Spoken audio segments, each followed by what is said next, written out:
been put into a crucible of fire. You have been tested under pressure and heat, and you have come out as pure titanium. It was definitely mind-blowing. Amazing experience. I've never been to anything like it. It can wake you up and spark a fire. Going full force ahead, following exactly what RJ said. This is the kind of program you want to go to if you want to bring a business to the next level. We want you to be a part of the titanium family.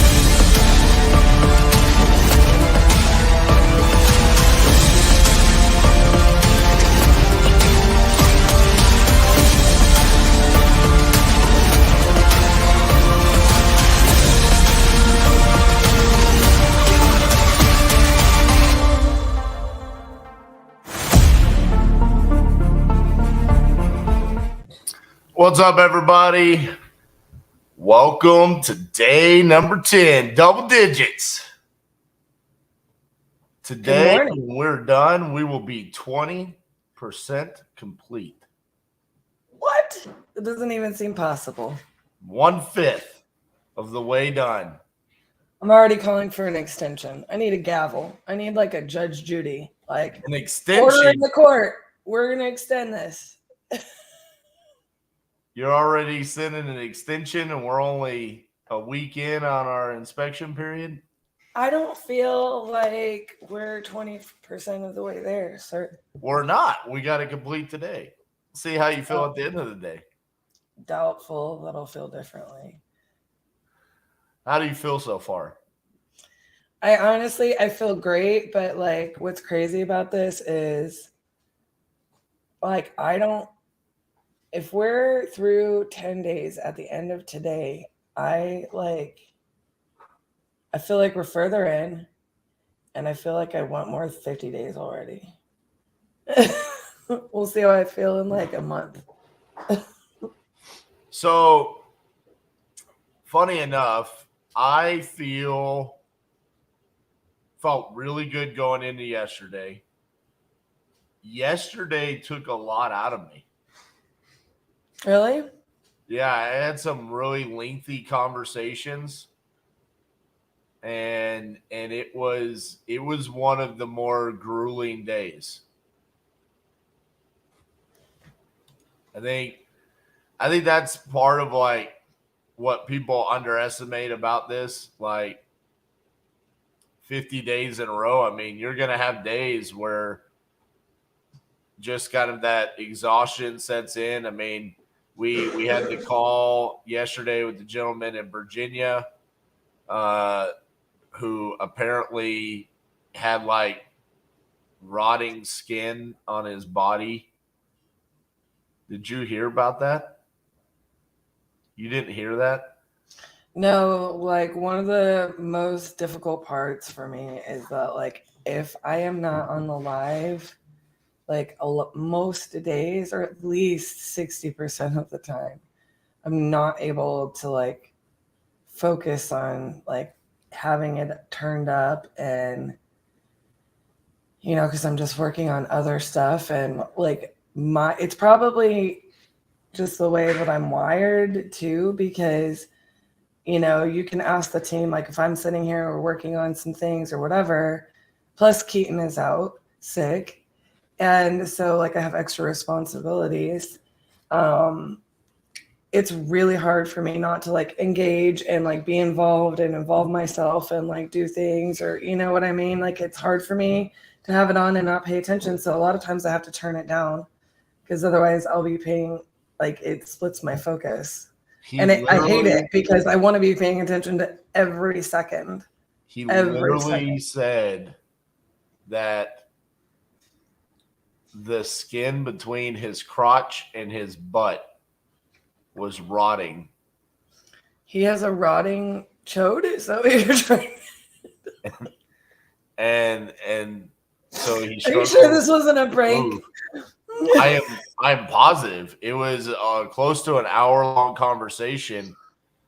And man, it was emotional. I mean, to be honest with you, like a guy in his 50s, I think he's in his 60s now. I mean, he's having to deal with this, and like You are not joking. Like, you're not exaggerating, are you? I'm not, because realistically, like the guy literally said on the call, I wish I would have just died. What is wrong with it? Like, someone help him find a doctor. And so like I'm Would he on get the some flesh-eating bacteria under his yeah, testes? and I'm on the phone talking about potentially buying his property, and then he's like, I can't work anymore. And I mean it was sad, you know, and then the last call of the day, the speed to lead, where I was on the phone with Christy for over an hour. I mean, it was just like and we were just going over and over the different solutions that we could provide, which led to us sending out a contract. And hopefully we'll be able to help this gentleman in Virginia. I'm going to try to get CJ on here today.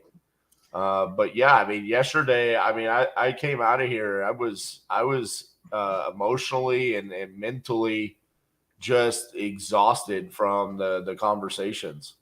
So yeah, I've got to be honest. Like, that's the one thing so far I'm hoping like we get to kind of solve and be a little bit better at through the rest of the 50-day challenge, is that like I've noticed that like at the end of the day for you, like we either need to take like I'm trying to take everything I can off of your plate. So we either need to like establish more of a segment that you're not on, so you can kind of handle a handful of things during the middle of every day. Like we need like a block out of time, because by the time you are done at 6 o'clock, well, yesterday, after 7, you got nothing left in the tank for anything else, you know? So I think that we need to get better about that versus you just taking like a 30-minute break 3 times a day. Like, so one of the things that I want you to do today is we have these contracts that have sent out that have become unresponsive to me. Right. I really want you to do the follow-up on those from a different phone number, right? Right.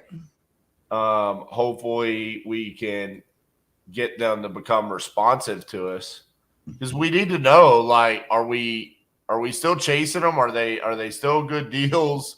Are they still viable contracts, or are they not? You know, right.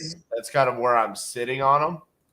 So what's actually kind of interesting about that, and like sometimes the team, so this is what I like. One of the reasons, you guys, I'm like really big.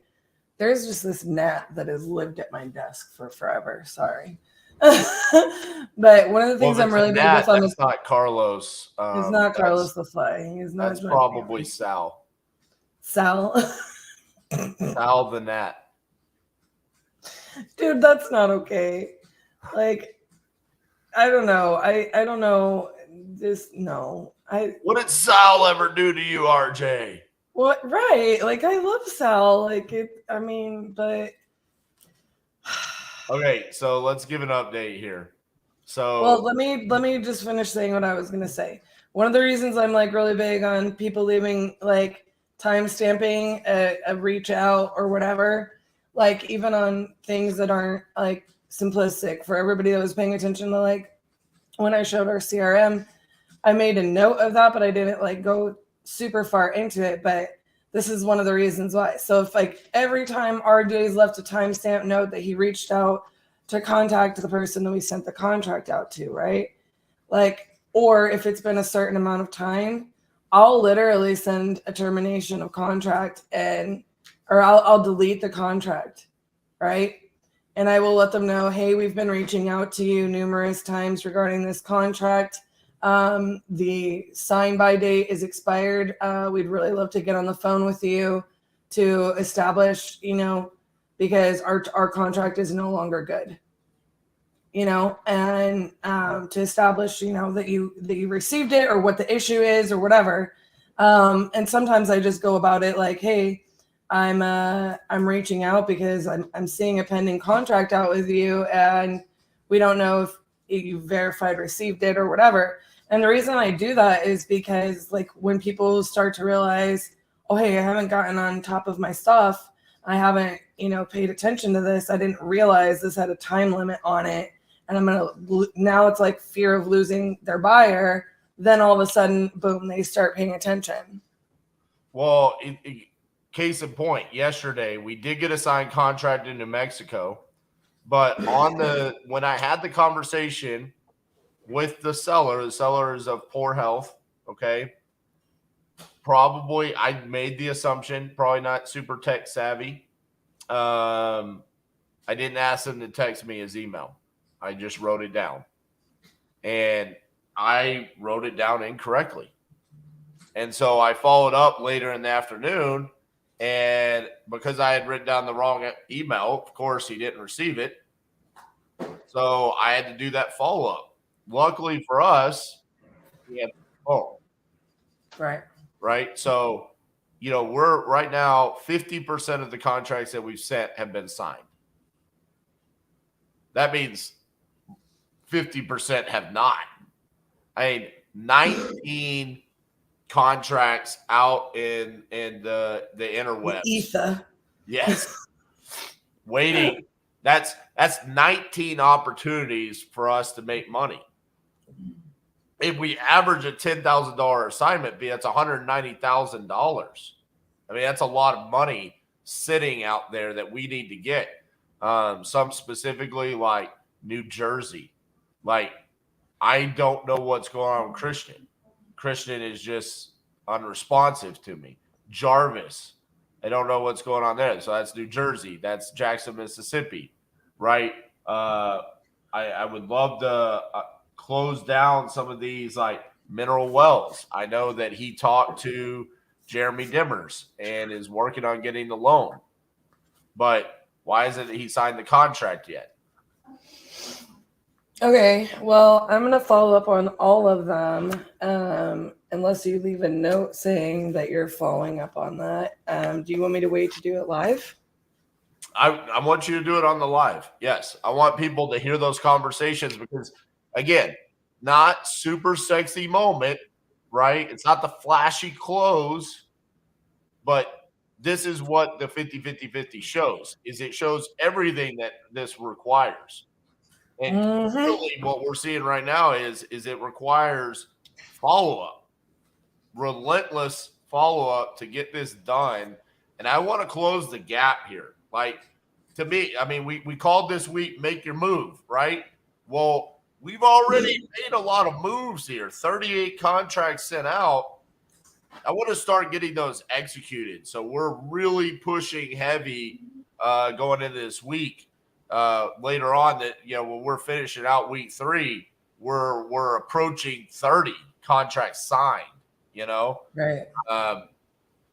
Another thing, when we look at who's not signing contracts, right? It's the cold calls. 10 of the 19 are from cold calls. Now, we know 2 of those are in Montana. He's pretty much told us, I'm going with you. He wants us to walk the property prior. So 8 really need to be followed up. There's 8 of the cold calls that we don't understand. We've got 6 lead Zolos, right? That's a lot. I'd be curious too to find, like, I'm probably gonna try to note, just for our audience's sake, to understand, like, something that I noticed yesterday is that one of the, I don't know what you want to call them, audience, followers, I don't know, people watching. People watching. One of our viewers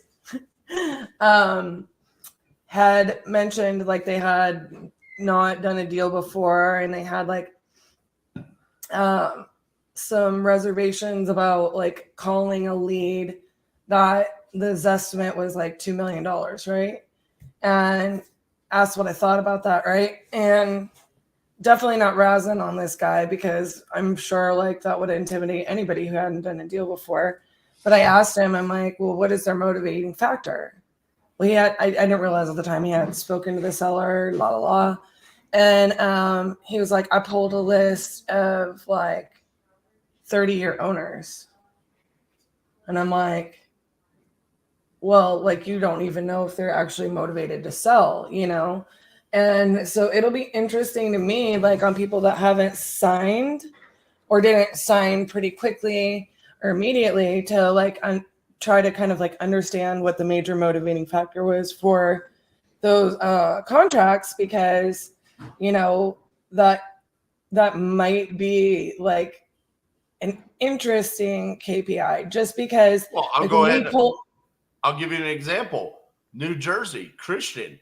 He's owned that property for 5 years. He bought it to flip it. He owns it free and clear. To him, well, that's exactly my point. Is like a lot of times on our dialer, our number one motivating factor is always going to be that like tired landlord factor or vacancy or whatever, you know, like so. If he's owned it for 5 years, he's obviously not in like that big of a rush, you know, whereas like some of our other lead sources, they might be in a bigger hurry. But in the end of the 50-50-50, it's probably all going to come out in the wash, right? Well, let me give you an example, okay? I've got my list of all of our properties right here, okay? So not signed, North Carolina. This is the one where I'm talking to the son-in-law. The dad wants to sell it, owns it free and clear, has owned it forever. He's just getting elderly and he needs to sell it. There's no motivation. Like it's motivation as far as like it needs to happen this week. They're going to take their time. Omaha, Nebraska, Ebony.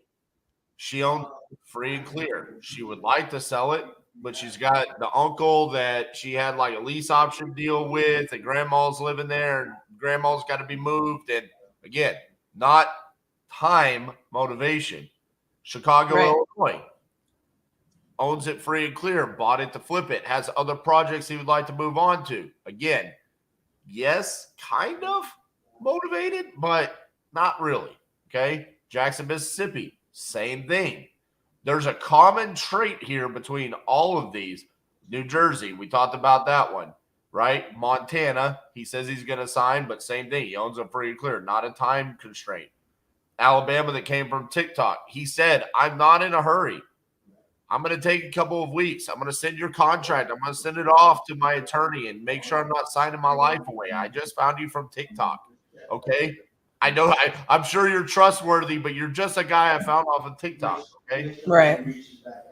Vacant land in Indianapolis, okay? They don't like the price. They're going to eventually sell, but not super motivated. Bessemer City, North Carolina, same thing. Not in a hurry. They want to sell. They don't need to sell. So, yes, there's a very common trait here with the ones that are not signing. Right. I mean, So it's just, I think, like, you know, back to your point, like it's going to be, you know, great that we're establishing how we continue to stay in contact with these sellers and turn these into like, we're the people to solve your problem. But, you know, again, going back to all the points in the 50-50-50, like, it's a whole different deal from just your regular, you know, social media craze, like one call closing, and, you know, like there's just so much more to this there's so much more to this business, there's so much more to this process to create a consistent and steady flow of business. Absolutely. So again, I want that to be a priority for today. I want us to try to narrow the gap there, but we need to tread with understanding of their situations, right? Absolutely. And to your point, understanding the lead source. We talk about this at the Crucible all the time. The lead source determines how you have your conversations. And it's all your conversations, not just the ones to like establish a price or all that. It's all of them, right? So it's like I do think it's rather important for us to go ahead and showcase what that follow-up on a contract sent looks like, because and how I approach that. It'll be fun and a good thing to at least show once during this challenge, because that approach and those conversations can actually be clutch. If you don't do it the right way, some people will start to feel like you're pressuring them like a used car salesman. Yep. If you don't care about how that conversation goes down, and you don't treat it with a certain level of regard and respect. So yeah, it's definitely important that we show that. And here's the other thing about that is that this is going to be the theme. Like, we're going to get new contracts to send out today. Okay. Some of them will get signed. Some of them won't. That's just the nature of what we're doing. So I know that this is going to be an everyday thing where we're constantly have to follow up. Hey, what's going on? Case in point, last night we talked to the seller of Hot Springs, Arkansas. Okay. And his feedback was, well, yeah, I had some questions about some of the stuff you had in the contract. Okay. We made those changes. We sent it over to him. He hasn't viewed it. So now it's, well, what's the issue now? The first time we sent the contract, he immediately viewed it. So now it's about, did he receive it? Is he busy? Did something happen to him? It's just a constant game of follow-up. So let's touch base here with everybody we got going on. Kenneth, good morning. Let's get to closing. Absolutely. Good morning, Randy and Lisa. Angel, let's have another epic conversation day. Absolutely. So today is a little bit more normal for my sake. It will be. Day 10, what's up, Jamie? Anna, good morning. Good morning. Mr. Thinker. Mr. Thinker's back. I know. I feel like I haven't seen you in a while. Appreciate you for hopping in here. I think 50 states in 100 days would be a bit healthier. Healthier? Listen, 50 states in 100 days. I mean, look, we'll see what happens. Daryl, good morning. Good morning, Daryl. Yep, top of the morning. Randy says, praying strength for both of you. Appreciate you, brother. We love you, Papa McFeely. So today is a special day because it is the first day that Serenity Jane Bates will ever play goalie. Oh! Yeah. So Serenity, trying to get some tips from Ottinger? Yeah. So Serenity, if you're listening, go out, have fun today, and all you have to do is get in the way. That's it. Get in the way. Get in the way. Just block stuff. You see that piece of black rubber coming, you just bam, get in the way. All right. D'Lo Watts, good morning. Edwin said he just had to cancel a contract. They need to sign with ink and paper. Many times we have to accommodate their schedule and needs. Finding out what that need is can take time. Absolutely. Absolutely. Good morning, Edwin. Good to see you. All right. And last thing. I'm just realizing that legitimately, and this is killing me. So I changed a little bit so that I could have like my monitors different, but I didn't jack with the lighting. And my bronzer is not reading well on this screen. I need to fix my life. It's killing me. It's killing me. Redo the whole first 24 minutes. Well, that's not going to happen. So we're just going to have to live with it. Okay, fine. I'll fix it for the next time. When do you want me to go on live and give you a break for follow-ups? Well, let's see. Let's do a recap here. Morning. All right, recap. I took medicine this morning, and then I took some vitamins, which takes a significant amount of water, and then I drank water, and then I'm drinking coffee. So I have a feeling that the floodgates are going to open roughly mid conversation in the early 11 o'clock region. That's just, I really just base everything around when I can walk away from here. Well, I will be ready. I will also get you a list of things that I want you to focus on during your break, aside from like sharing the medicine. Man, my allergies are like killing me this morning. Hey, I'm not the going to next get time sick. we do the 50-50-50, let's not do it in late April, early May. It just doesn't work out well with Texas allergies. Also, I'm thinking I need to actually have my allergies assessed. I need to change the floors in my house. I need to do a lot of things after the 50-50-50, okay? But not during the playoffs. Not during the playoffs. Speaking of, yes, big game. Game 4 tonight. Go Stars. Yeah, baby. Listen, all we're doing is just recreating what we did in round 1, okay? We're going to go out. We're going to win tonight and then win game 5 and 6. All right, let's get started. Miss Cassandra, we will see you in a little bit. All righty. Time to do the unveiling of today's overlay in the Peach State. Bam! One of the very few logos we have that is not a circle in nature. We went with the shape of the state of Georgia and added in the peach trees in there. It's in the top half.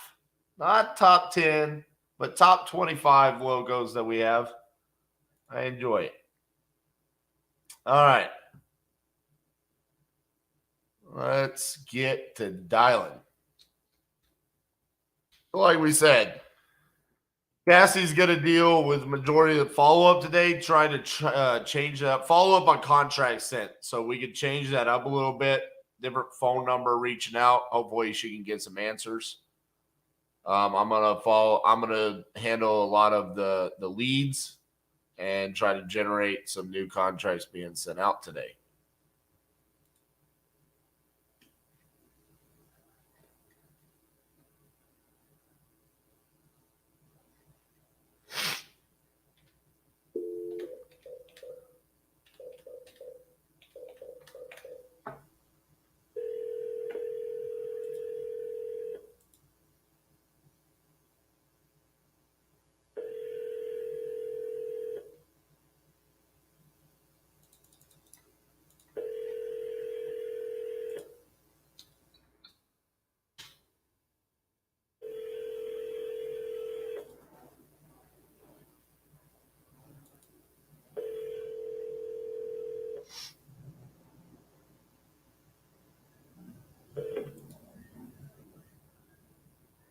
Please leave your message for 6127. Hey, George, this is RJ Bates calling you about your property there on 74th Avenue. If you could give me a call back, phone number is 817-710-8689. Thank you.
At the tone, please leave your name, number, and a brief message, and I will return your call as soon as possible. Thank you, and have a blessed day. At the tone, please record your message. When you've finished recording, you may hang up or press 1 for more options. To leave a callback number, press 5. Hi, Jillian. This is RJ Bates calling about your property on Blue Sky Holly. If you could give me a call back at 817-710-8689. You had entered it on my website saying that you're interested in selling that property. Thank you.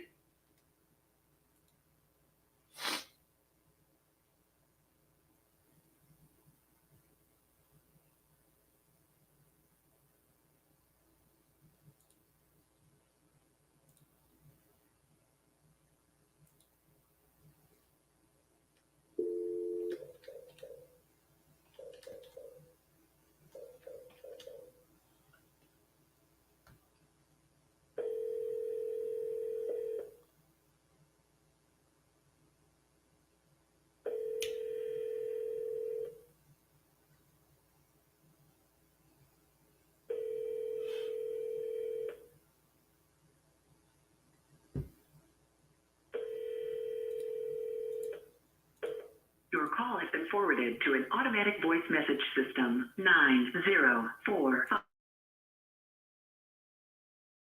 is not available. At the tone, please record your message. When you have finished recording, you may hang up or press 1 for more options. Hey, LaTroy, this is RJ Bates calling about your property on Crosscut Way. You had entered it on my website saying that you're looking to sell that property. If you could, give me a call back at 817-710-8689. Thank you.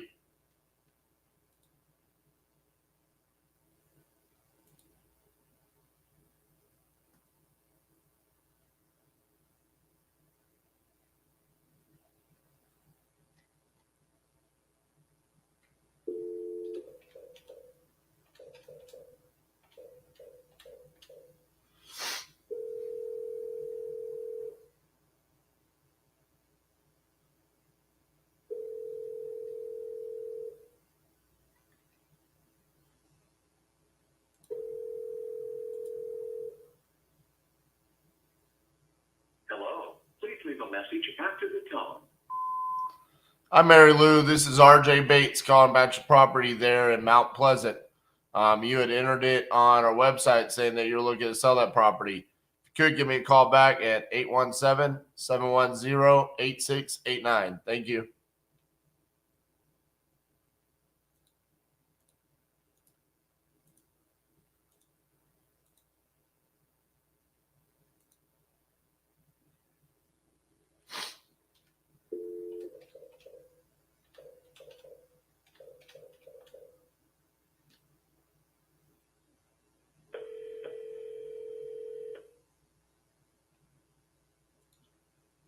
What's up, Randy?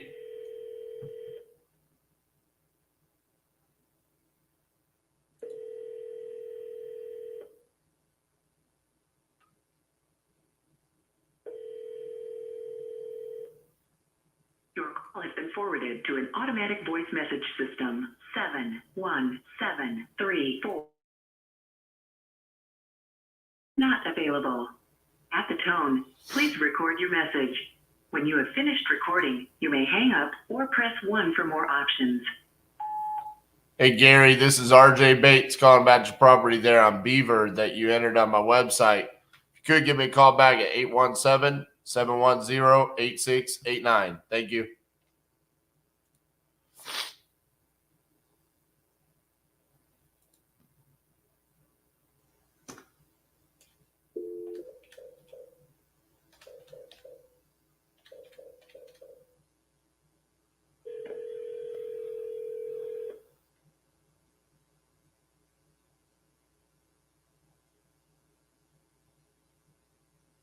Hi, you reached the Joy. Please leave a message. I'll get back to you. Thank you. God bless. Hey, Bejoy, this is RJ Bates calling about your property there on Palisade. If you could, give me a call back at 817-710-8689. Thank you.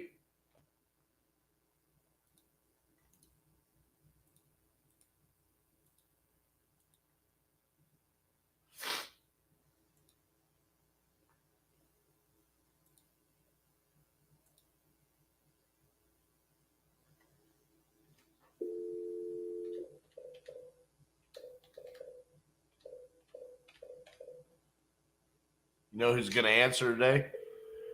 Georgia in Georgia on the day in Georgia. Hello. Hey, is this the owner of Amber Trail Lane? Who is this? My name is RJ Bates. You had entered your property on my website saying that you're looking to sell that property. Yeah. Are you still looking to sell it? Not right now. Not right now? No. Okay, so you figured it out since you entered it on our website? Yeah. Thank you. All right, bye-bye.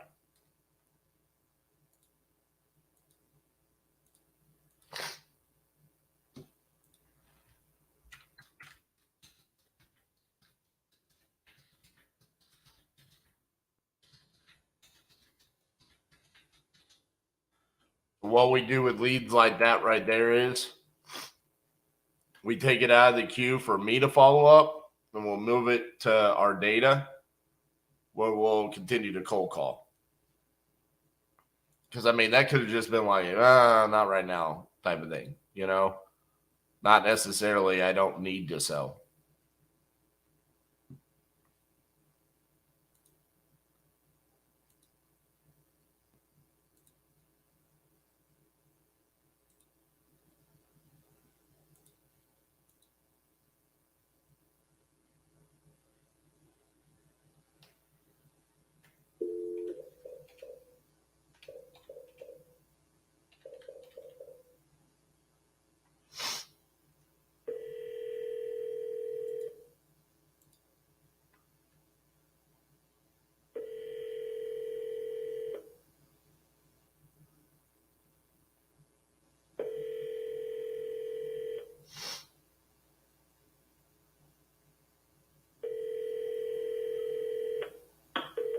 Your call has been forwarded to an automatic voice message system. 4047. Available. At the tone, please record your message. When you have finished recording, you may hang up or press 1 for more options. Hello, this is RJ Bates calling about your property over in College Park, Georgia. You had entered it on my website saying that you're looking to sell that property. If you could give me a call back at 817-710-8689. Thank you.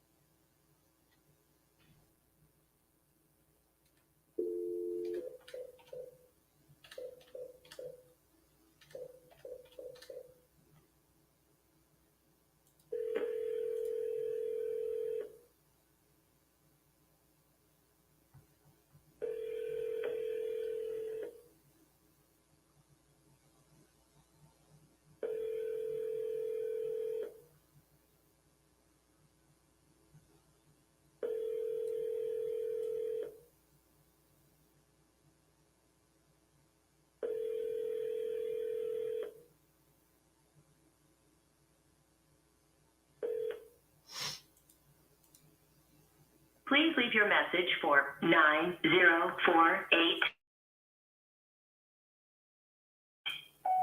Hey, Daryl, this is RJ Bates calling about your property on North Magnolia Avenue. You had entered it on my website saying that you're looking to sell that property. If you could give me a call back at 817-710-8689. Thank you.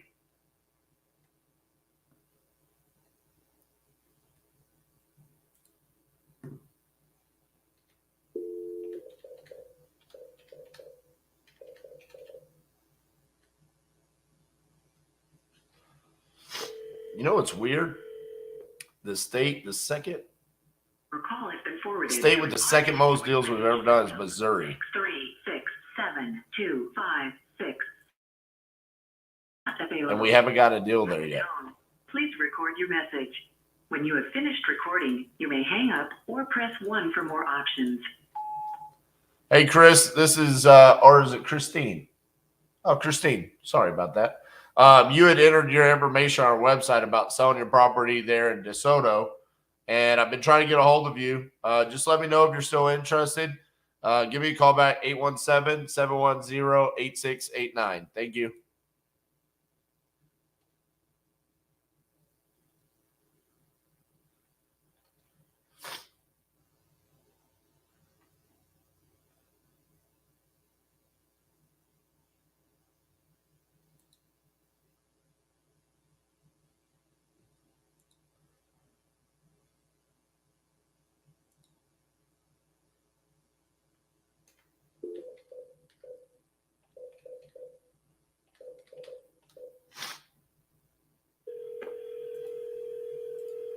Holy allergies.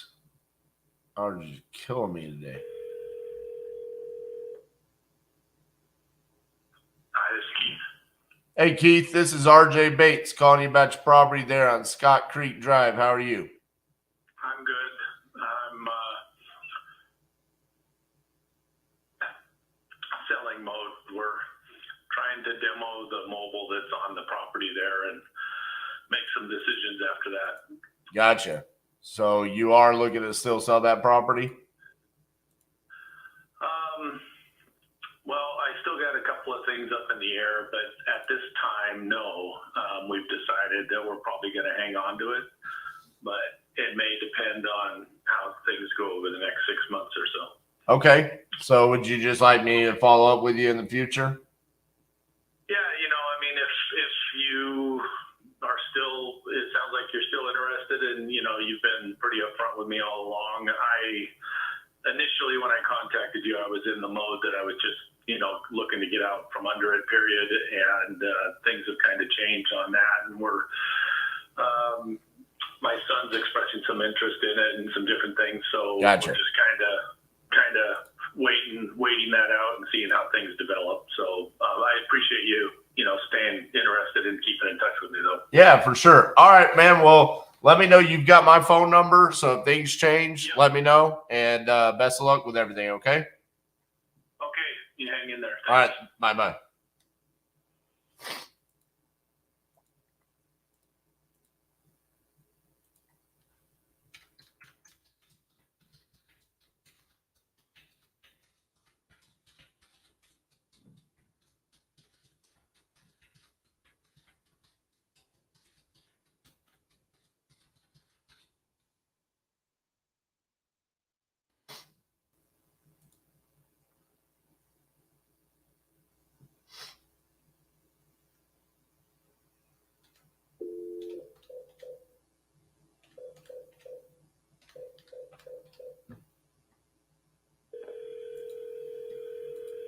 I don't know if I ever spoke to that guy.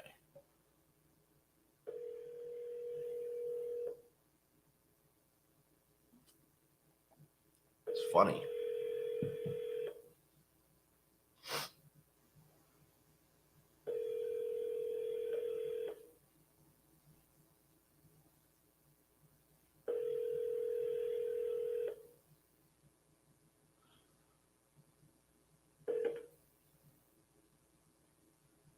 Please leave your message for 4013. Hey, Joe, this is RJ Bates calling about your property there on Pleasant Street. You had entered it on my website saying that you're looking to sell. If you could, give me a call back, 817-710-8689. Thank you.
Please leave your message for 6159.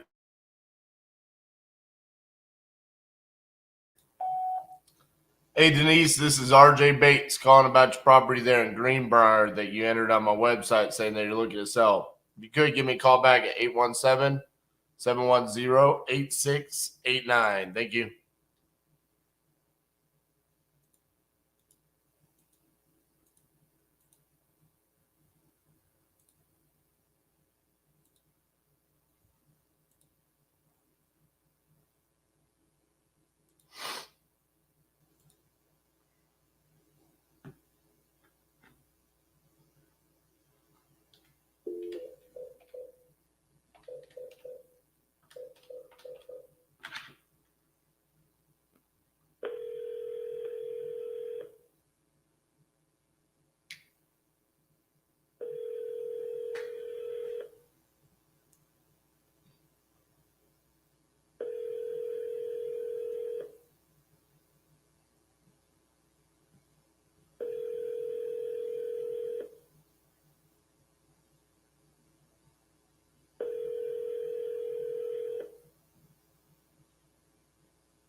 has been forwarded to an automated voice messaging system. 20963 is not available. At the tone, please record your message. When you've finished recording, you may hang up or press 1 for more options. Hey, Jessica, this is RJ Bates calling about your property there on Terry Drive. If you could give me a call back at 817-710-8689. Thank you.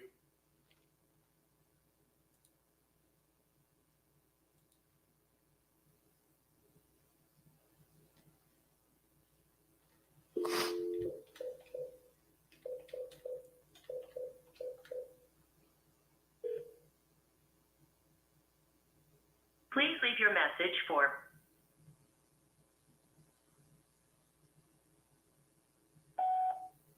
Hey, Cheryl, this is RJ Bates calling you about your property there on Starlight. You had entered it on my website saying that you were looking to sell that property. If you could, give me a call back at 817-710-8689. Thank you.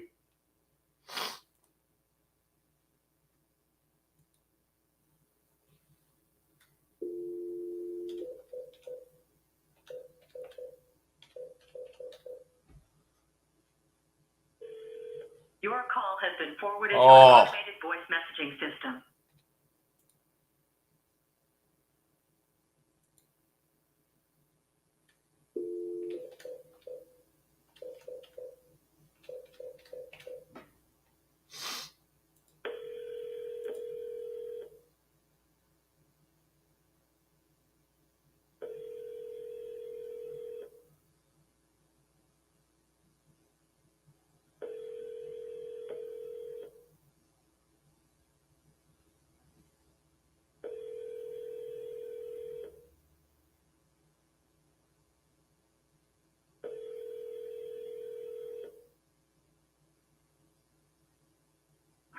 Hi, this is Brett with ISE.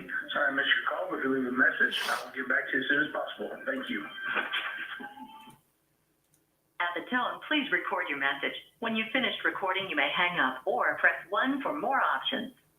To leave a callback number, press 5.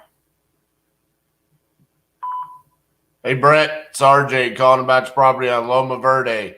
Give me a call back, 817-710-8689.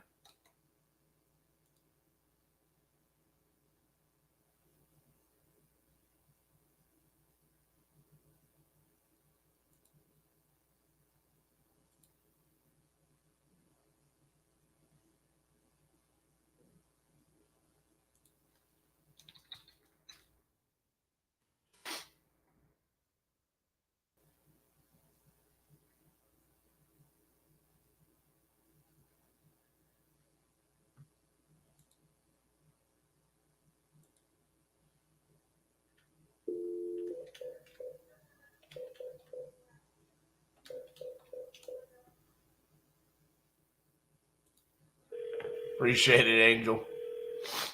We'll get there. Really just want whatever's happening here to go away.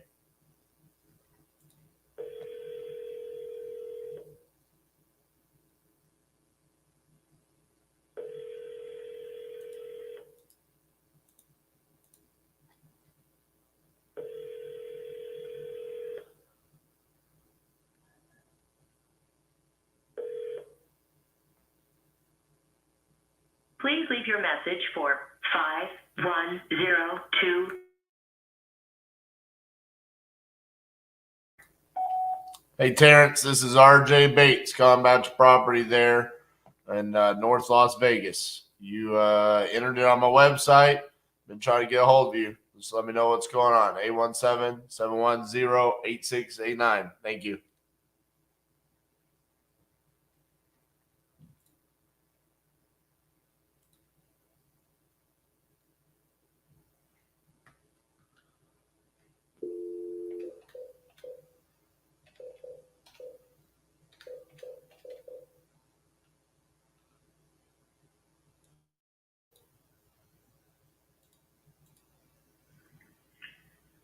You have reached my phone. Sorry about that.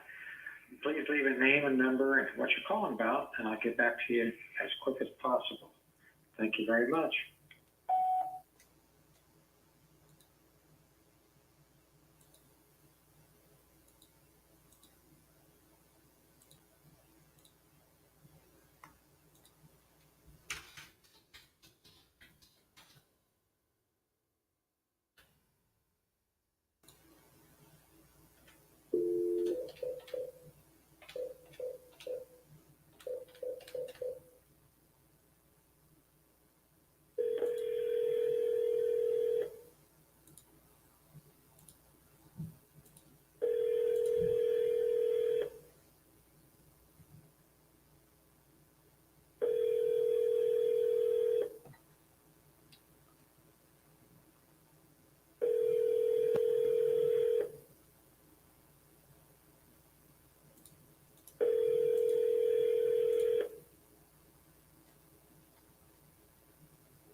Message for Eric.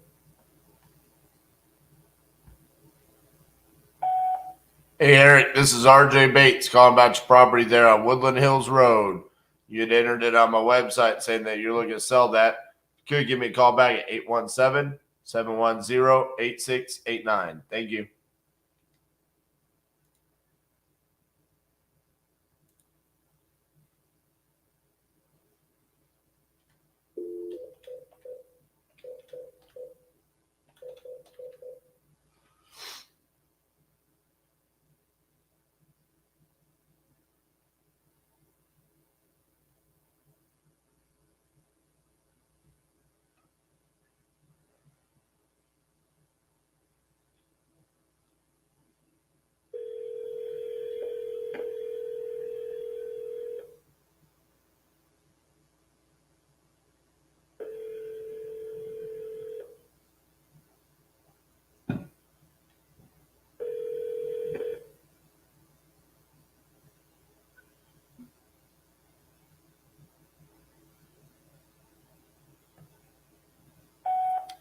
Hey, Jason, this is RJ Bates calling about your property there at Paradise Drive. You had entered it on my website saying that you're looking to sell that property. Give me a call back, 817-710-8689. Thank you.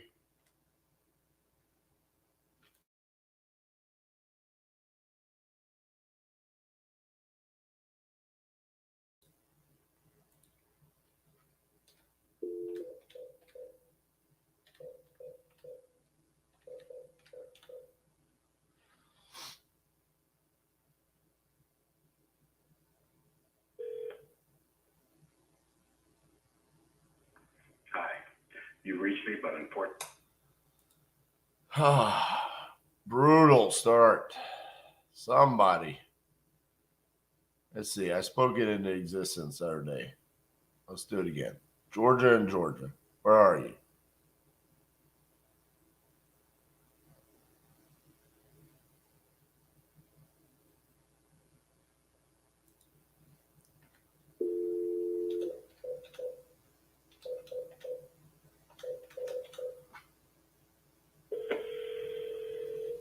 Hello, this is Georgia. I'm sorry I missed your call.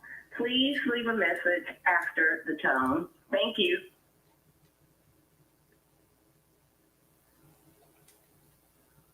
Let's try for my cell phone. See if she blocked that phone.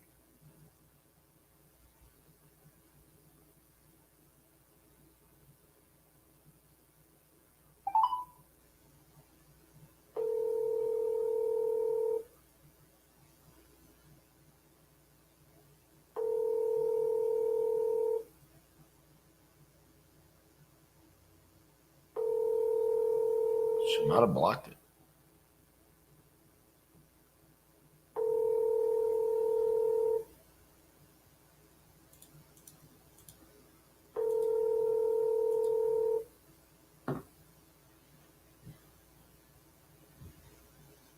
Hello, this is Georgia. I'm sorry. Still the same result, though. Ah.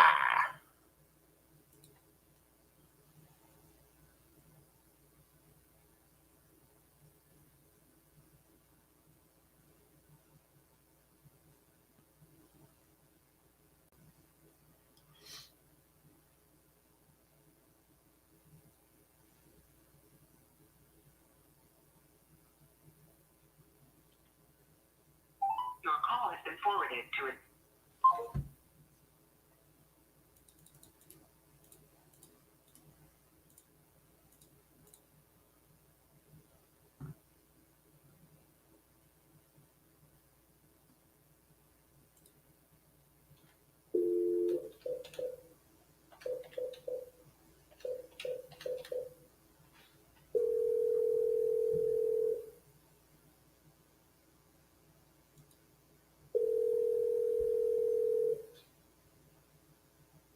That's a new one.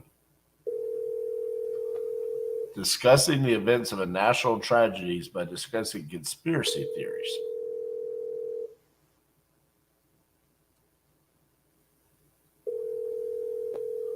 So I guess that just means they think the conspiracy theories are true. And if you don't believe the conspiracy theories, then you're part of the Fed. Well, I don't even understand.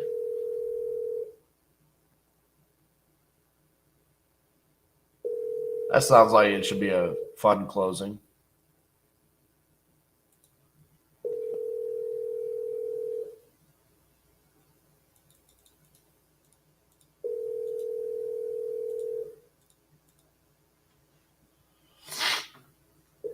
We're sorry, your call cannot be completed at this time. Please hang up and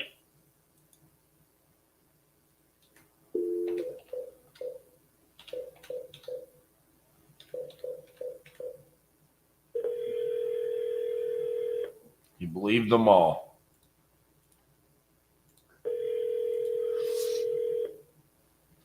Give me the favorite one that he said. we're sorry, your call cannot be completed.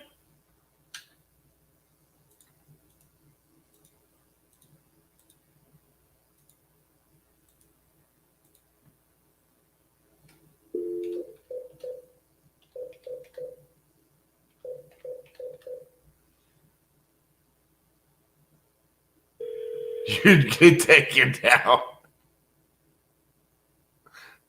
That's funny.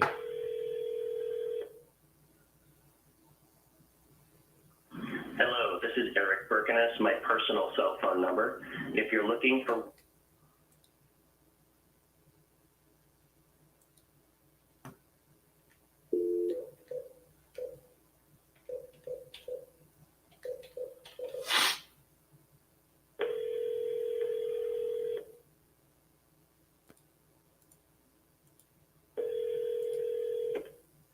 Hello? Hi, is Annette there? Yes, Annette, how can I?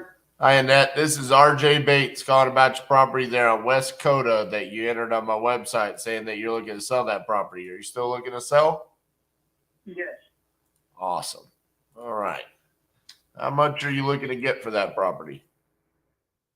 I don't know. I'm gonna have to, probably $300,000, maybe a little bit more, I don't know. How much did you say? How much at least $300,000. 300,000. Okay. And tell me a little bit about what's going on with the property. Really nothing. It's just I'm selling it to buy a new house. Okay, but is it owner occupied? Is it in good condition? No, they owner occupied. Okay. And what's the condition like? It's actually in good condition. Just needs painting on the outside. The house needs to be painted on the outside, but that's really it. Gotcha. Yeah, that's probably it. All right. Give me just a few minutes here.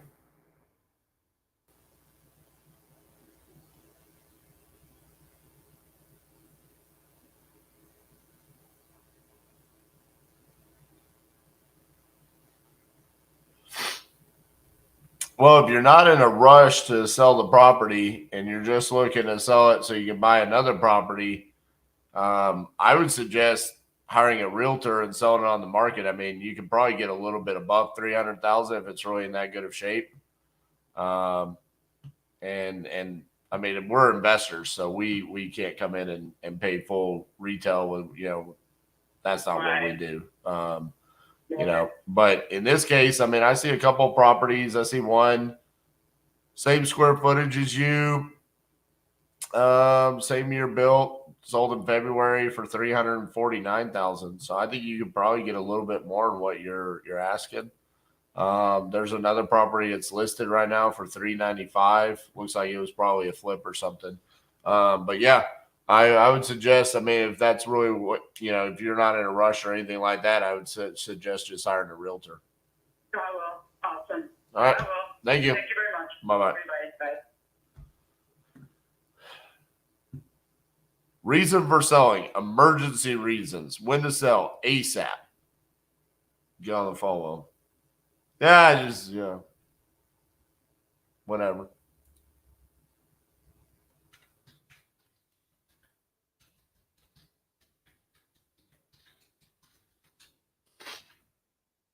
Get out of here.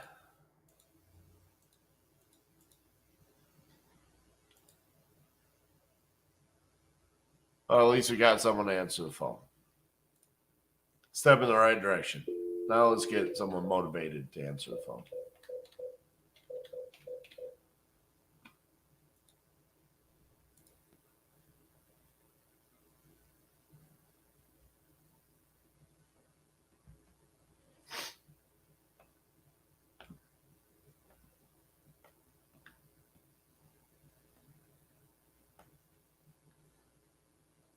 We're waiting.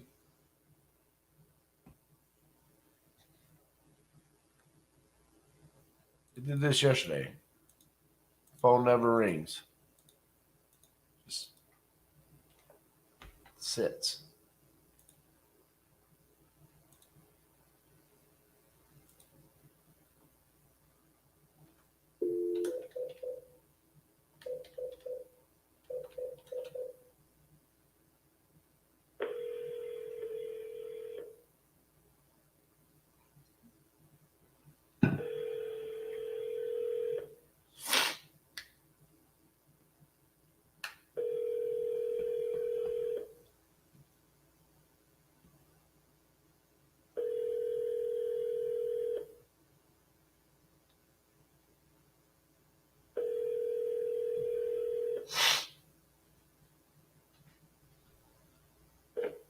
I'm unable to take your call. Leave a message in sound and tone, and I'll return it as soon as possible. Thank you. At the tone, please record your message. When you've finished recording, you may hang up or press 1 for more options. Hey, Randy, this is RJ Bates calling about your property there on Kurt Drive that you entered on my website. Give me a call back, 817-710-8689. Thank you.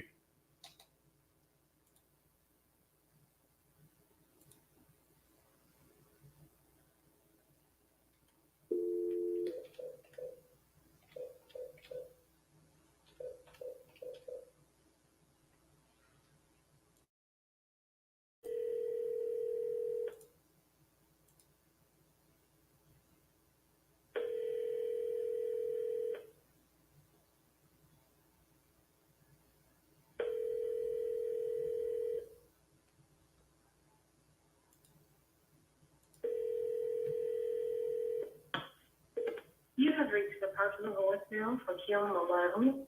Please leave a message after the beep, and I'll get back in touch with you as soon as possible. Thank you. At the tone, please record your message. When you have finished recording, you may hang up or press 1 for more options. Hey, Kim, this is RJ Bates calling about your property there on Pineville that you entered on my website. Could give me a call back, 817-710-8689. Thank you.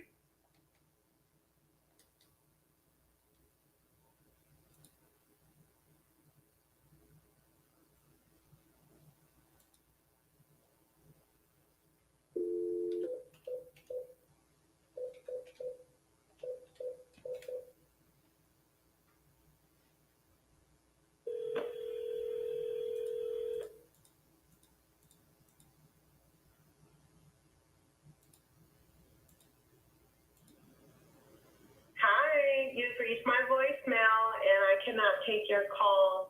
If you leave your phone number and the reason for your call, I'll make sure to get back to you once I'm available. Thanks, and have a great day. Hi, this is RJ Bates calling about your property on Dearborn Street. You had entered it on my website. Just wanted to reach out and see if we could have a conversation. Give me a call back, 817-710-8689. Thank you.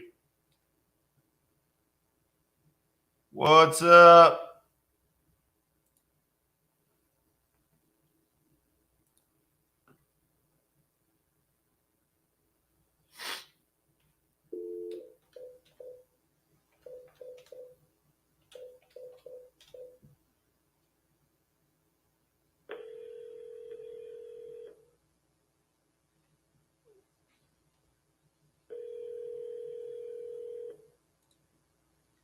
We sent a contract. Calling her back today at 5.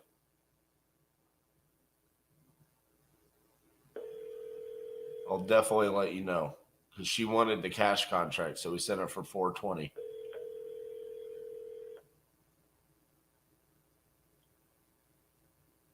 I'm sorry, the person you are trying to reach has a voicemail box that has not been set up.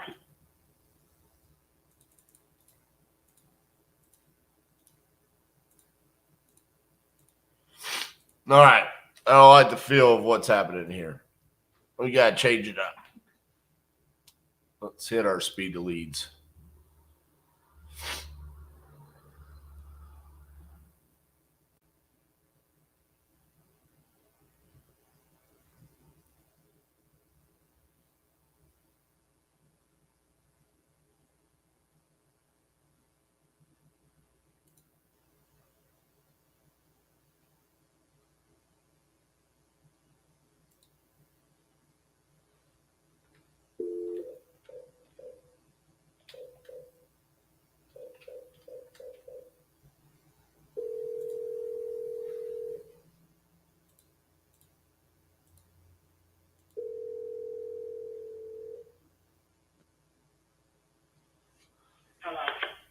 Hey, is Sharon there?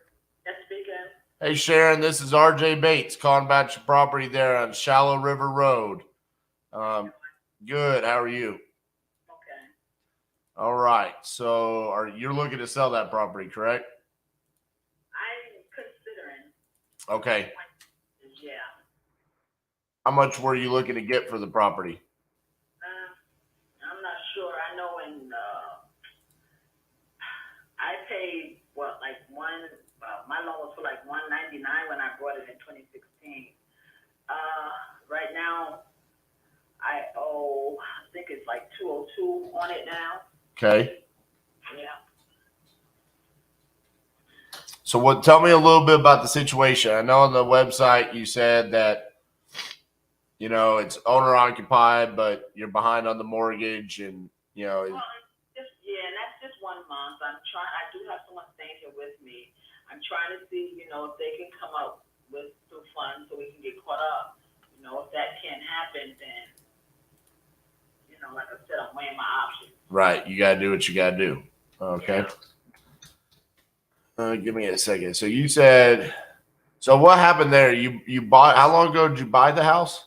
In 2016. So you bought it for $199, but you said you owe $202? Correct. Yeah. I did a loan mod and yeah. I see. Was that during COVID? No, actually it was before COVID. Gotcha. All right. And so it's a townhome, right? Correct. Okay.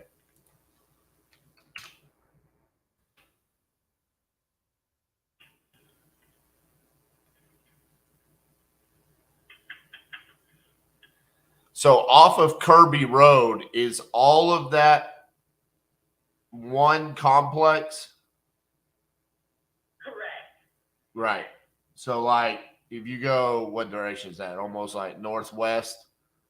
All of that is just one complex. Okay. Yeah.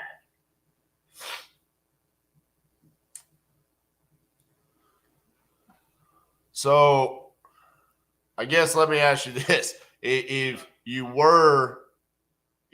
was like, okay, you do have to sell, what is kind of like your ideal situation there? What is it that you're looking for me to do buy the property, obviously, but in what time frame? Do you have a place to go? Kind of walk me through what your situation is there. Yeah, see, and that's another thing too. I don't have a place to go. I don't, because I have some issues with my credit right now. So, trying to get an apartment, in the area that I'm in, may be kind of difficult as well. So, like I said, I'm just really kind of just throwing things out there for right.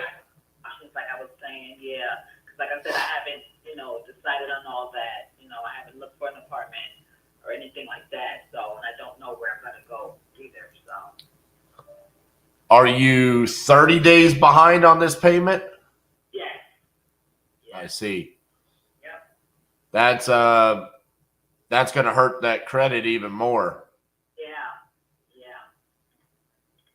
Yep. So. Well, I mean, obviously we can buy this from you. You know what I'm saying? I mean, that's what we do. So I'm interested, but I don't want to go too far into it if you haven't kind of made up your mind yet, and I don't want to pressure you. So, because it sounds like you want to stay, ideally. I really do. Like I said, I really do. So I don't know. I'm going to talk to some relatives of mine and see if maybe they can co-sign for a loan for me as well. So I'm also looking at that option as well. So I will know something probably by like the end of next week as far as that's concerned. So what do you mean co-sign for a loan? A loan for what? So I can get caught up on my mortgage. I mean, I do work full time, Right. With me, they work full time. It's just that they were having issues and they never said anything to me because we like split the mortgage. So they never said anything to me in reference to, their pay or whatever was going on with them. So they never communicated that with me. So, yeah. I see. So in this circumstance, like, because I don't want to pressure you one way or another, because at the end of the day, I just want to make sure you're putting yourself in a good position. Right. Realistically, one of the things that you really need to think about here is, can you afford this mortgage moving forward? And if you take out another loan, can you afford that on top of the mortgage? Because you're in a position right now where you could potentially get out from underneath this. You don't want to put yourself in a position where you actually end up facing a foreclosure. You know what I'm saying? Oh, yeah. Yeah, I don't want that either. So, because as bad as, the credit is right now, it's 10 times worse if there ends up being a foreclosure. So, yeah. And I mean, realistically, you're at the point right now where, like, I agree, you need to make a decision by like in the next week or so. Like, it's RJ, that I am. yeah. I mean, it's like, because for example, I had a guy call me like a month ago. Okay. And he was like, we fell behind on our payments in August. And he called me with like 4 days before the auction date. And I'm like, dude, if you had called me in September, we could have helped you. But it was in such bad shape by the time it got it. Because think, for example, what the bank did to you with the loan modification, right? You went from buying a house 7 years ago. You said 2016, right? Correct. 7 years ago, you now owe more than what you bought the house for. Yeah. Now, what do you think the bank's going to do to you if you don't pay them? Right. I mean, that's how all of a sudden it's like, hold on, I owed them 200. How do I owe them 235,000 now? Exactly. And that's just because of time. And legally, they have the right to do that. I mean, it's written into your note. And it's like, it's as the borrower, it's our responsibility to pay them back. And so I think, yeah, realistically, I can help you out with I know a lot of people in your area that can potentially help you find a rental property or something like that to move into if this is something that we do end up buying. So I think we could be a solution. I think there's a lot of different ways that we could buy your house. We could either buy it cash. We could buy it subject to the existing mortgage. There's a lot of different things that we could do. And if we bought it sub 2, that could actually potentially help you, especially if you don't need to go get if you don't want to go buy another house immediately, because essentially what we would do is we would make the payments on your mortgage moving forward, and it would build your credit back up. So that could potentially help you build your credit back up if we bought the property subject to. Now, so if we do it that way, I will be able to stay in the property or no? Or how does that work? So that's a little bit of a unique situation, right? So if I buy your house, because essentially, I mean this with all due respect, and this is just me being blunt. You have to understand that's who I am, okay? I appreciate that. If I'm buying your house sub 2 because you're behind on payments, it's almost like the story that's written to me is you can't afford the house. And then if I buy it and I take over those payments, in order for me to make money, I would have to essentially charge you rent that's more expensive than the mortgage. So I don't like doing it where I rent it back to you. We could do it temporarily, but at some point in time, I would want you to go get it another place. You know what I'm saying? I see. Because realistically, it's almost like I'm signing up for inevitably you're going to come back to me and say, well, I mean, I don't know what your monthly payments are, but let's just say it's $1,000. You're like, well, I know. Remember when I called you, in May and I couldn't afford $1,000? Well, I can't afford the $1,500 now in July. You know what I'm saying? Let me ask you a question on that. Okay, well, right now, like I said, my mortgage, my monthly payment is like $1,510. Like I said, I only do half of that. Like I said, Right. They do the other half. So, like you say, if you do the subject to, how much more will we have to pay, though? Think about it from enough for me to take on the liability of the property. So on the 1510, does that cover your property taxes and your property insurance as well? Yes, it does. Okay, so everything's included in there. What I need to make on top of your 1510 is I need to make enough money that if you were to move out, I could do maintenance on it. So like flooring, painting, stuff like that. If you just decide one day you're up and you're gone and you leave. Now, the problem is because we're doing it sub 2, me and you are almost like getting married. Like, because the loan's staying in your name and I own the property. So we are, for lack of a better way to put it, we're going into a long-term relationship. You know what I'm saying? Until I decide to pay off that loan. So I don't see why you would just up and leave. You know what I'm saying? Because we still gotta know each other. It's like we got a kid. Your mom and I'm dad. We got a kid together. So, and the other thing is I got to take care of what we call capital expenditures. So that's us putting aside money for when the inevitable happens. AC units break. Heaters break, hot water heaters break, roof needs to be replaced. We got to set that aside because there's a lifespan on those items, right? So we like to set aside a couple $100 a month from that rent. So realistically, we're not talking about an astronomical amount, but we're talking about a couple $100. I mean, over what you're paying right now. But again, like I said, this is where buying a property sub 2 and renting it back to the person that sold it to us is a little bit like I would not advise most people to do it just because I think it turns out to be a bad situation. But I would be willing to potentially do it short term.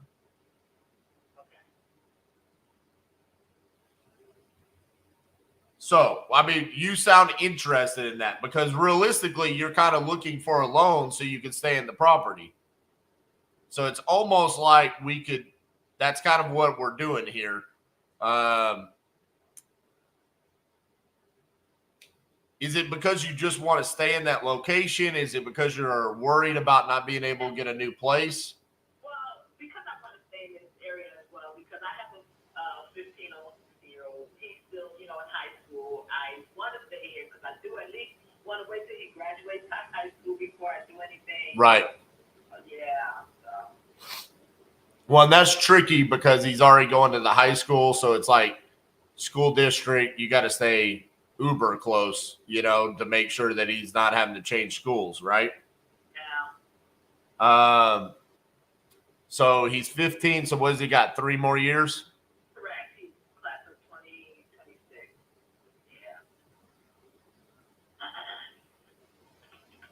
Yeah.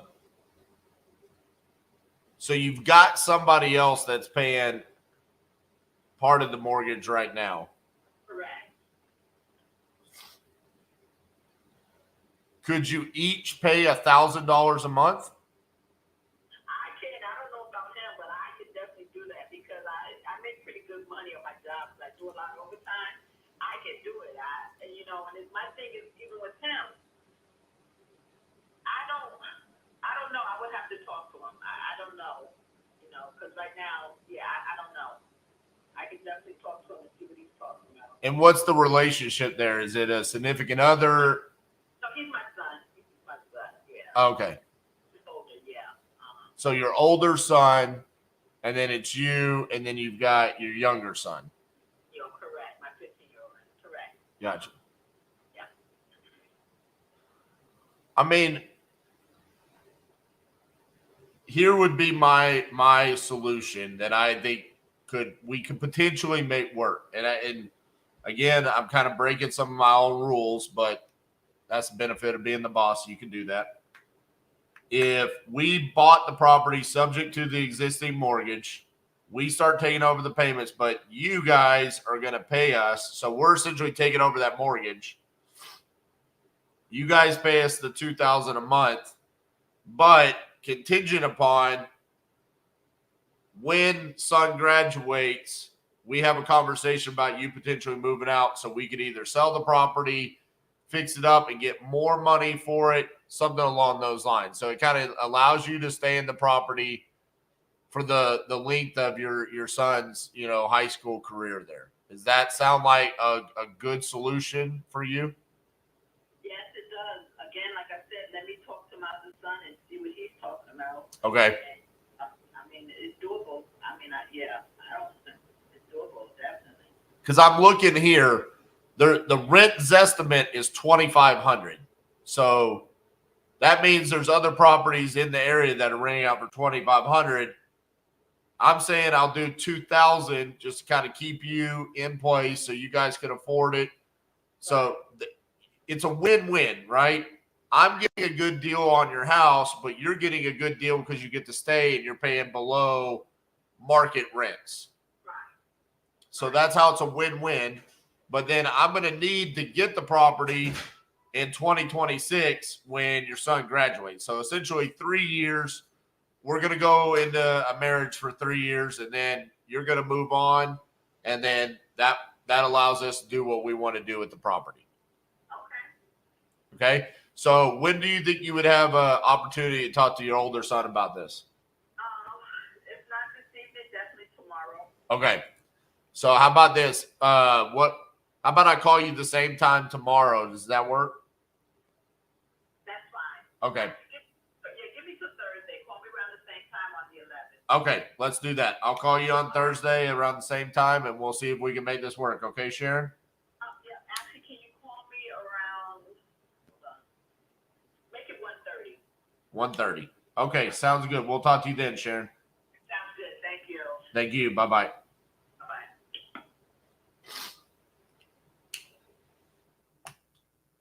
What?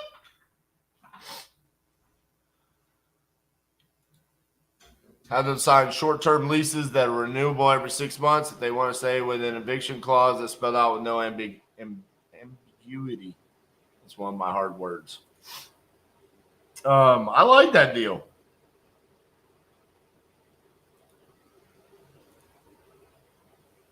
I like that deal right there. So we'd be getting a pretty good deal. I see some comps in the area. 350, 360. We'd be getting it for 200. Pay down 3 years of that mortgage. Be able to pay it off. Miss Cassandra, are you available? Hello. Did you hear my sub 2 pitch there? Did not. How did it go? So it looks like we're going to get a sub 2 in Maryland. Yeah. Yeah, I mean, she's down for it. She's just got to talk to her son. Uh-huh. So she's got an older son that's living with her, and then she's got a younger son who's in high school. So she's behind on her payments. She would like to stay there so her younger son can finish graduating high school at the high school that he's at. So I have an ARV of like 350. We would be getting it at 200 or 202. I'm sorry, sub 2.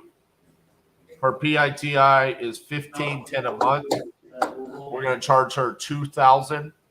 So she's going to pay $1,000. Her older son's going to pay $1,000 a month until he graduates high school in 2026. Upon graduation of high school, she is going to move out, and then that would allow us to sell the property, rent it for more, whatever we decide to do at that point in time. Interesting. That's not something we usually do. I agree. I even told her that I'm breaking some of my own rules. Yeah. But Trying to fix this bronzer situation. Sorry. it's okay. You know, you're doing a makeup tutorial and I'm doing a real estate tutorial over here. You get a little bit of everything during the 50-50-50. The lighting changed in here and it was looking funky on camera. Yeah, why are we breaking our rules? Well, because I think it's what needs to happen for that deal to be a viable solution. I mean, realistically, for $150,000 in equity, are we really willing to run the risk that we end up having to evict her?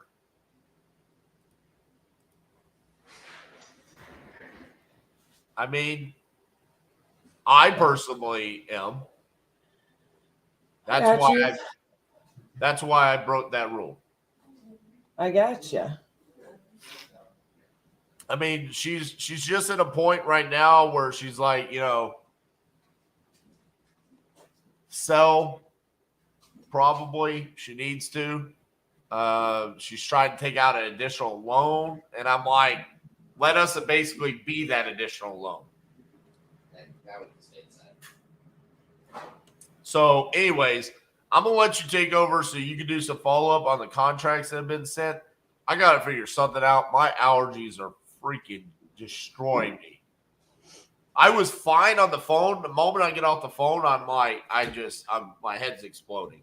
So no, I feel you. I also gave you a list of things I kind of want you to deal with, and then your break can be over once those things are done too. You know what I'm saying? Okay, well, go get some contracts signed for us.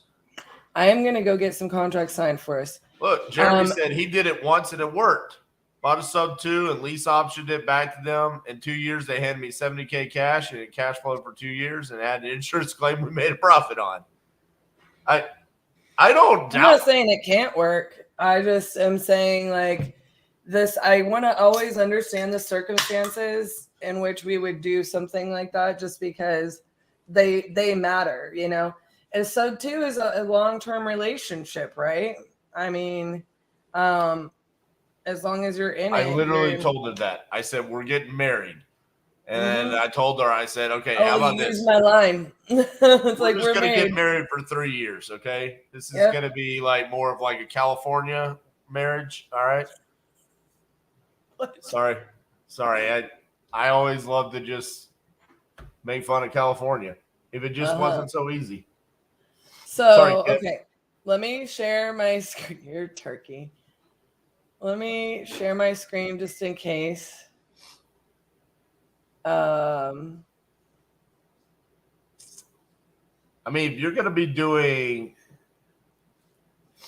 so how's she going to pay $2,000 if she can't pay the $1,500? Great question, and that's what I asked her. So the situation there is she can afford the $1,000 a month that she's going to owe. She needs to have the conversation with her son about can he pay his $1,000 a month. The problem is that she currently has been floating the full $1,500. And so she's only behind by one payment because her son hasn't given her any money. And so that's her situation is that she needs to have a conversation with her son about what's going on with his job. And so, because that was my concern as well. And I literally asked her that, like, what, I mean, I'm literally going to sell, I'm going to lease back this property back to you for more than what you already can't afford. It sounds like that was a short-term problem with her son. But also, you have to think about it in the regard of, are they going to be able to lease something, you know, for that same price? You know, like if they're going to have to go lease it, they're going to have to solve that problem anyways. So it could be a win-win. The rent on that property is $2,500 a month. So she's getting a deal.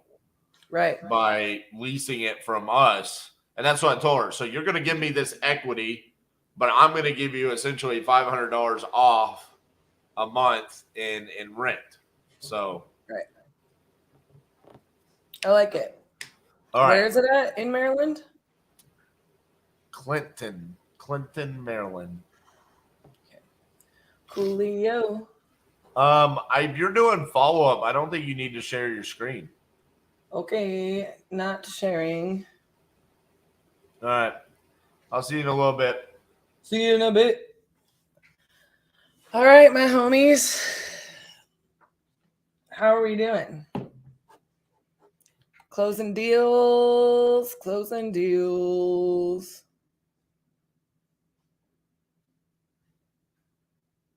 I love coming back and reading through some of the comments. I'm just like, yeah. All right, so what I'm going to do is I'm going to go ahead and remove our filters. And I'm going to go ahead and start calling on some of these deals that we have here.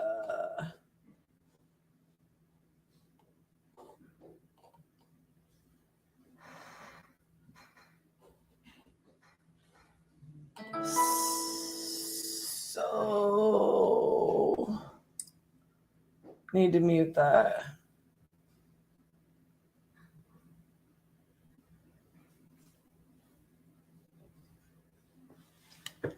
That would have been really bad. RJ would have yelled at me a lot if I had had my phone ringing during this live. So I'm trying to just set up here. Changing my setup a little bit for this challenge specifically. I think I need to get like a noise blocking wall because like my team is like, you guys, I want them to continue to have conversations out there, but just be aware of their noise level. Like they can still have conversations that aren't picked up by my mic over here. You know, but they've been kind of hesitant to be like having conversations. So you guys, let me know if you're picking up a lot of background noise on that or anything like that. Just because having to be on speakerphone, whatever, like I'm thinking of building or putting up a temporary wall or something to that effect, just to have some noise canceling in between, because I don't have a wall between me and them. Originally, there was a really crappy wall built here. And honestly, we even moved my desk to just for this challenge, you know. So I'm on like the opposite side of the room. I don't have a wall and a door, and I think yeah.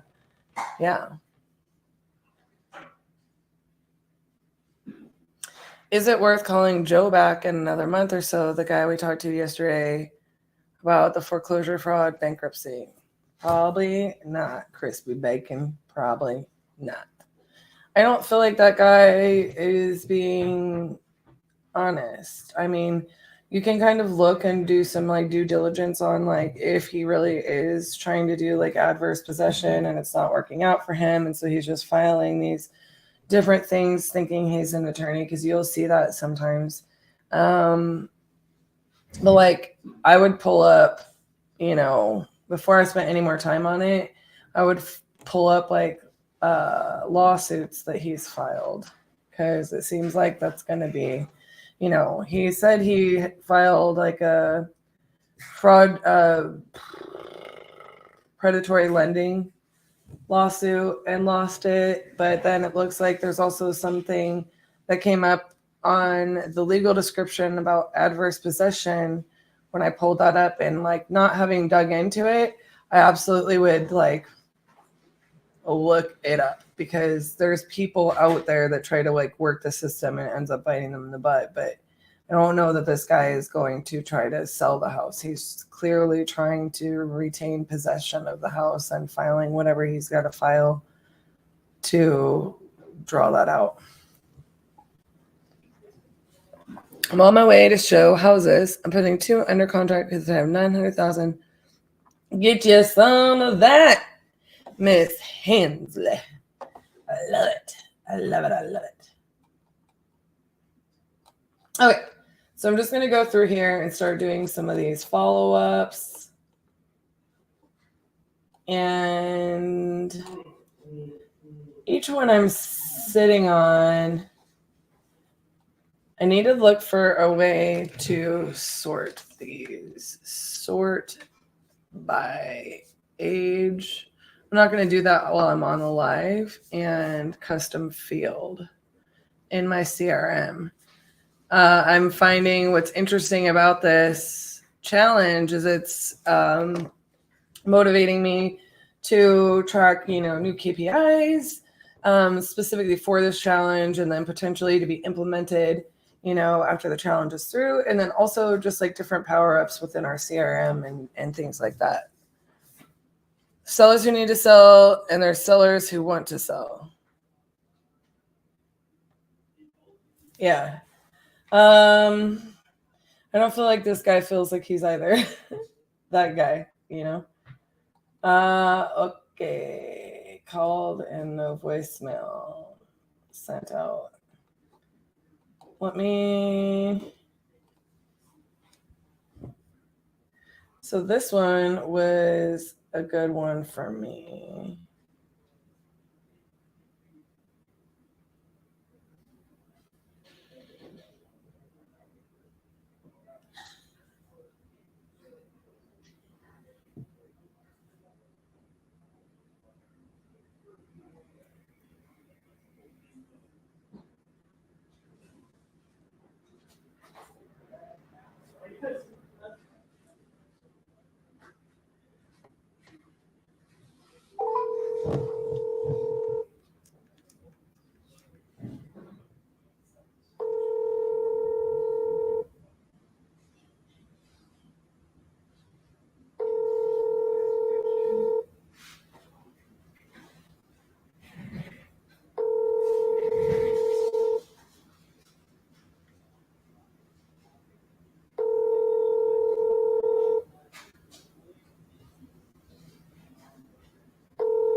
Accept any messages at this time. Goodbye. Mailbox is full. Hi, Chris. This is Cassie.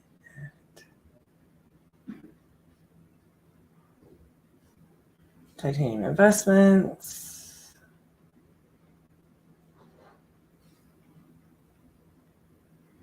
I'm following up with you for a status on the property on 4th Avenue. Please call me back.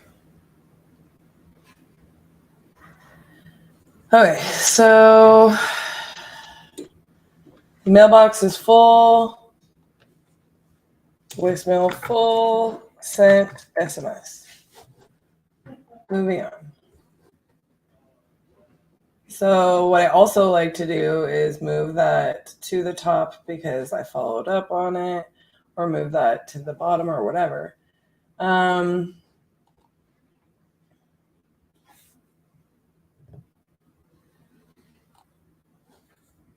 looking for some of these that like are, you know, not offers that he sent out yesterday.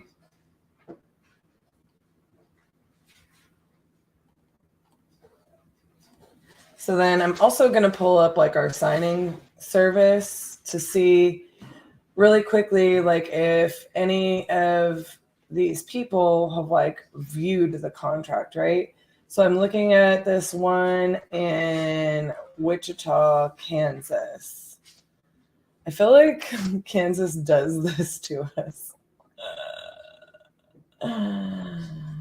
Because I just want to see if they've viewed the document. So we're still pending one signature, and so this seller has viewed the contract. So let's get him on the phone.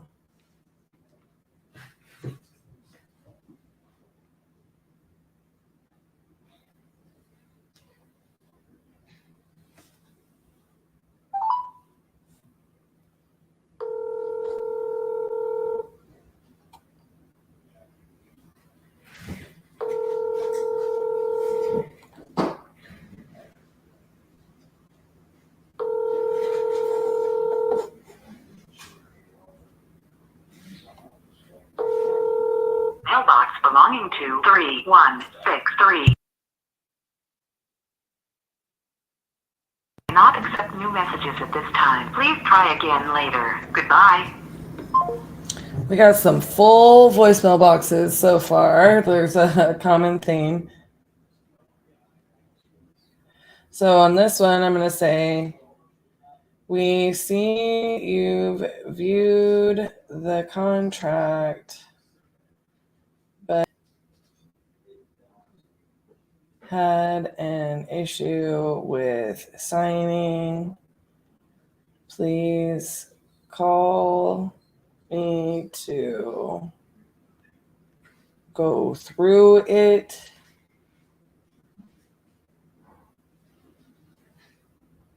Your voicemail is full, by the way.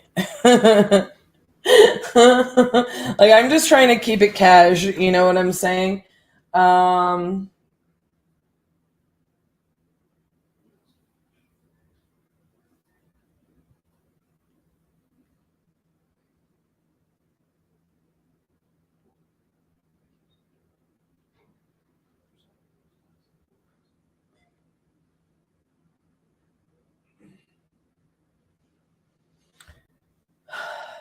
So I just basically said, hi, Cassie at Titanium Investments here. We see you viewed the contract, but an issue with signing. Please call me to go through it. Your voicemail is full, by the way.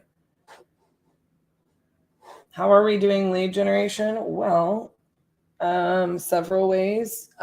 So at the very beginning, in the intro today, we went through our KPIs. We have different lead sources that we utilize. So several of those sources are in our show notes, and we have the KPIs for the day so far through 9 days at the beginning of this video today, which is, give me 2 seconds to finish.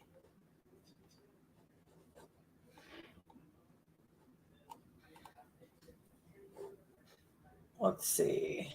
Oh, someone's paying attention, and his name is RJ.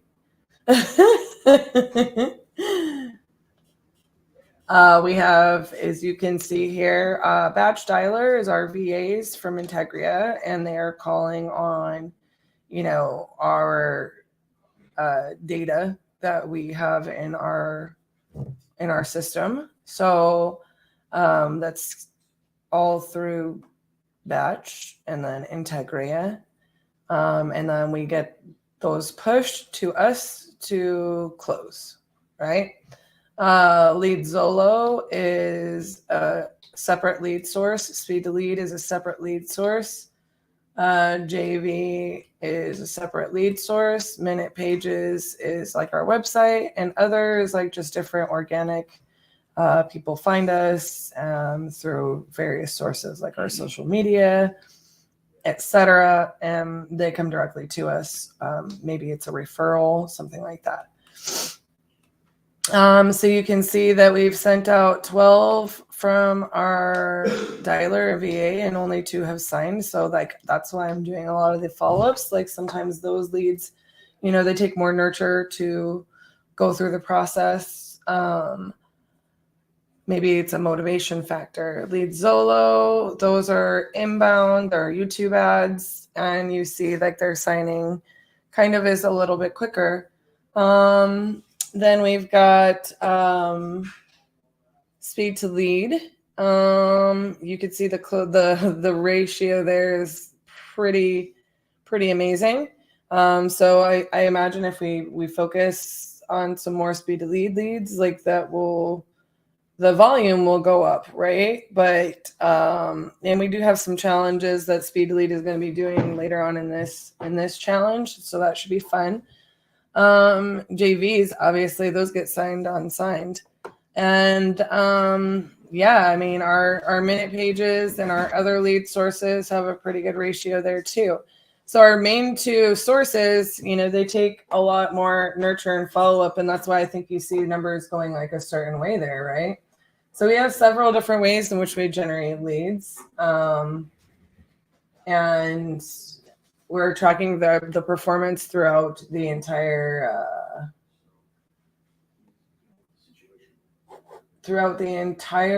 50-day challenge here. So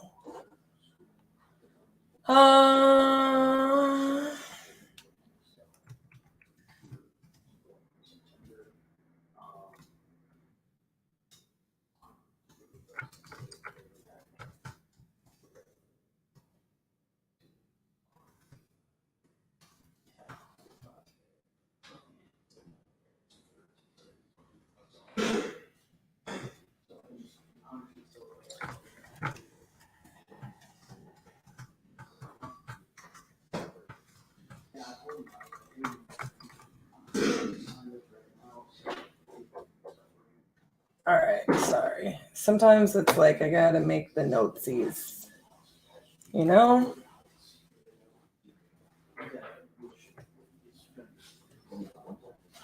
Let's see here.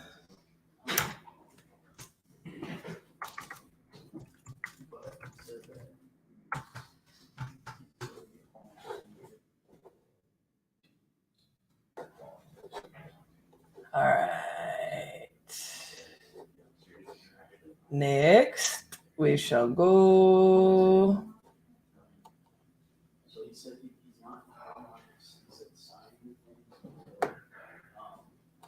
And I'm going to look at this one to, again, see if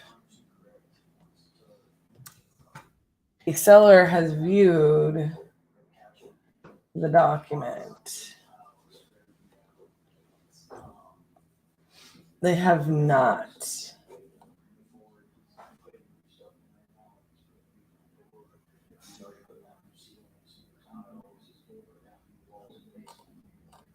And let's see, what time was it that I called them? I called these people last week, and she said he was asleep.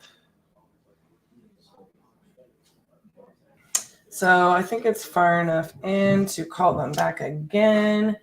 Let's try this one. We know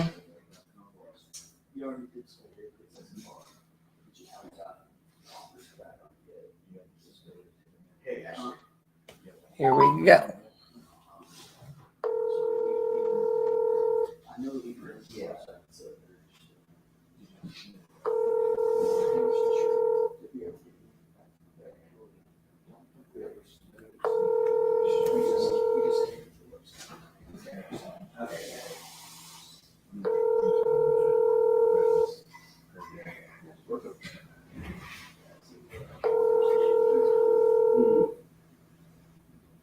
Your call has been forwarded to an automated.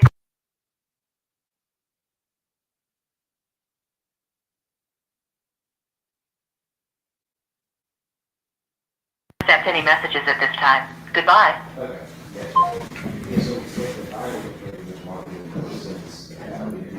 Hi, Mike. I'm calling about your property there.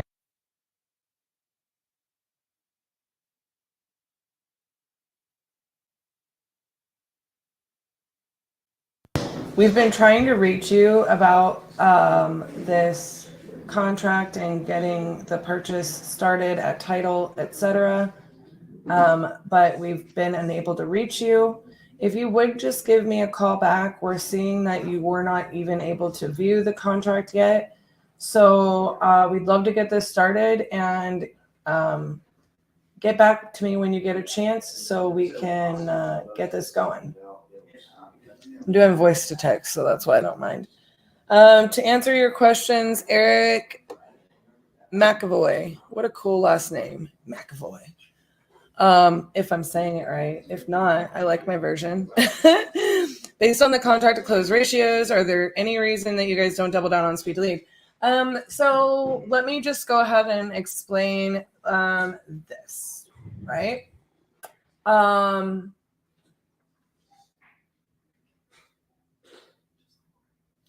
We are going to see changes in those KPIs the further along we are in the challenge. That's through 9 days, right? RJ just got another one. I don't know what the lead source was, but I'm sure he'll be adding that to the KPIs. Here's the deal. When we do a heavy speed to lead day, the numbers are going to change on that drastically.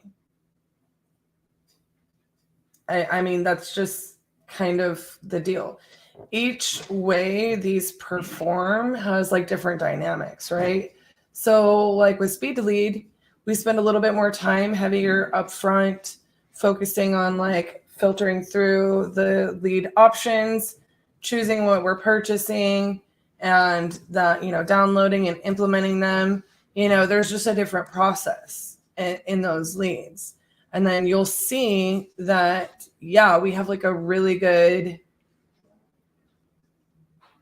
we'll get really good traffic, but it's, we just haven't heavy gone into that on one of our live days. You'll also see whenever we go into, some of the challenges that we're working on for you guys, for speed to lead, for this challenge, the numbers will jump super drastically. I think on day 2 or day 3, Zolo's ratios were not looking as hot as they are right now. But we explained then, you'll see these ratios and these KPIs start to change and develop. And then once we start putting on, how many we've dispoed from each lead source, the cost per lead, the profit per lead source, and whatever, you'll start to see it starts to come out in the wash, right? We have a lot more leads going on through our dialer on contract sent, but you see they take more nurture, right? So it's just a matter of we're on day 10, halfway through, not even day 10 on this. So the numbers will ebb and flow back and forth on those different lead sources, but there are reasons that we use each of them. And, that's what this challenge is about, is to showcase how they perform and why they're good and why you can diversify where you get your leads from.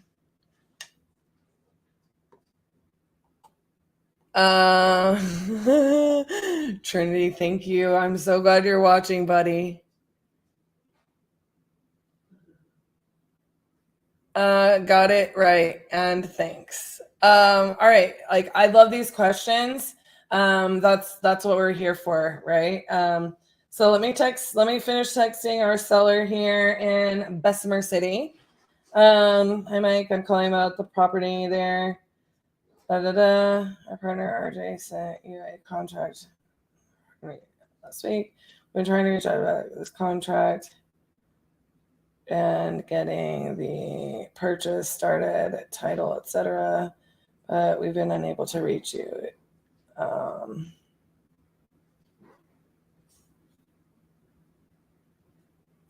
You would just give me a call back. We're seeing that you were not even able to view the contract yet, so we'd love to get this started and I'm going to say work through any kinks, work through any issues, work through any kinks with you.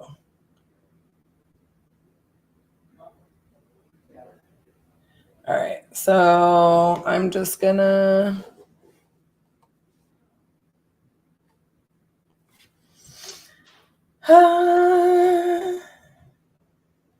voicemail full.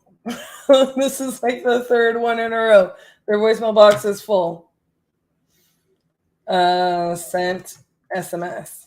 So this is one of the things I was talking about earlier for those of you that weren't on here, right?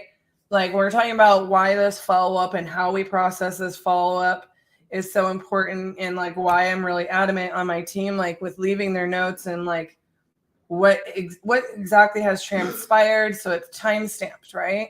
If I'm coming back in here tomorrow and these people are not responding, their voicemail box is full and they're not responding to my text, what I'm literally going to do at that point is I'm going to send them a message to the effect of, I don't believe that, we can focus on the terms, like how am I trying to say this?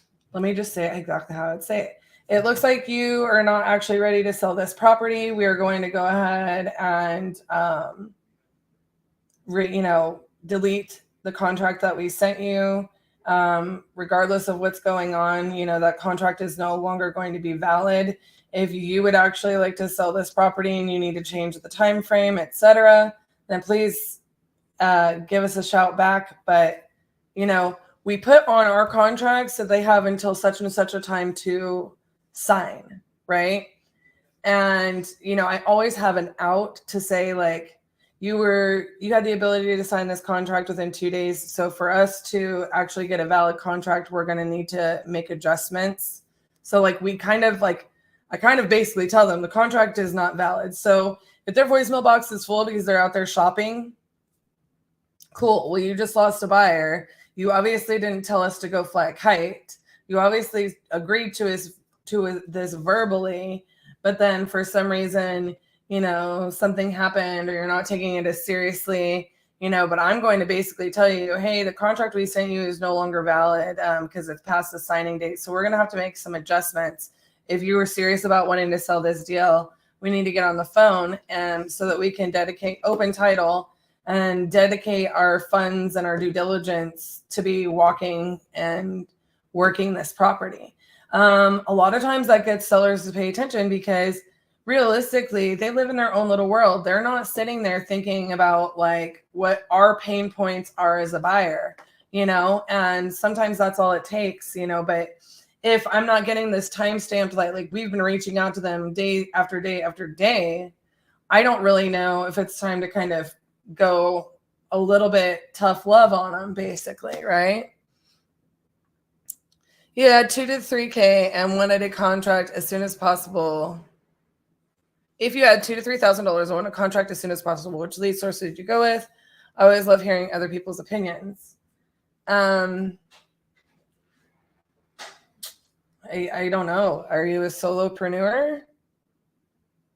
Like if I had 2 to 3K, that doesn't look the same as everybody else. I have a whole team and an amazing partner, and like RJ and I started this business from day one. So like he and I probably would diversify our lead source regardless.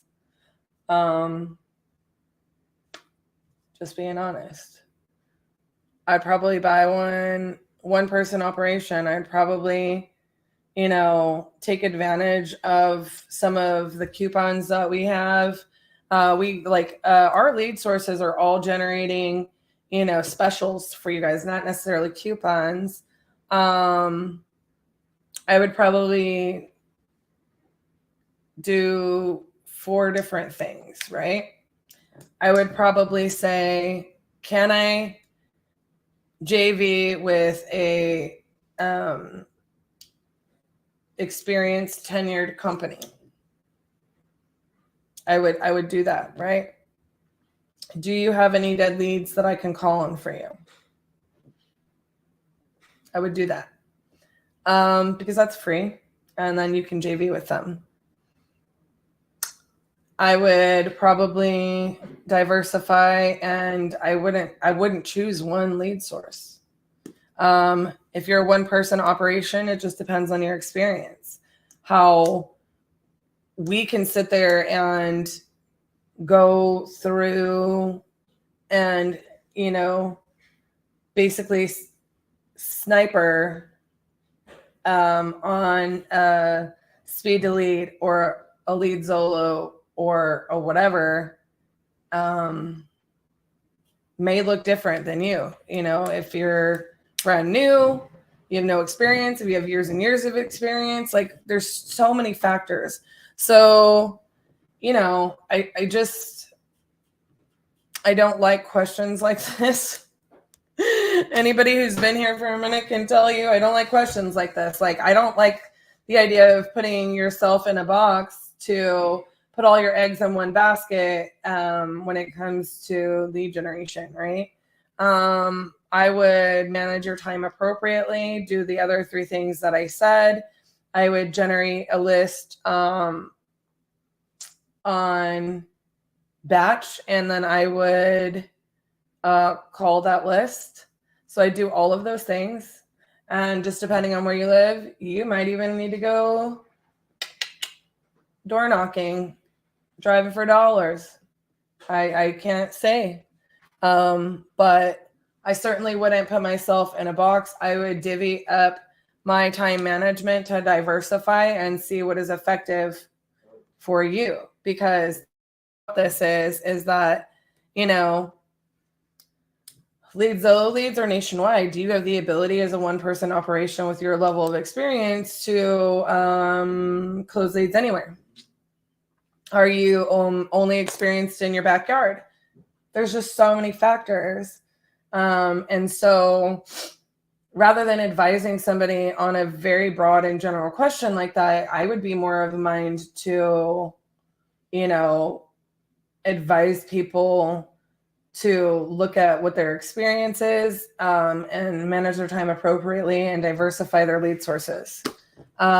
We forever, as like a 2-person or a 3-person or a 4-person, we've had like different company structures over the years. We used to have a role in our company that was called property analyst. And, they worked remotely. It was kind of like a VA in a sense. We used to generate leads totally differently, and we were really, really, and it worked. And I would never recommend what we did now. But it worked at the time. But we didn't know what we didn't know, right?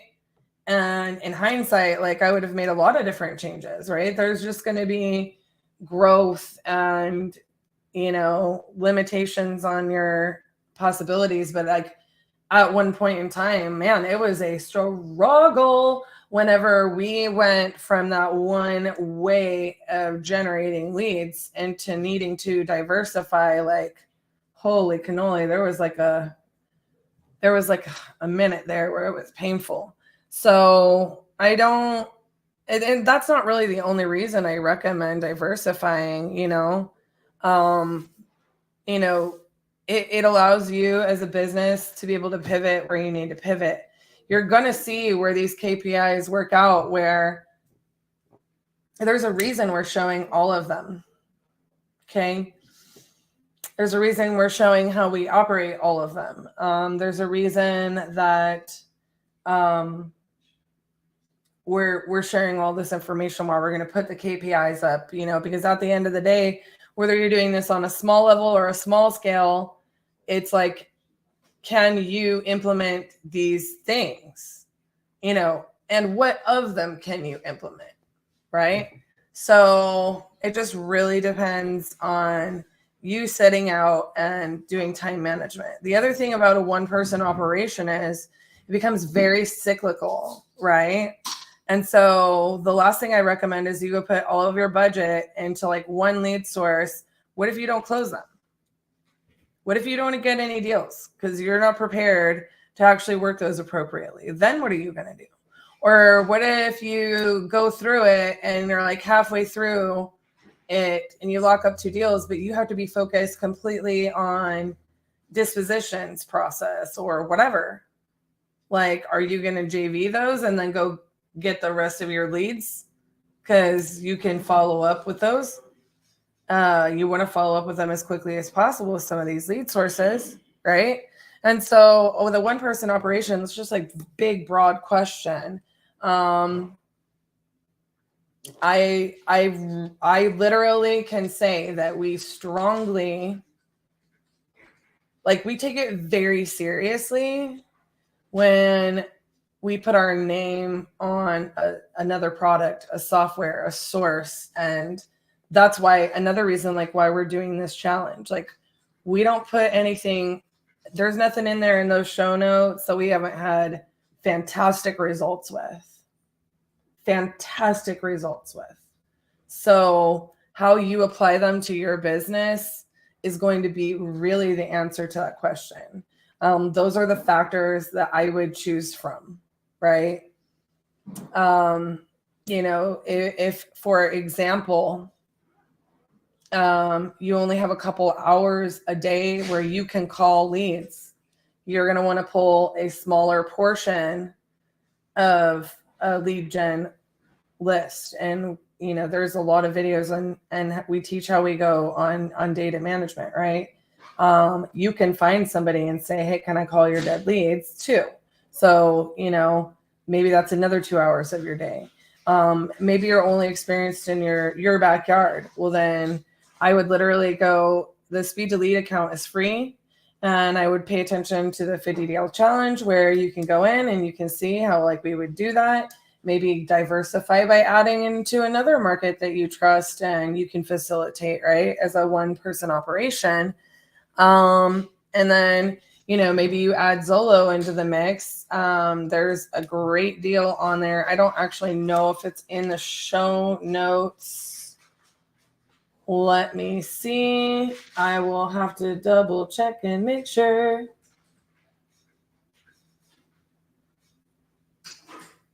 So we need to actually put this in the show notes, right? So it says, get Zolo leads for 70% off. 70% off, folks. I need to get RJ to put that in the show notes. Like, hey, yo.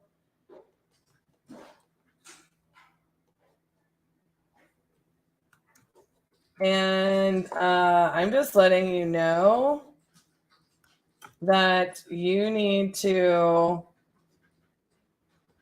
like, if you're considering, like, this is a part of your ratio, for this is for everybody out there.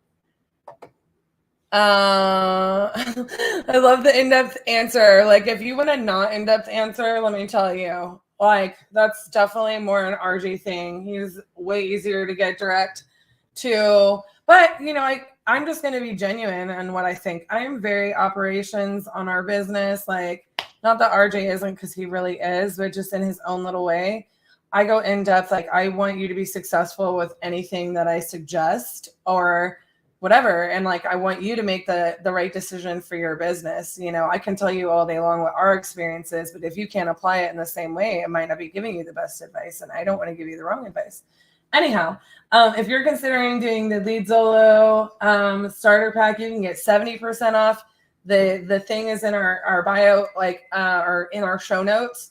Like legitimately, you guys, for them to have that special, we haven't even put it in there yet. I don't think we've even told anybody about it.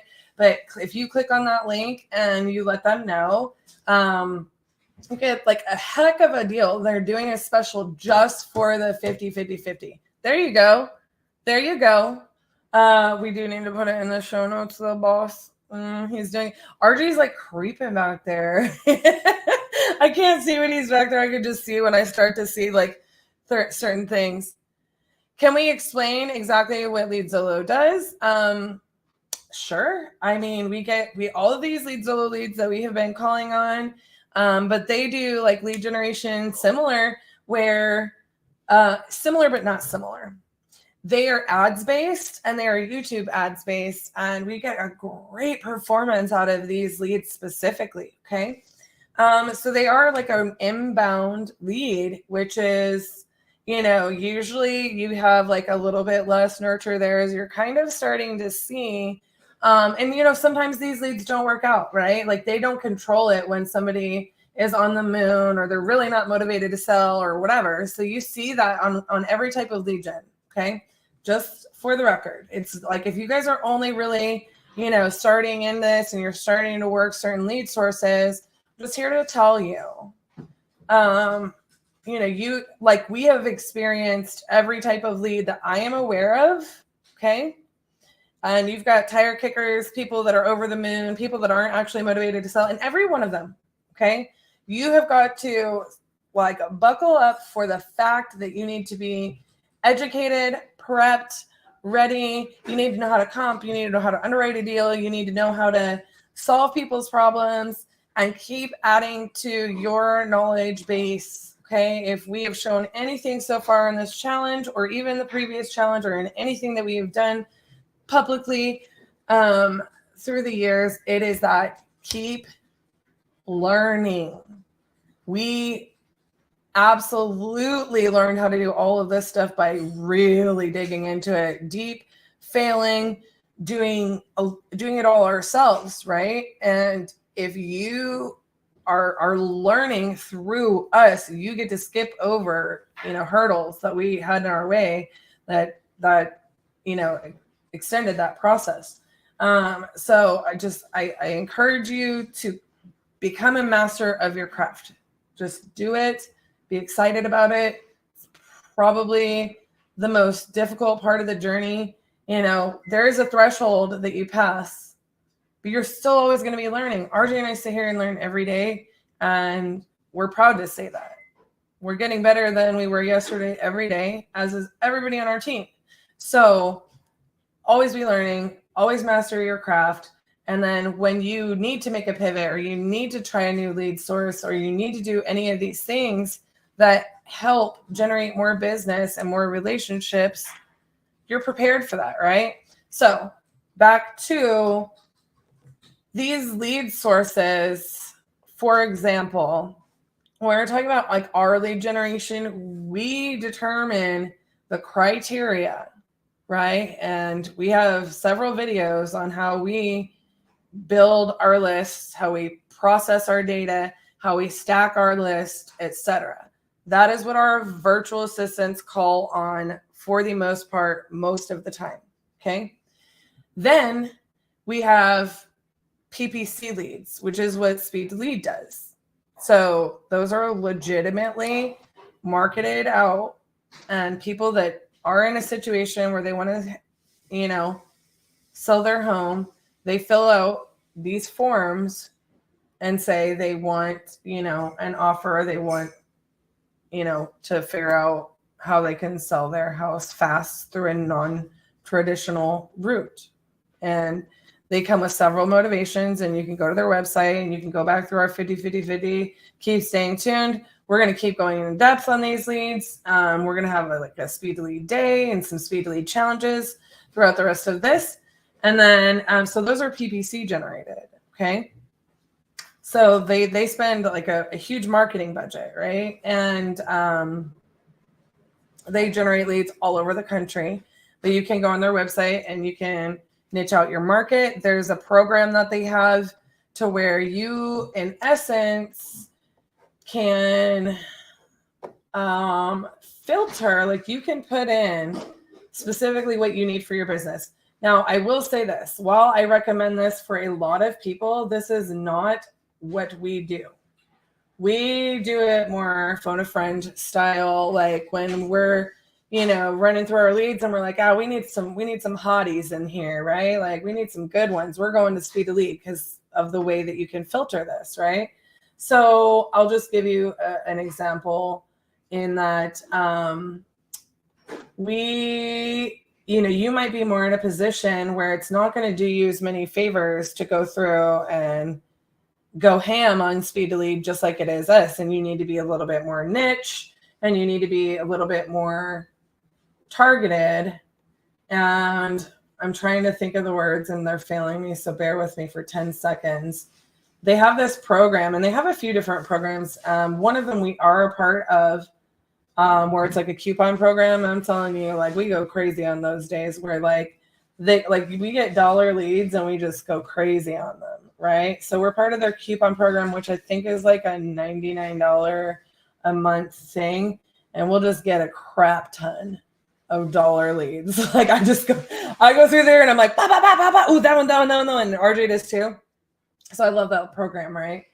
And then we'll go through and we'll hand pick out like certain ones. So to somebody's question, I think it was Eric's earlier, asked about why, we don't just go crazy on Speed to Lead all day, every day. It's like we choose our volume of Speed to Lead a little bit differently just because we will literally work them all over the country, right? Whereas we have a whole team of people. We have diversified our lead sources and we love Speed to Lead. I mean, I'm telling you what, I was actually talking to Liam and Jean, who I don't know if it's like CEO, COO. I actually don't know their real titles, but I know Jean is the owner of Speed to Lead. And it was super funny because there's like nobody knows how to work a Speed to Lead like you guys do. Like, and we have been with them before they ever had a website and sold these leads publicly while they were building their company. And so we have literally had experiences working these leads in every which way and the other, right? And we love them to this day. Again, we wouldn't be featuring it. We wouldn't be showing you guys how we use it if we didn't love it and believe in it and hadn't been very successful with it. So let me say, like, one of the programs that they have that we aren't necessarily experienced in, but I think is like a fantastic thing that they have is they have a fixed price program. And so like you set up your criteria and then the second a lead hits your criteria, it's like an auto purchase. They have a fixed price. And so you might be in a position where that is more like what your company, that is going to be the best way to utilize their product, right? Because they have just such great deals. We are also talking about doing a challenge one day with Speed to Lead on here where, we allow you guys to call Speed to Lead leads. But that's going to be further on down in the challenge. And those are going to be like a handful of people, that, we see constantly, doing a few things. They've been here. They're constantly like engaging with us. They're liking, they're sharing, they're learning, they're growing, they're supporting, and no matter where you are in your journey, like we're going to try to diversify that where it's like, okay, maybe you're going to get to call on 2 leads a piece and we can JV them. We haven't worked out all the details, but we want to also show everybody like what it looks like for people who work Speed to Lead differently than we do, like just how beneficial it can be to your business. So,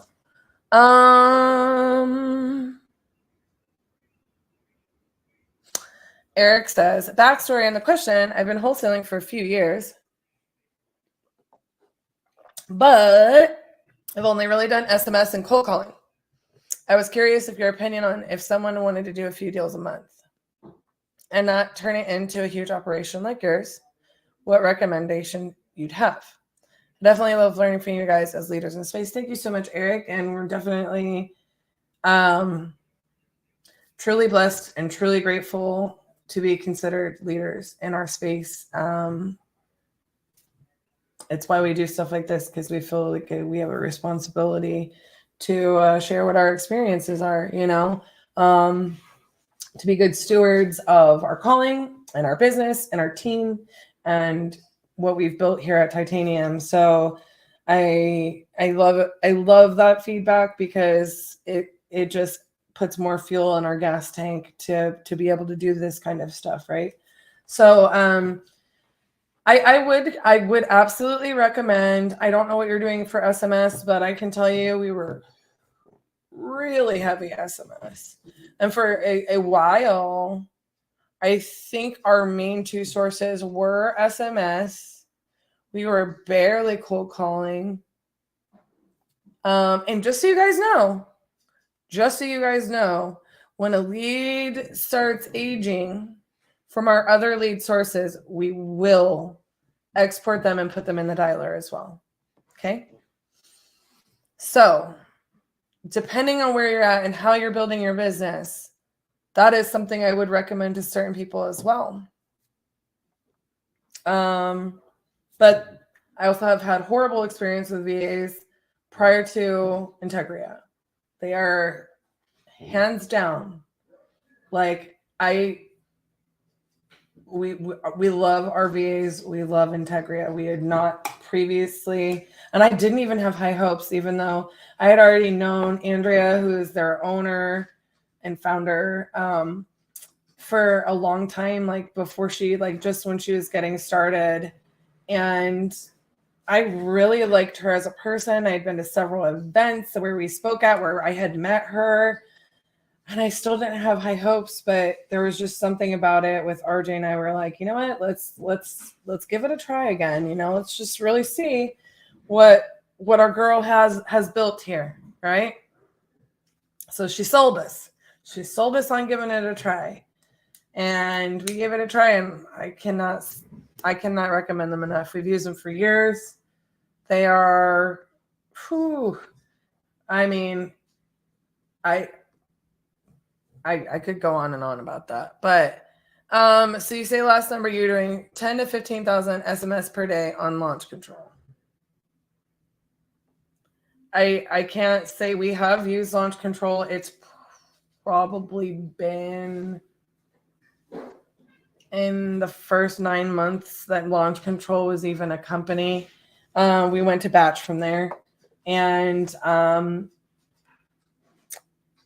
I just honestly don't know how launch control implements compliance these days. I know the last word I heard on it was they are integrated with Twilio on compliance, and Twilio is its own set of demands on staying compliant. We have had our little duckies in a row on staying compliant for so long through batch that we absolutely can send SMS, right? It is just not something that I can count on, and it's not something I want to get red flagged, right? I kind of I'm riding the wave. I say I mean we. We've made this decision to ride the wave. I just so you guys know, we have been sued for sending out a message even when they opted in. We were compliant, but I can't even remember what happened. It was such baloney. Honestly, we just settled just so we wouldn't have to deal with going to court. She was trying to say she was going to sue us for something to the effect of $25,000 for sending her a text. But really what it was is that she was on the DNC on her landline. We sent her a text, and she basically baited us into calling her landline. And our VA called it, and then we called it back, but she told our VA in between that she's on the DNC, don't call her again type of thing. So it was kind of up for interpretation. She was trying to say she was going to sue us for $25,000, some crap like that. It wasn't the first time she had done it. And basically, to save ourselves time and energy, I think we settled for sending her like a very small amount of money. Just for her to release on it, just because she was not going to stop. She was not going to give up. And yeah, I mean, it's a very real thing to try to stay constantly up with the Twilio, with the compliance issues. I want to stay grandfathered into that. I want to stay compliant. So we went from sending out a crap ton as well to really pivoting in our business. It does not say SMS is dead forever, or we won't send out very small information to certain data, but this is another reason why we love batch. Is like I have so much data history there, that we have weeded through, that we have processed. Like we can call or text that data and just stay within compliance laws and build up. And that's one of the things that we teach. That has been one of the most beautiful things that came from the original 50-50-50. Is like our data house, is like what I call it, right? Batch services, our data house, how we stacked it, how we filtered it, how we've kept in touch with our people and stayed over and over and over compliant. I can't say that we'll never go back to SMS. I personally would much rather have a text message than I would rather have, than I'm likely to answer a phone call. So I don't think it's gone forever. But typically speaking, we're going to send a direct message after we've called people now. It's just an order in which we process our data. Yeah, I know entrapment is illegal, but we just got tired of dealing with this lady, to be honest with you. It was a much smaller amount, and there was just a lot of going back and forth. And yeah, I don't know what's going on with launch there, where there are a lot of regulations, and you've really got to keep up with it. Okay, so back to calling.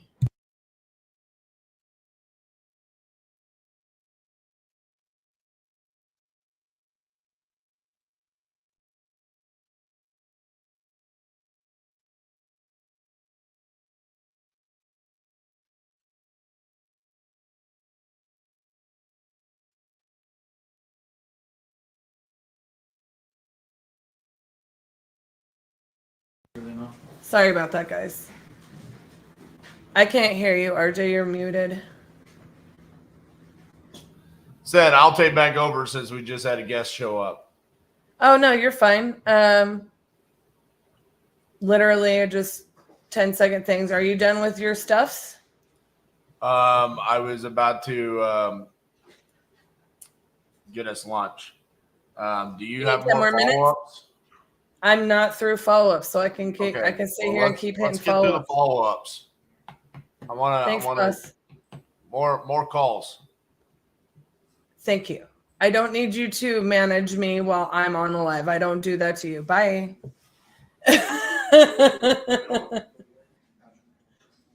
Anywho, could have thought that, especially if the calls were recorded and an SMS seller said to call her. Yes, I am aware.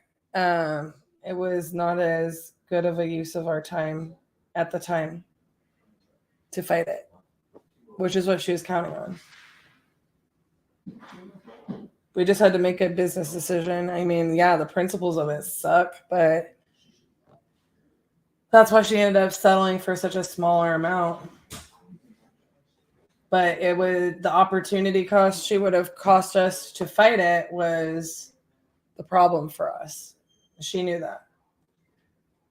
So that sometimes there's a price of doing business. Okay.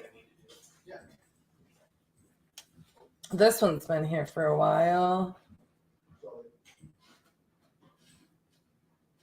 Let me go ahead and check on this bad boy, 284.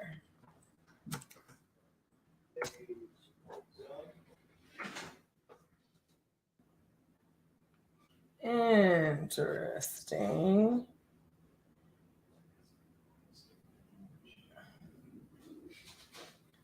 I actually don't see this one in my signing service, so that might have been something that Patrick sent out to be signed. So let me double check on that.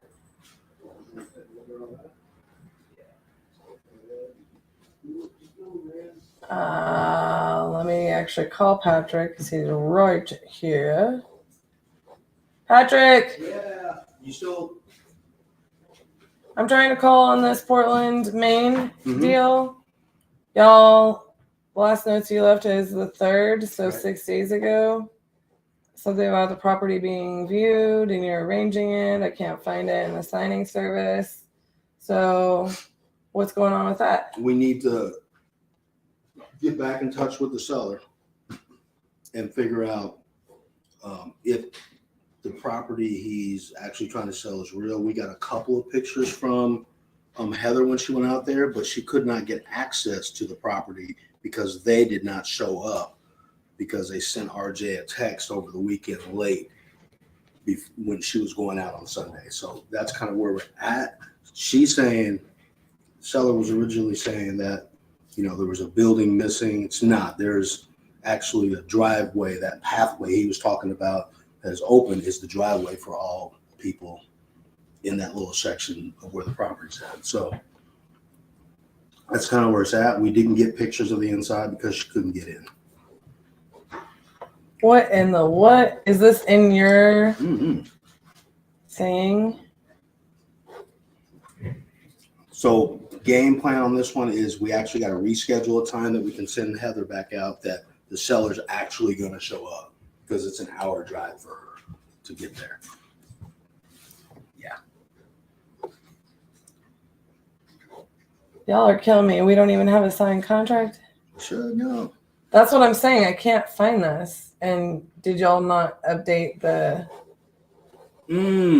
I'm doing follow-ups on signed contracts that aren't signed. Portland, Maine. So this is the one that I don't believe he wanted to sign yet without us coming out there to look at it. Right. That's what RJ had told me after the fact. So they could not show up on Sunday. When Heather got out there Sunday morning, it's like, hey, I'm here. But they sent RJ a message because I hit him at like 9, bro. There is no signed contract. No signed contract. There you go. Heather, we have not sent a contract. Heather was just going to view it to see if we're going to send a contract. Yes. When she showed up, the sellers were not there. When I text the seller, he goes, sorry, I called someone else's phone number and told them we weren't going to be there. Yeah. Said, okay, well, I asked you what time for us to be there, and you said Sunday morning, 10 a.m. We showed up Sunday morning at 10 a.m. and you're not here. And he's like, sorry, we're not there. Come back another time. Basically. This is not indicated on this card at all, so I don't know how to follow up with these people. That is my bad. So I'm going to set a forgot task. to leave the note on. Why are you smiling, sir? I love how you're falling on the sword. I want you on taking contract. You're taking accountability just like I am. Man, it does not, it doesn't pass the drop test or the smell test, okay? Let me know in the show, in the comments, if y'all need to know what the drop test and the sword test is. Y'all can listen to these two fools give me hell all the time because they don't like being held accountable to the fact, I'm like, how am I supposed to know? We got 19 how am I supposed to go make this deal happen? Look, you better get out. Not one of those 19. Y'all better get off my live. I know what's going on. Yeah, well, nobody else does. Doesn't pass the drop test or the smell test. I will get the notes in there now. Love you, mean it. Yep. Well, there are 2 other government lists to pull besides probate. I'm challenging myself to get a deal spending almost nothing at first. Oh, you are asking the wrong people, Crispy Bacon. 19 contracts sent. Would you hush? I'm going through the list and trying to figure out what the heck is going on. Don't make me get after you. I'm trying to call the ones. Oh, this one should be fun. Let's get back on this Houston. Like, it makes me mad. P.S. Please stop interrupting my life, Bates.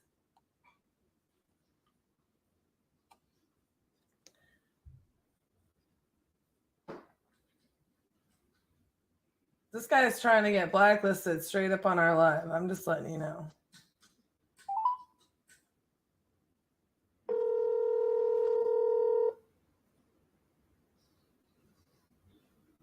Leave your message for.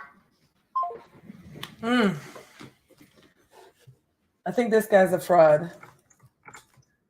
It's a JV deal.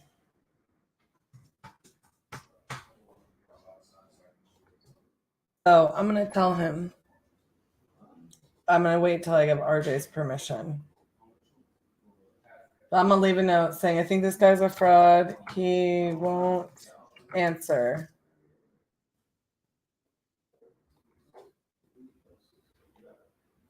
I like legitimately, there's absolutely no reason for that.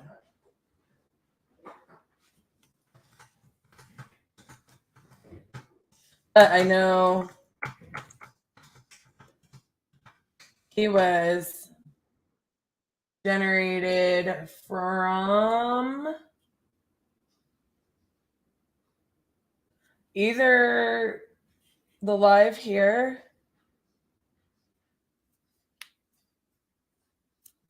it's a JV deal. Then it's two of them, which is really frustrating. Because nothing makes me more mad than spending our good time on a deal trying to make everybody be able to win, and then somebody just wastes their time or they're full of it. Especially like a JV partner. That's messed up. Whereas if they screwed up, I'd be more than willing to like help them and be like good to them. But just ghosting us after you wasted our time, not.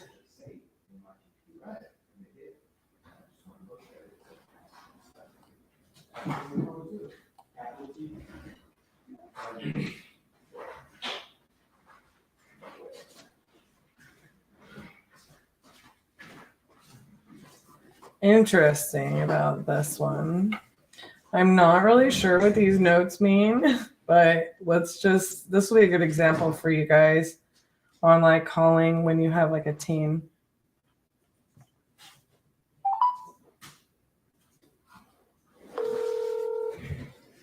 Hello.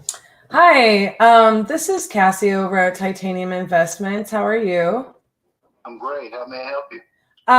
Wonderful. Good to hear. I'm calling you about the property there on. You were dealing with my business partner, RJ. Yeah. Okay. So I was just, you're in our system and I'm like looking to make sure, that we're doing everything that we're supposed to do on our end here. So I feel like there's a couple things that I'm missing in our information, but I see RJ has some notes that you're waiting on an approval letter for a dump truck. Is that correct? That is correct. Okay. Can I just go ahead and set you up for success and set us up for success and just get a little bit of information for you so that we know, when we can be scheduling kind of like our process, right? First of all, I think your name got erased out of our system. Can you tell me your name? Frederick. Okay. I just wanted to confirm that. And I assume because that's the name on the owner of record, but I didn't look it up, right? I'm just kind of going through and doing all of our follow-ups for all of our customers. So then my next thing is when do you anticipate, because I don't entirely understand the situation, but you're basically looking to get an approval letter to purchase a dump truck? That is correct. Okay. But now this is what the deal is. I've already gotten the approval. Okay. But I'm waiting for the commitment letter to say if they're going to need to my rental properties as collateral or not. So I don't want to start a process. Sure. And then have to back out of it. Sure. I completely understand. So I assume that this is something to the effect of you're purchasing this for business purposes and you're, so on and so forth. Yeah, correct. Okay, so that makes so much more sense to me. I was like, I think RJ left a note here that only makes sense to him, and I just want to call and make sure that we're doing everything right here, right? So RJ is wonderful. I believe he's doing everything he should. But I know this can be confusing. I mean, what is going on? Oh no, I believe he is absolutely, but we kind of have like checks and balances in our business, and so like we have like a transaction coordination process. I mean, if you've got a bunch of rental properties, we're just trying to I'm trying to fill in the blanks, and like I said, I think even your name got like erased from our information here in our back office system, and I'm like, my goodness, like I need to make sure that we're not failing the seller at some point in time. Okay, so give me when do you think that we should follow back up with you? Like, do you know when you're scheduled to get your financing worked out on that? Well, I'm waiting on a phone call now. I've been just waiting on them. I mean, I wish I knew how to say when it would be, but I'm waiting on the bank. Oh yeah, no problem. I know how that. I mean, trust me, I know that would be weird. Like, we dealt with it thousands of times over, so I totally understand. Well, I really appreciate you answering my questions, Ethan. We look forward to doing business with you, and we'll go ahead and make sure, if we don't hear from you, to follow back up with you in a couple of days before the end of the week and just check in on the situation. If not, just give myself, this is actually my cell phone number, so you can call me or RJ. And once we get that, excuse me, once we get that contract process started, opening title and so on. Man, I got a tickle in my throat. I'm sorry. That sucks. Allergies are bad here. Oh my gosh, I know. We were just talking about that this morning, where it's just like April and like May, I have just been suffering, and I'm not historically like my whole life like a really bad allergy person. RJ is, but not me so much. But it's been horrible the past couple of years in the springtime. I'm just like, ugh. Well, hopefully you're not like me, because I'm going into them. The older I get, the more I suffer. That's what I'm thinking. Like, I'm about to just de-allergen my entire life. Like, when's the last time we changed the air filter out? And, like stuff like that, Interestingly enough, there's this, and this is a side note completely, but there's this thing, there's this company called Curology. So it's CUROLG. And I was looking into it. It's kind of like immunotherapy for allergies, and like you just put like these drops under your tongue, and it slowly introduces the allergy to your immune system, so you can build up your immune system to fight off your allergies. And I wonder, and it's like a subscription program, and it has really good reviews, so it's something you might look into, because I know as soon as I saw it for me, I was like, this could be really intelligent for me to do, since I didn't really used to have allergies, especially, and now I'm kind of getting them the older I get, So yeah, I will look into that. I yeah. Sure will. And mine are so bad that I got this whole puppy thing going on under my eyes too. Oh, Lord knows I've been there. Lord knows I've been there. Mine has been really bad. Like, I don't get that as much, fortunately, especially since I'm female, right? But my eyes, this is the hard part, because I love, to do my eye makeup. My eyes will just water this time of year. They just won't stop watering, and I'm like, I'm gonna have makeup running all down my face just for my eyes, and it's just like, it's so frustrating. But it's the allergies are heavy for us, and we're here down in Fort Worth, so it's a little bit of a jog, from where you are. So it's like, it's bananas. Anyways, I hope maybe that works out for you. Let me know on that. But we'll set it to follow up on you here in the next couple of days, and I hope they got everything they need going with your approval for your truck, for your business. And yeah, just holler at us when you're ready to get the process started. We're looking forward to doing business with you, and I've just got you here in my follow-up, so I was making sure to touch base with you and make sure there wasn't anything you need from us in the meantime. Okay. Thank you, ma'am. All right. Thank you so much, Ethan, and we'll talk to you soon. Yes, ma'am. All right. Bye-bye. I mean, I know RJ said something about that, but like, so what I always tell like our team is like, you know, Ethan, I just touched base with him, and like one of the biggest things that people fail to do in this is through the transaction. You guys can go back to the day where I started going over our TC process, our templates, and so on and so forth. One of the biggest mistakes I see people make is they don't do the TC and they don't do the closing coordination and they don't touch base with people. Even whenever there's like, the guy's not going to sign a contract today. No, you still want to touch base with them, because I can promise you one thing. The second Ethan gets that approval and he can sell his property, he's calling us back. Why? Because we proved to him, we built tenure, rapport with him through just like touching base with him, through telling him like, hey, we have a process. Hey, we're going to make sure nothing falls through the cracks. We're going to take care of you. Like, we're ready to go. And we're reassuring him, we're building that rapport even through just following up. So sometimes I don't particularly hate it whenever there's a note like saying like, hey, RJ like dealt with Ethan like a week ago. He may have touched base with him since and not left a note, but it is not going to hurt me to call Ethan now and just be like, hey, Ethan, like, I just want to make sure we're not letting anything slip through the cracks. I know RJ left this note. He didn't go into great detail. You heard him. He's doing everything right. It's like, oh, well, I absolutely believe he is, but I just want to make sure you still got everything you need. Because a lot of times you've got to understand, these sellers don't understand what's going on. They only do this a couple times in their lives. And this is a huge, important asset to them. For them to be reassured that you are genuine, that you are authentic, that you are real, that you are really here to do this thing with them, that you're going to do it the right way and you're going to take care of them throughout the process. That's what you need to build rapport. You know what I'm saying? So fix your allergies by fixing your microbiome. Well, that sounds like the tangent of the century on my life. I don't know how to fix my microbiome, but I've done what I think is fixing my microbiome before and still had allergies. But what's up, boss? Could be wrong. Hey.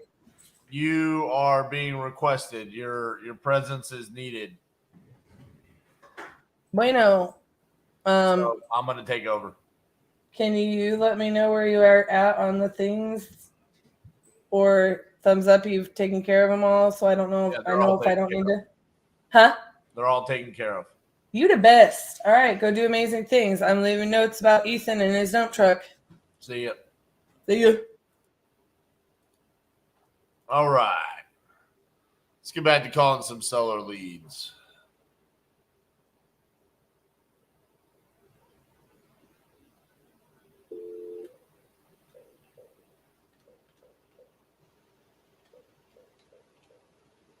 The number you have dialed is not in service. Please check the number and try your...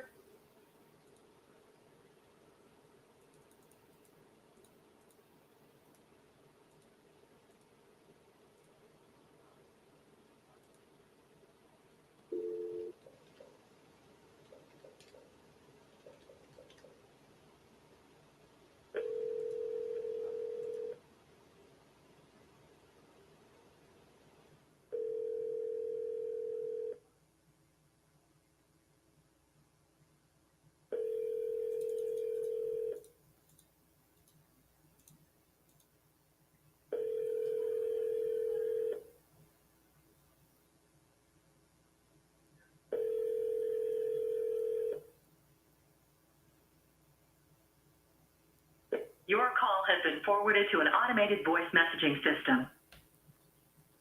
Blake Jones Is not available. At the tone, please record your message. When you've finished recording, you may hang up or press 1 for more options. To leave a callback number, press 5.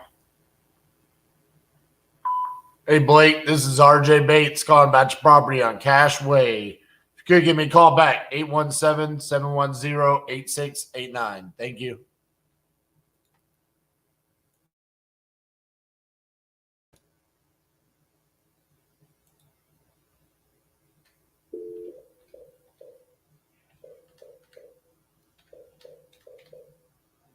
This line has been placed out of service. Your communication cannot be processed. We're sorry, your call cannot.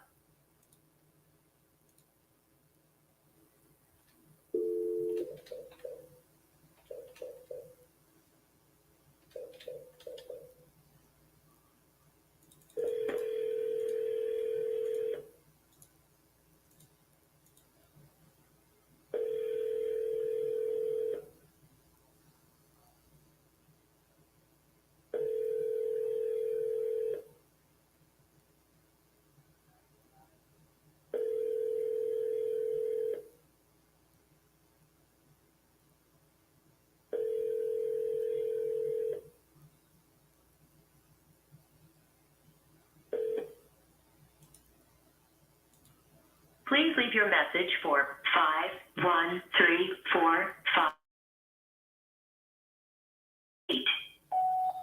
Hello, this is RJ Bates calling about your property on Winston Circle that you entered on my website saying that you're looking to sell that property. If you could give me a call back at 817-710-8689. Thank you.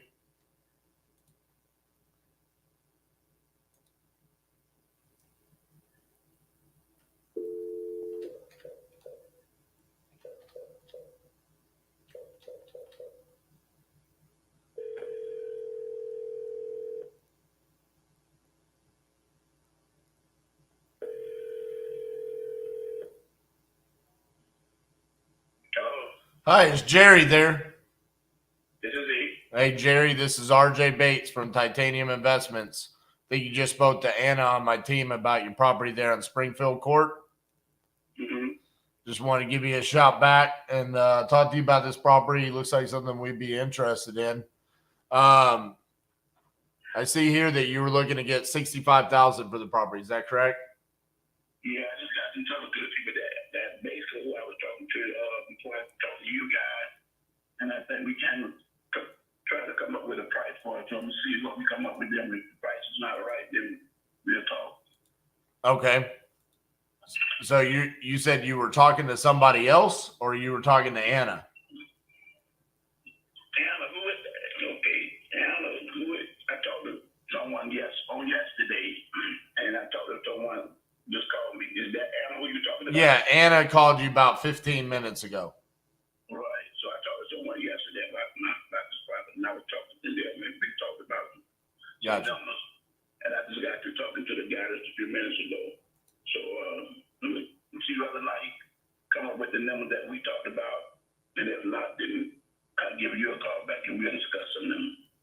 So right now, I'm gonna see what he got to say, and if it's all, if this number is good, I'm going to stay with him because I talked to him first. But if not, then I give you a shout out.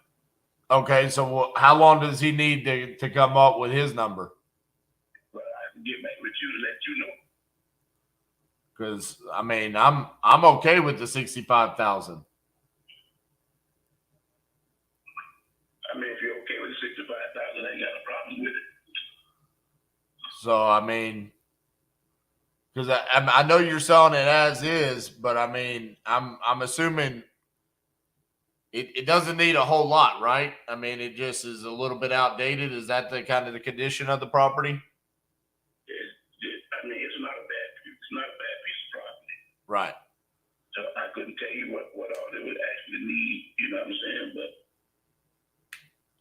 you actually have to see it for yourself to determine that. So I mean, I like the $65,000 number, but I don't want to have to wait on some other guy. You know what I'm saying? I know you talked to him first, and I respect that, but you know, I got to do what I got to do. You know, and 65,000, I'm okay with it. You know, I don't know what he's got to think about. Right. So give me a little time, and I'll get right back with you. See Okay. what's going on. Okay, so you're gonna call him? Yeah, I'm gonna give him a call and let him know what he want to do and see if his number's right. Like I just told you a few minutes ago, if his number's right, I'm about to do with him. But if his number's not right, I'll give you a call back, and then we can Okay, sounds good, Jerry. Look forward to hearing back from you. What's your name? RJ Bates. RJ. Okay, RJ. All right, appreciate you. All right, buddy. Bye-bye.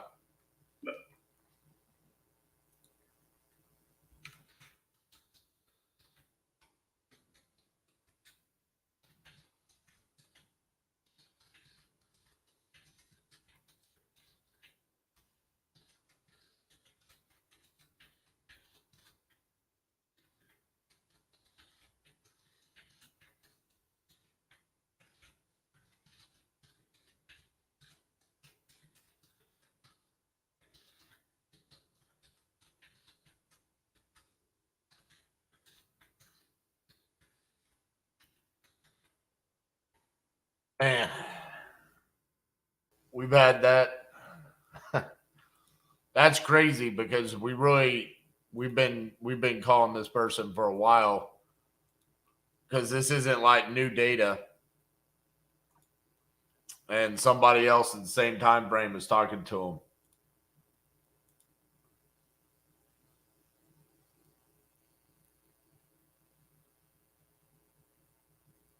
I hope we don't miss out on that.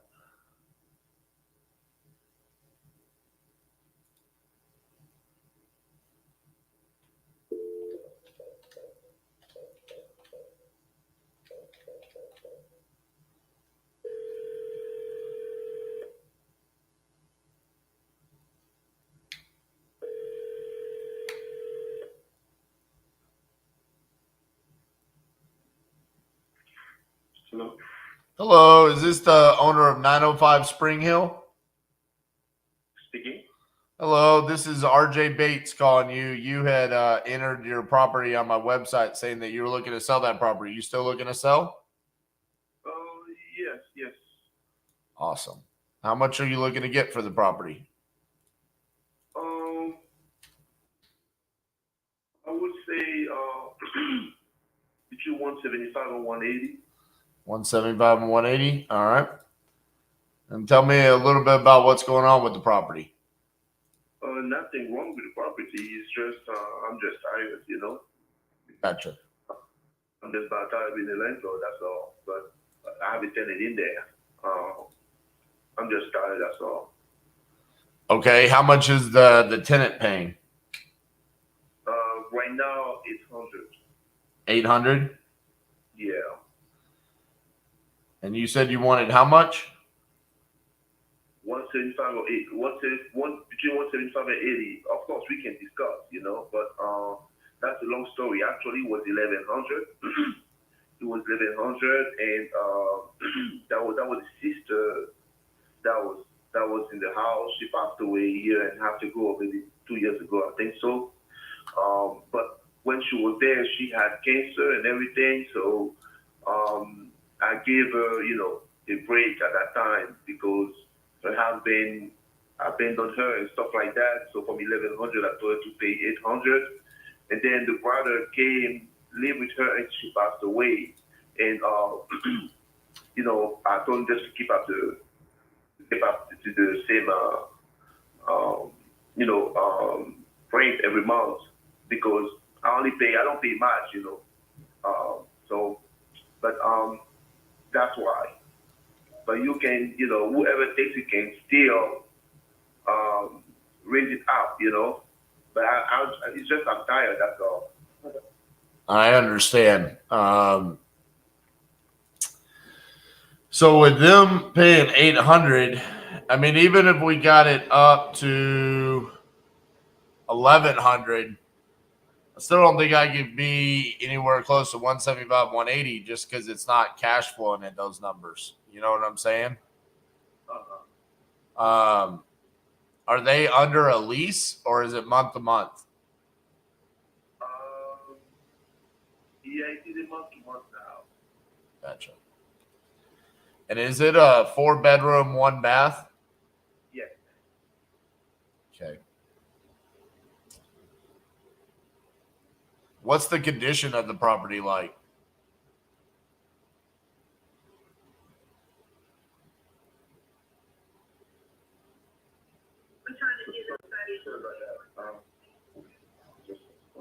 But yeah, What's the condition of the property like? Oh, good. You know, I would say it's good, livable. There is no issue. Last year, I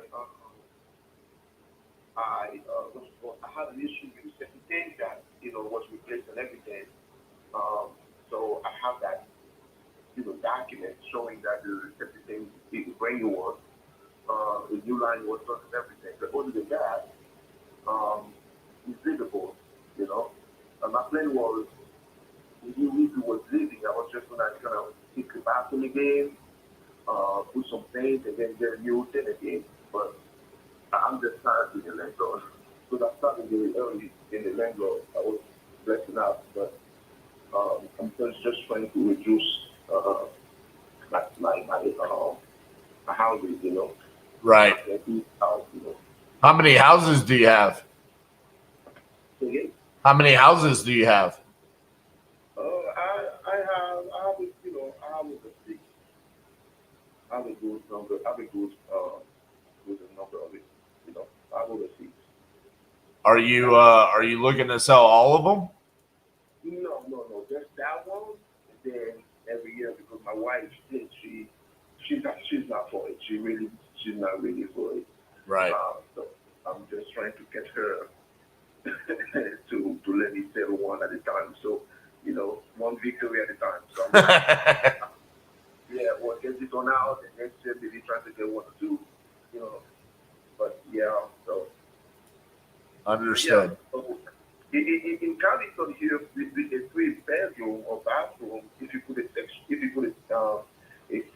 in it, you can easily charge, $1,400. Like I have a 3-2 bathroom in California here, and I'm charging, $1,400 there.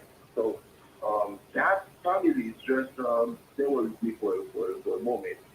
And when the sister got sick and got, abandoned by the husband, I just, give her a break, Right. Like I said, my mortgage on that is just $400, so I'm still making double, but, and at the same time, I just wanted to give them a break, to give the woman a break. And then the brother is there, so I was like, that's why I'm taking care of the property, so. And anyway, I was trying to get rid of the property, so as long as I'm making, my money, I was like, okay, it's okay, Right.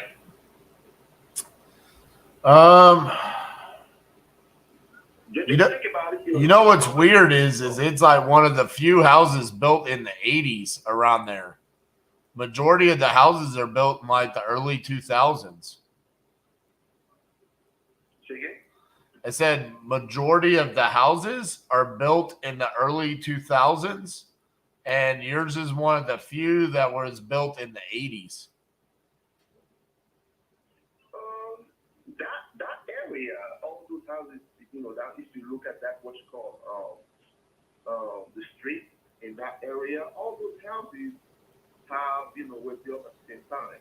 Same, of course, they have like new construction there, but just let me know, like I said, let me know your number, and I will think about it, I mean, if I would probably be closer to the lower 100s, probably down in that 130, 140 range, to be honest with you. 130, 140? Yeah. Okay. So let me think about it and talk to wifey about it. Okay. You said 130, 140, right? Yes, sir. I would say maybe one. How about 150? I can't. The reason why I would need to be there is because, like you said, if I could get that $1,400 a month rent, then I could make that cash flow. But I can't. I can't make 150 work. So I mean, I don't know. Talk it over with your wife and see if you guys can make that work. Like I said, there's no commissions, and we cover the closing costs and stuff like that, so it helps you out a little bit. So what's your number? What's your number? My official number, I'll meet you in the middle. 135. 135. No, your phone number. What's Oh, my phone number 817 710-8689. Okay, so let me think about it, and once you get back from work, I will, I will talk to her about that, and we see. Because I tell you, it's just it's just because I'm just tired. That's all. But I understand. I'm really a motivated seller, but like I said. Even at this price, I'm still, making money out of it. Of course, maybe because I bought it at the right time, right? Right. But well, there's the other option is how much do you owe on that mortgage? I just owe $50,000. I mean, we could do something creative if you're open to that, where we could buy the property subject to, and then you could seller finance the difference to me. I could pay you a little bit more on that. So you can do it subject to. So sub 2, where I take over the mortgage, and then you seller finance the difference to me. So say if you owe 50, I take over that $50,000 mortgage, and then on the if you want 150,000, that means you would finance 100,000 to me, and I would just pay you over the course of time. So how is it gonna work that 100,000 and that finance? Like you're gonna pay me every month? Yeah, every month. So let me look here. How many years is left on your mortgage there for the 50,000? Do you know? I think maybe 27 years. Okay. 26. They're 26 something.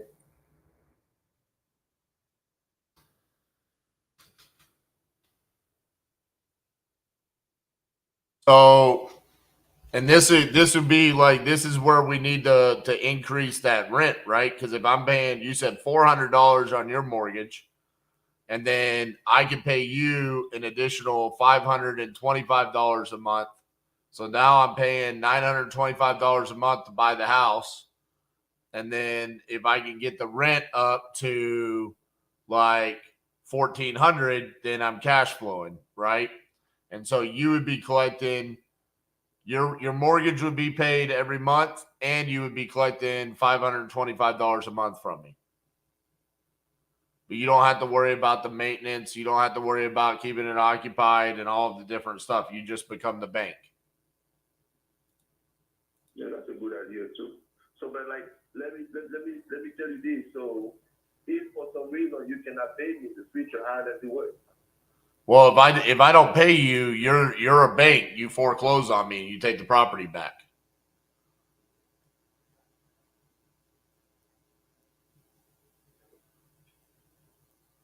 Oh, that's a good idea.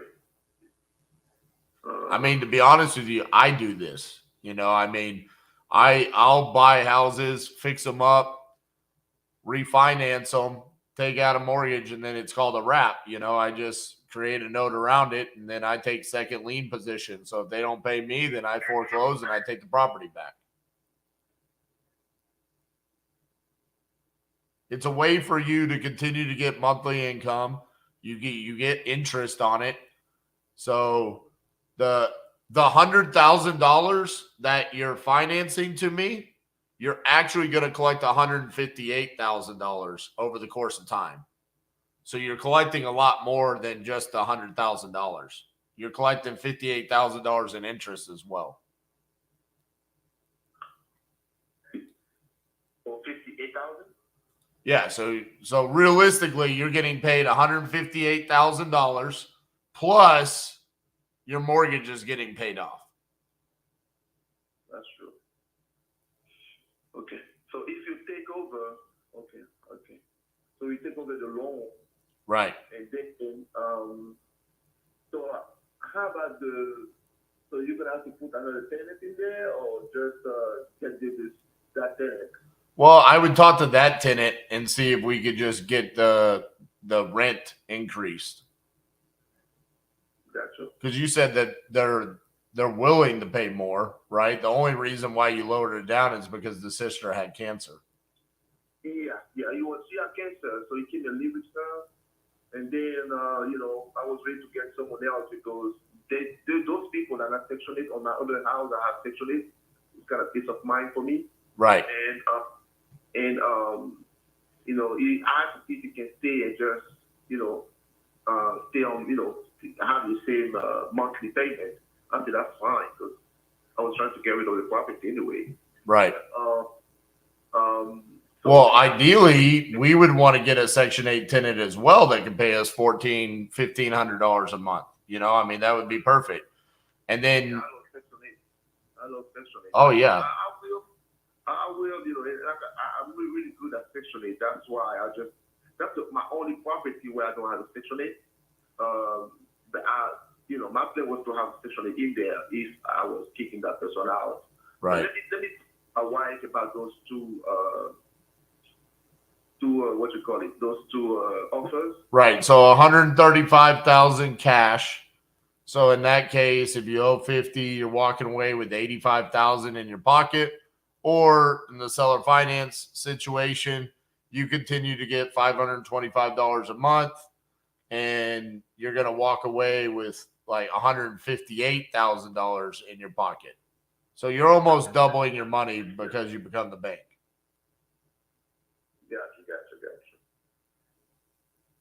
Gotcha. All right. So what's your name again, sir? My name is RJ Bates. RJ Bates. Okay. All right. So let me talk to my wife, and I'll get back to you. All right. Sounds good. When would be a good time for me to follow up with you? Let's do it. Hold on. I'm doing a meeting at the same time. I'm looking. Give me a week, okay? Okay. Next week, and it's good to call me like after 4:30 here.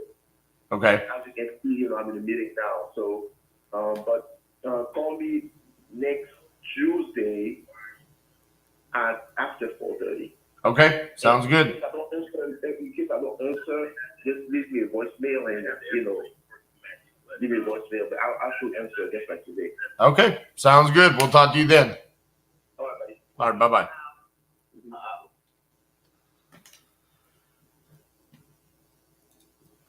So, Gerald, I mean, in that case, we need to have that conversation because just explaining to them why they wouldn't have to foreclose is, I feel like that's kind of explaining a fairy tale.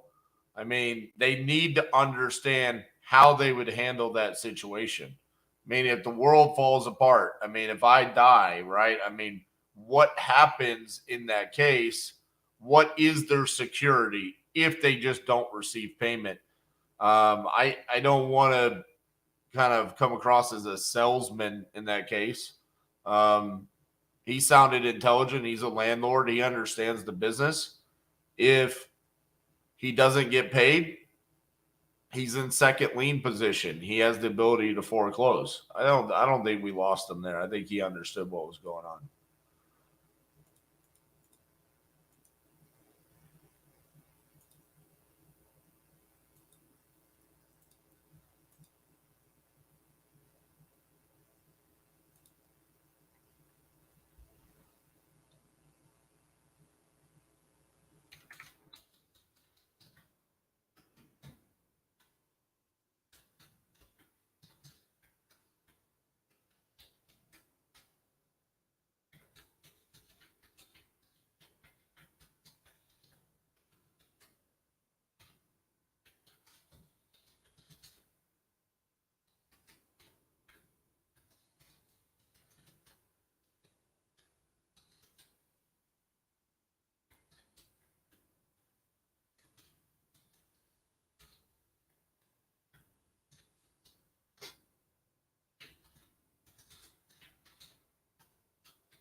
Next Tuesday.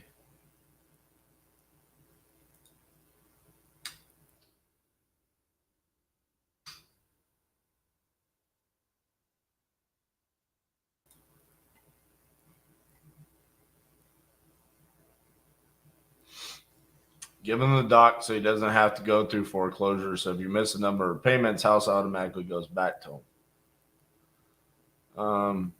I don't think this is as big of a point of contention as you're making it. I'd rather just do it the normal way where he takes a lien position, and if we don't make payments, then no, he forecloses. I don't think that was a point of contention in that conversation. I think he completely understood.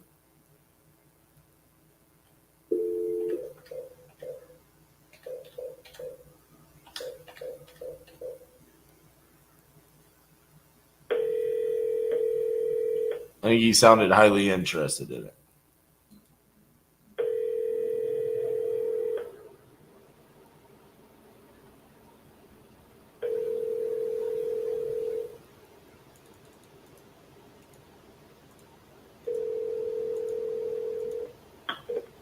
Your call has been forwarded to an automatic voice message system. 901634. Not available. At the tone, please record your message. When you have finished recording, you may hang up or press 1 for more options. Hey, Henry, this is RJ Bates calling about your property there on Veracruz that you entered on my website. Give me a call back at 817-710-8689. Thank you.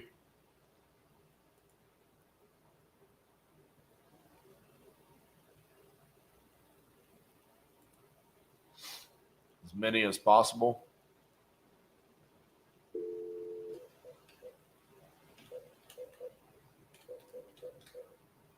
Talked about this in the previous days. I don't believe in vanity KPIs where it's like, you need to place this many phone calls. Hi, you've reached Ty at 775-433-5479. If you get a hold of me, please leave a message and I'll get back to you as soon as I can. Thank you.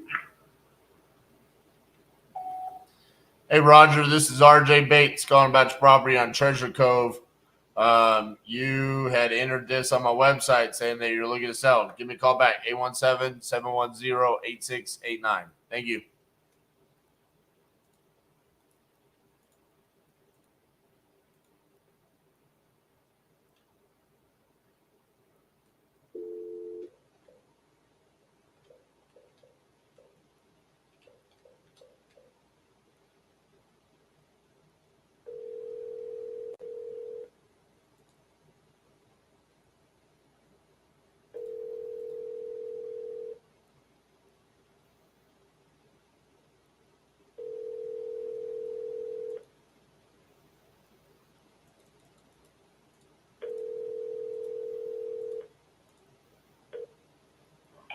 Hey, you reached Maurice at R&R Barbershop. Sorry, I missed your call. Can you leave me a message or shoot me a text and I'll get back to you as soon as I can. Thank you. Bye. At the tone, please record your message. When you have finished recording, you may hang up or press 1 for more options. Hey, Marcus, this is RJ Bates calling about your property on San Antonio Street. Give me a call back, 817-710-8689. Thank you.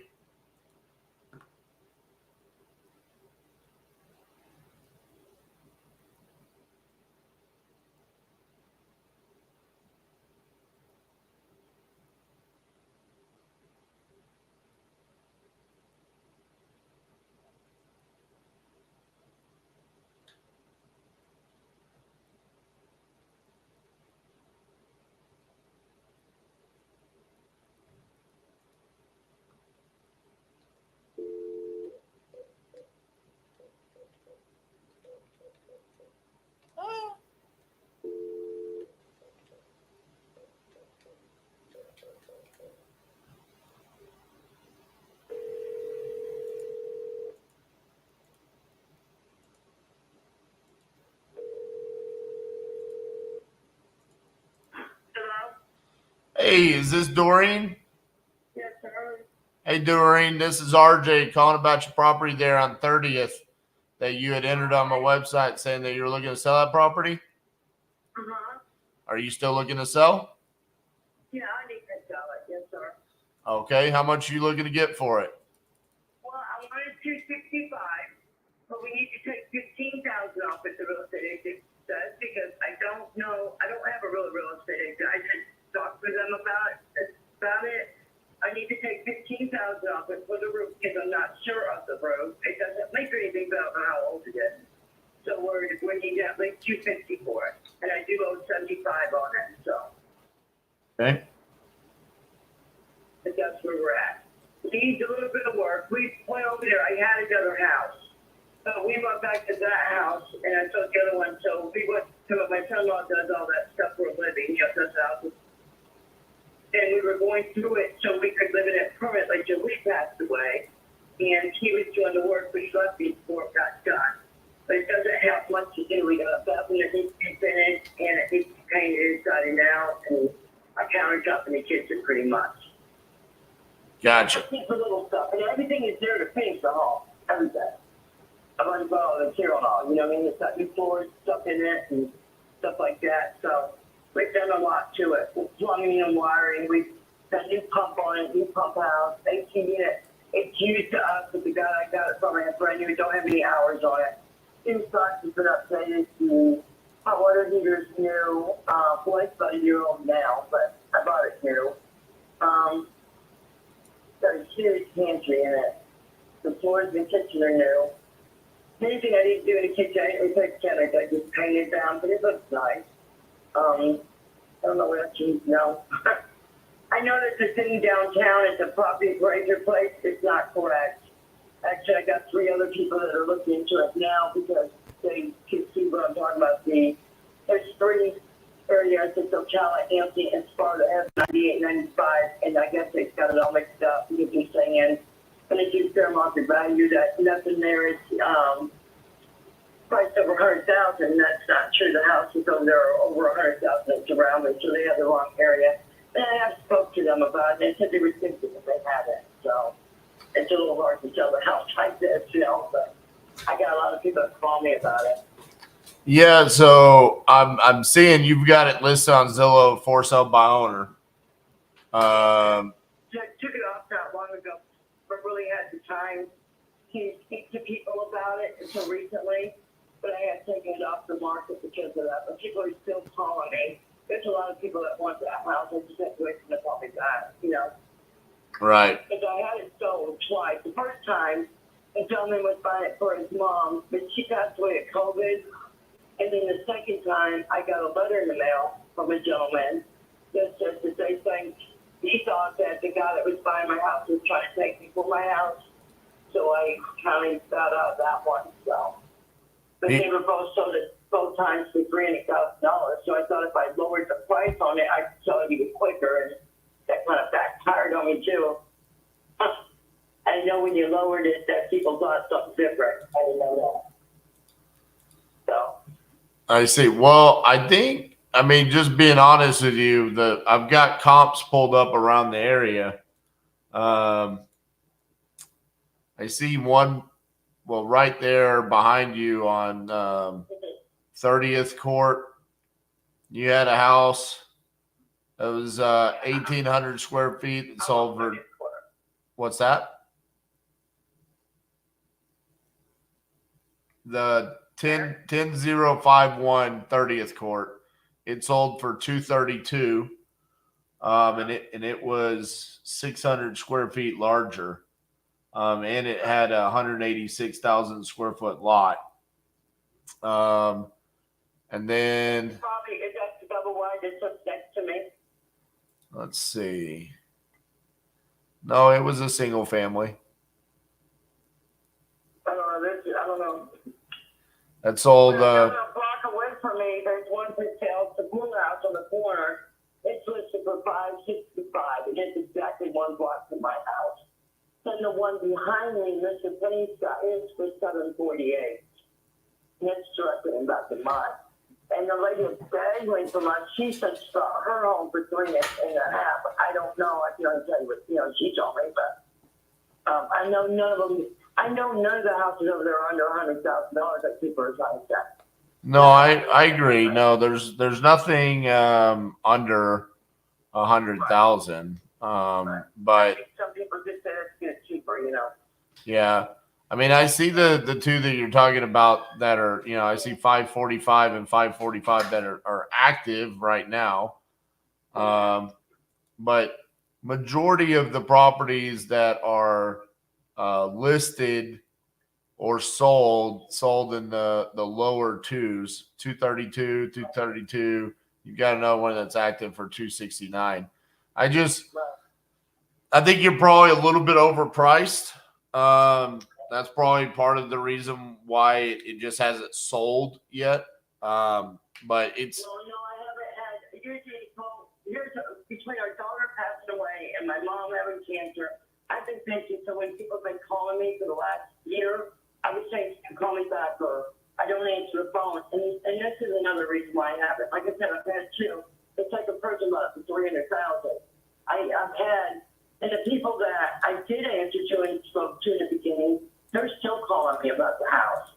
And right now I've got 3 people that are in the running. They're kind of like, I thought it outbidding themselves because they're, I guess, I told them I had 2 people that asked me to bid on. I'm telling them, and they're getting there. I'm at 245 for it, so I don't know. We'll see. Gotcha. All right. Well, like I said for the roof, Yeah. I don't think it's a good fit for me, but best of luck with it, and hope it sells quick for you. Okay. Okay. Thank you. You have a good day. Bye bye. Bless her heart. That thing is not worth what she thinks it is.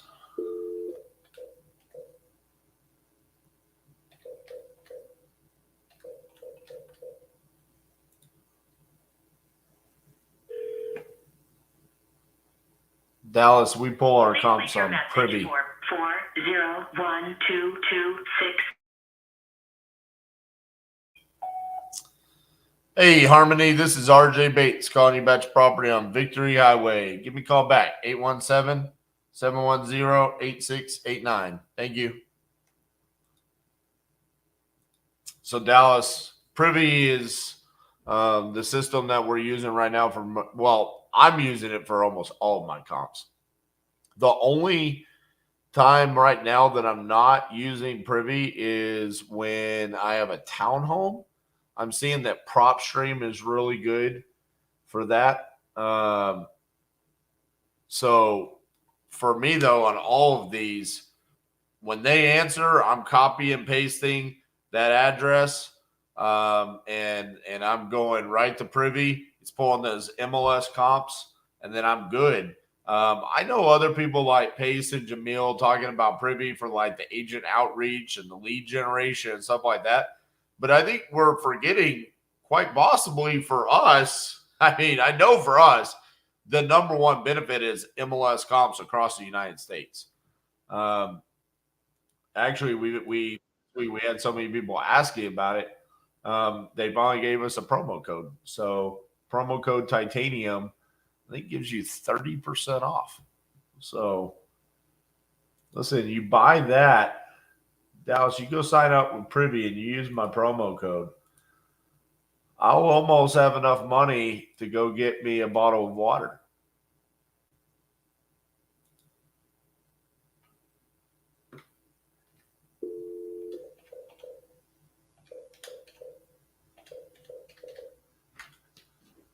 Just like this. Ozarka, proudly Texan.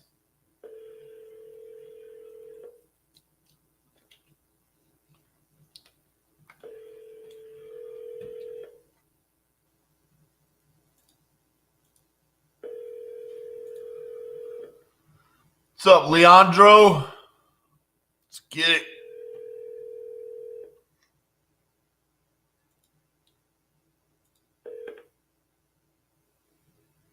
We're getting it. Please leave your message for 7.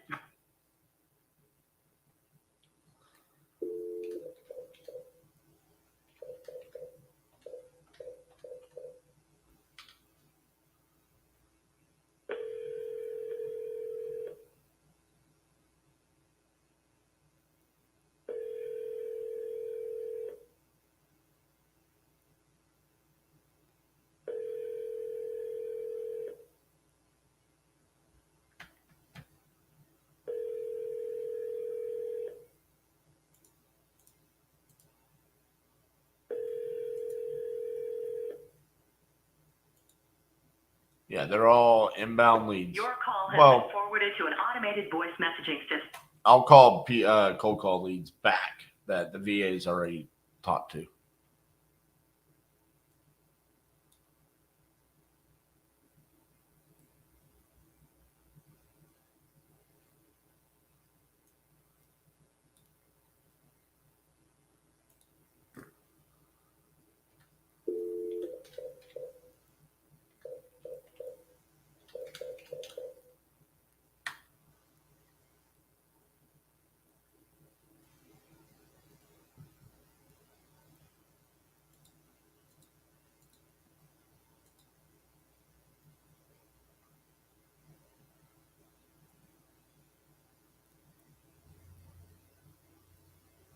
Come on, phone. Ring.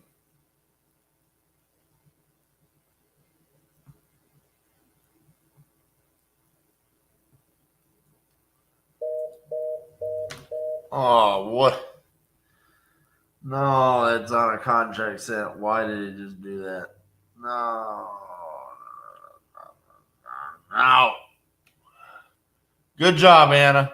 Let's call this one back.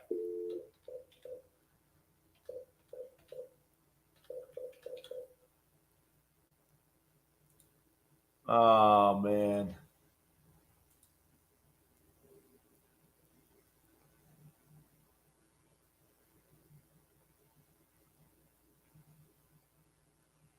Let's call from my cell phone.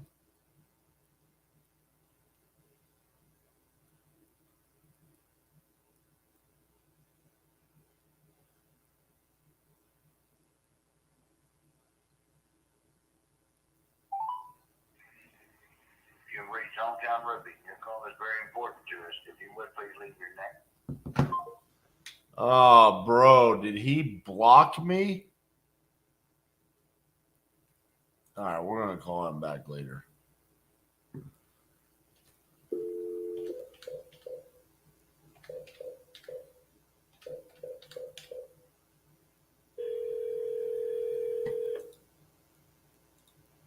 We're sorry, your call cannot be completed at this time. Please hang up and try your call again later. Thank you.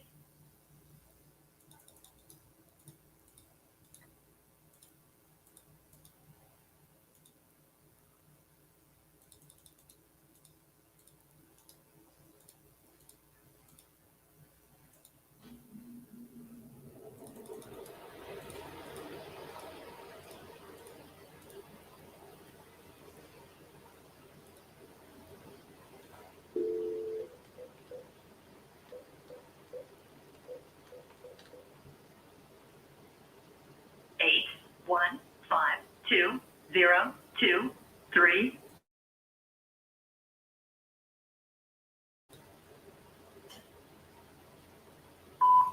Hey, Paul, this is RJ Bates calling about the property that you entered on my website that you're looking to sell. Give me a call back, 817-710-8689. Thank you.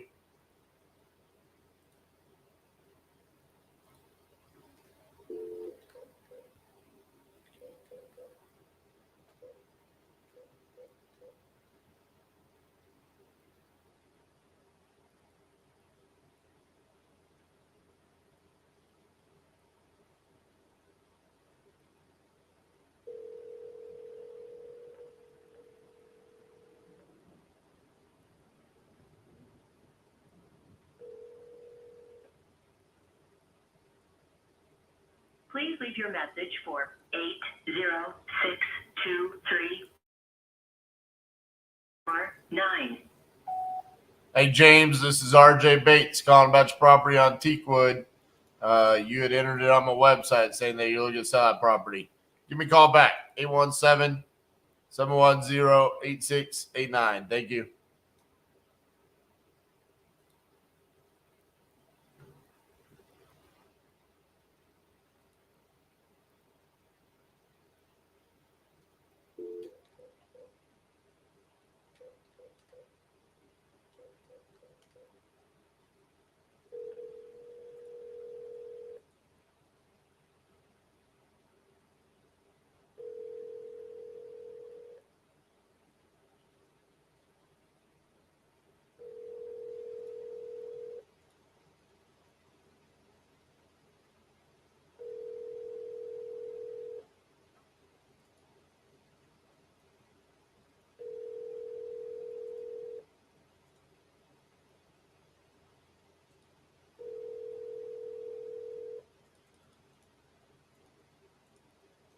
Please leave your message for 70676.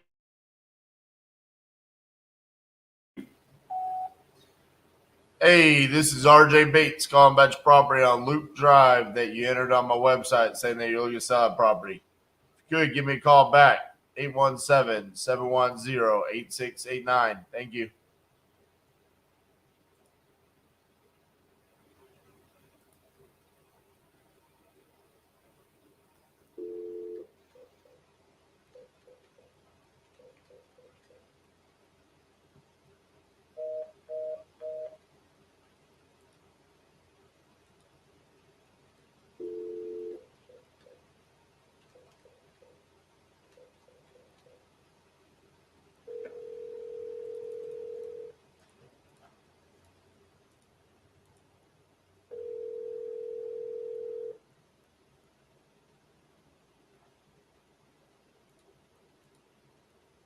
Please leave your message for 616516554. Sorry, mailbox is full. To send an SMS notification.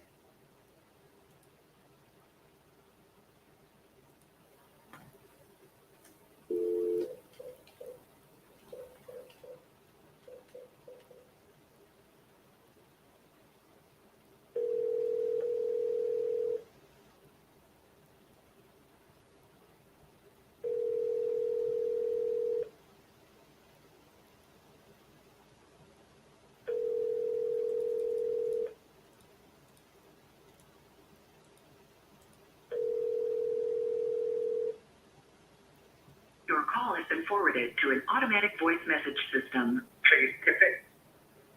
Is not available. At the tone, please record your message. When you have finished recording, you may hang up or press 1 for more options. Hey, Chase, this is RJ Bates calling about your property on Ranch House that you entered on my website saying that you're looking to sell. Give me a call back, 817-710-8689. Thank you.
Please leave your message for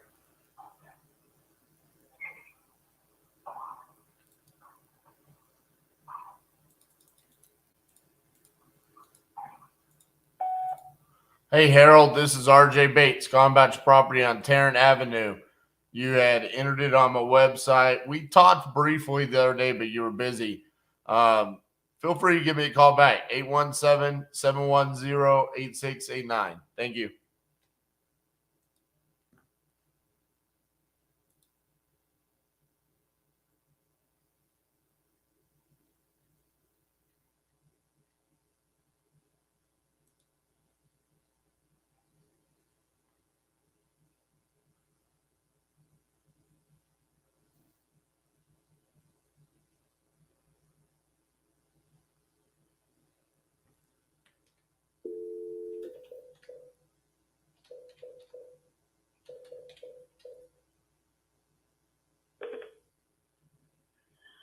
You've reached the office of Dr. Mark.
Any tips for someone who hasn't sold the property yet?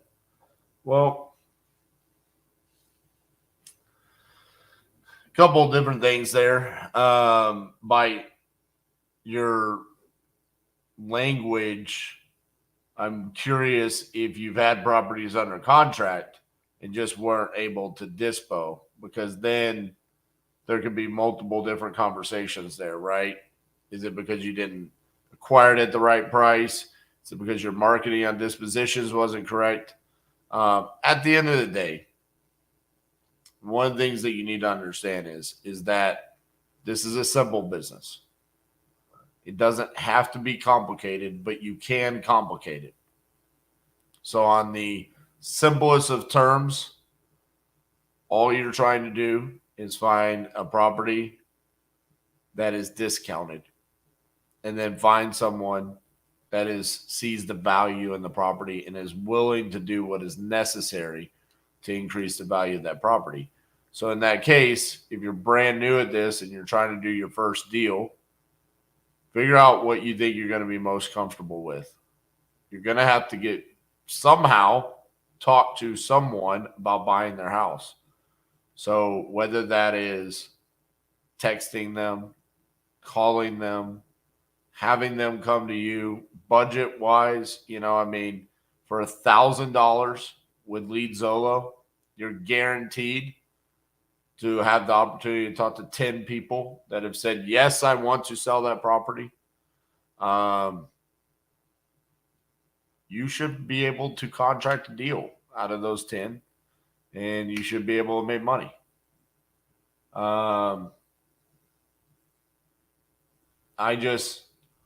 I would want to understand more about your situation, what you're potentially struggling with. More often than not, it's because there's not enough action being taken. People that will go out and they take the action, they're the ones that are able to get the deals.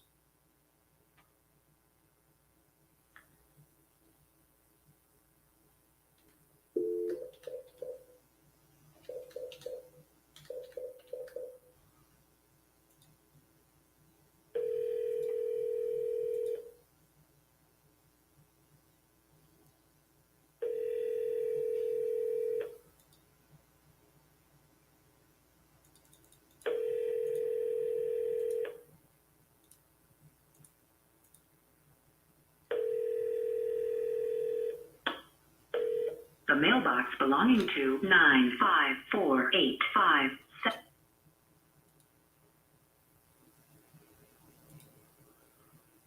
Pretty new. I'm just kind of confused on what type of property he's selling, if it's a good one. We'll see. Single family, like medium price point. So go out and wherever you're located, find a property that could be either a rental or a flip. That's all it is. I mean, the property type that should not confuse you. That you're getting in your own way. Go find you a 3-bedroom, 2-bath, 1,200 square foot house that pretty much sells anywhere in the United States.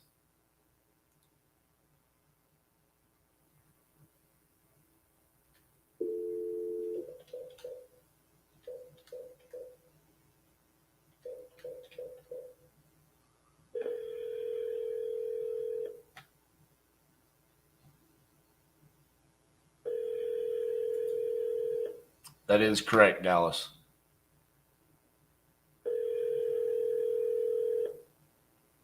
We're sorry, your call cannot be completed at this.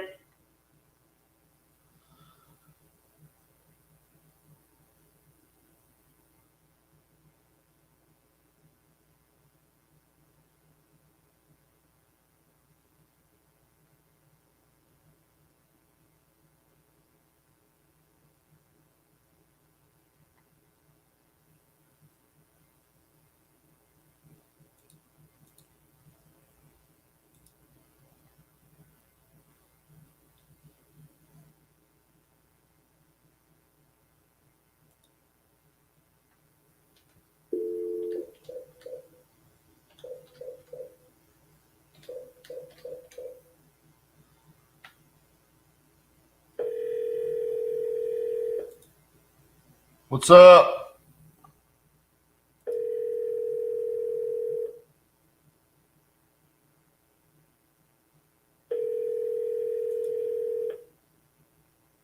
No.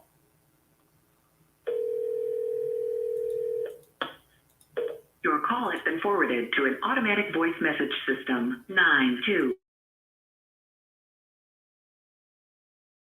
available. At the tone, please record your message. When you have finished recording, you may hang up or press 1 for more options. Hey, Debbie, this is RJ Bates calling about your property there on Madison Avenue that you entered on my website saying that you're looking to sell. Could give me a call back, 817-710-8689. Thank you.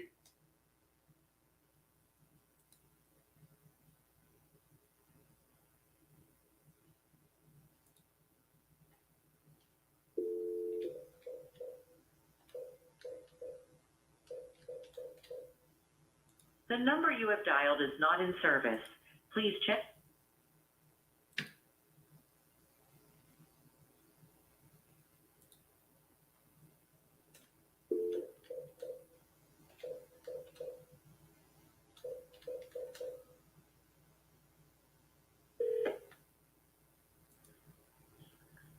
Yeah, this is Vincent. That's what I'm doing right now.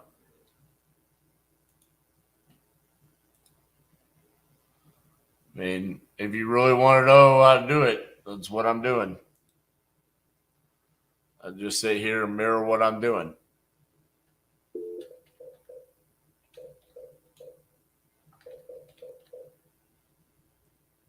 Sorry. Fuck everything that's not here.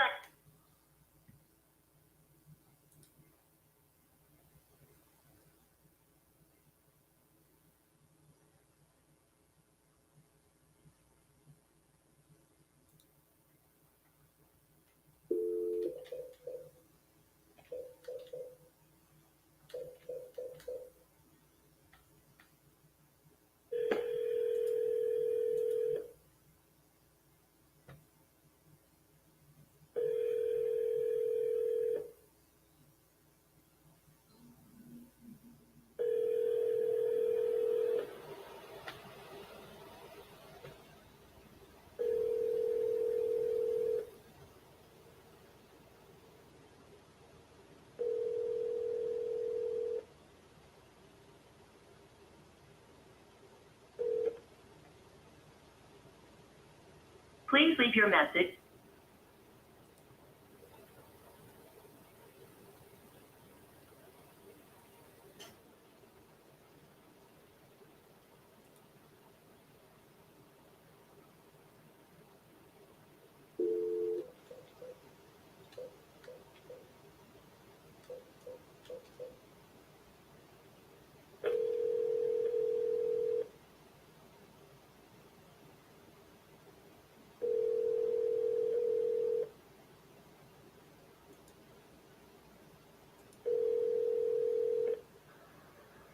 Hey, you've reached 541 3.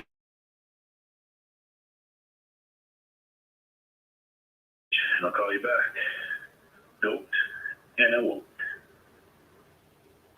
At the tone, please record your message. When you've finished recording, you may hang up or press 1 for more options. Hey, Michael, this is RJ Bates calling about your property on Page Street that you entered on my website. You can call back 817-710-8689.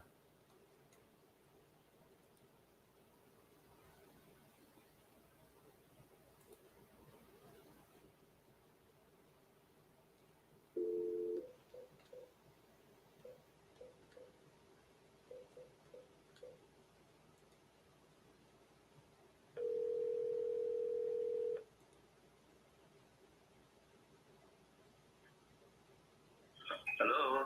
Hello, is this the owner of 607 North Camden? Yeah, you could talk to me. Yes. Hello, you had entered the property on my website saying that you were looking to sell that property. Are you still looking to sell? Yeah. What company are you? My company is Titanium Investments, but I think you saw one of my ads on PPC and you called in on it. Okay. Does that sound familiar? Tell me about how it works with your company. Well, a couple different ways. First and foremost, I need to get some information about the property, see if it's something that we would be interested in. We purchase properties cash. There's no realtor commissions. We cover the closing costs, things like that. Normally we buy properties as is. We don't require any repairs or anything like that. There's other different ways that we can purchase properties. If you're open to creative finances to see, but normally I kind of go through a little 5-minute questionnaire here to see if we are a good fit and what I think would be the best solution for you. Okay. The property is located at Beverly Hills. Where are you? What city are you? I'm in Fort Worth, Texas, but we buy real estate all over. Okay. So, yeah. What information you need? Well, first and foremost, did you have an asking price for the property? Well, let me put it this way. We listed for $16.8 million. It's a mansion in Beverly Hills, 8,500 square foot, and French Regency. You could view the property on Zillow. You could, view the property on Zillow. The address is 607 North Camden Drive, Beverly Hills. So you listed it for 16.8? Yeah, we listed for 16.8, and it's like 1,900 a square foot. And then I just checked. I just saw the report at Beverly Hills. Beverly has a little area called flat. The flat is very, small section with very high demand location. So I just saw the little report saying that from rubyhome.com saying right. that there's only 13 houses listed on the flat. The average listing price is $2,100 a square foot. So we know that. So we listed below 2,000, 1,900 a square foot.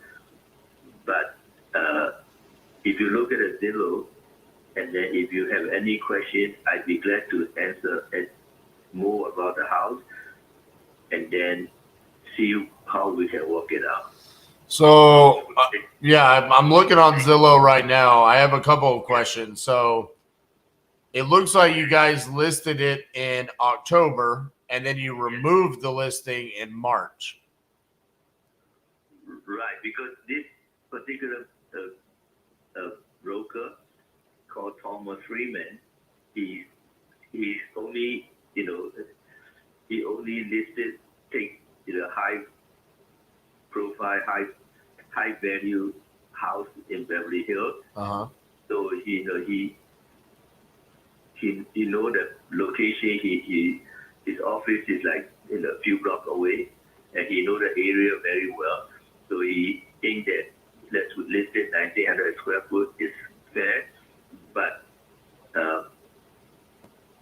the house is the French Regency, so he's think that it would move, but he keeps saying he will sell, but for some reason we were a little disappointed because I don't I don't see any, I don't see any, action or any like postcard or big ad on the home magazine, on a big ad on the hotel magazine, any advertising, nothing. I didn't see it, but he keeps saying that we did a lot. Anyway, so, and then most brokers in Beverly Hills, the same thing. They just want a listing, and they're waiting somebody to call. They don't want to even spend money on advertising to help sell the house. So, and then we listed way below, market price, but 16.8. But that's why we decided instead of give another listing to the same broker or another broker, we tried different route like you guys. Right. You so that you would make it fast, and of course we're willing to take less than 16.8. So but the house, if you think it's walkable, I'd be glad to answer a lot of questions about the house. We built the house. How many showings did you have when it was listed for those 6 months? Yeah, we do, but for some reason, either we do, for some reason it's being close to escrow. For some reason, they did quite a few showing, and then China, like I said, most brokers got a listing, they wait somebody buy it because they don't. It's different. That's why I thought I use a different route. Talk to you guys. Right. Well, I don't blame you. I mean, you guys are more serious, and then you guys have money. You guys know how to. So I thought I'd change. If I give to another broker, and then they will come back with the same thing, take the listing, and wait somebody to call.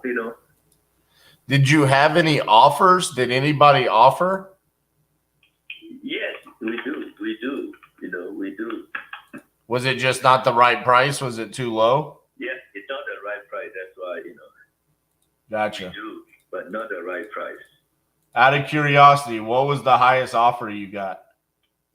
Well, 13.9. 13.9. So when I'm looking at comps, I see you have one house right there on North Beverly Drive that was about 2,200 square feet larger. It sold for $20 million, but it was on the market for 841 days, and it was built in 2020. So that almost makes me feel like that was a new construction when it sold. Outside of that, I mean, you really don't have that many sold inside of, what do I have this at? I have it in a 0.3 mile radius. But then you've got 2 under contract right now, one for $27 million, but it's almost 3 times as big as yours. You've got one 6,400 square feet. It's under contract for $10 million. Some of the things that have happened when you listed, and I don't know if they talked to you guys about this or not, because clearly if someone's coming in and spending $16-20 million on a property, they're wealthy, right? But there's a lot that's gone on in the economy, since October when they originally listed it. Inflation, interest rates, there's a lot of things that have kind of shifted the focus. So someone that might have been buying a property for $16 million back in September of October of last year might not be able to afford that now. So that could be potentially part of the problem. And then you have competition. So right now in that 0.3 mile radius, you have 5 properties listed. You've got $19 million, $12 million, $21 million, $23 million, $15 million. And all of those properties are bigger than yours, except for the one that's listed at $12 million. So from that perspective, I think I'm starting to understand why the property didn't sell when it was listed. So my question to you is, realistically, if you were to say, I understand I'm willing to sell for less than the 16 million that we had it listed for, how much less are you willing to take? Well, I don't, because I don't know you quite familiar with the territory and then about Beverly Hills, California, we call it flat. The flat in Beverly Hills only a few blocks, and only like less than 1 mile radius. It's different than, a few blocks north or a few blocks south. A few blocks south is way cheaper. A few blocks north, again, is even more higher. Right. The land there's more land on every block. So is this your cell phone or? No, this is my landline at my office. Okay, can I have your cell phone so I? Yeah.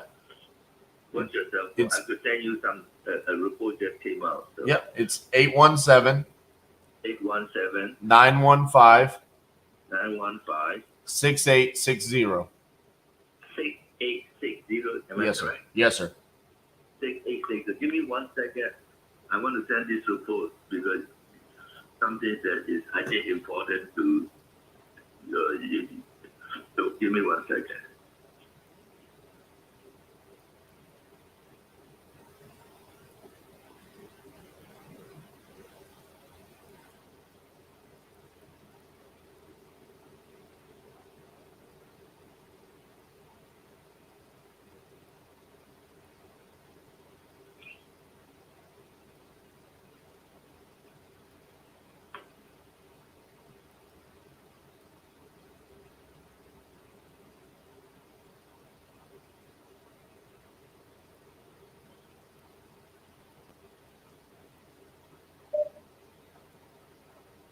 Where's Isaiah?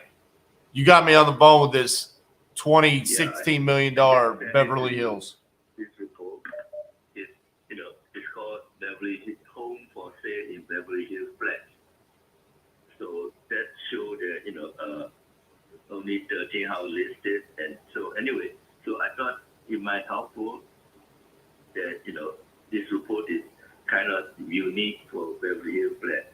Right. Anything south of Beverly Hills Flats is way cheaper, half the price difference.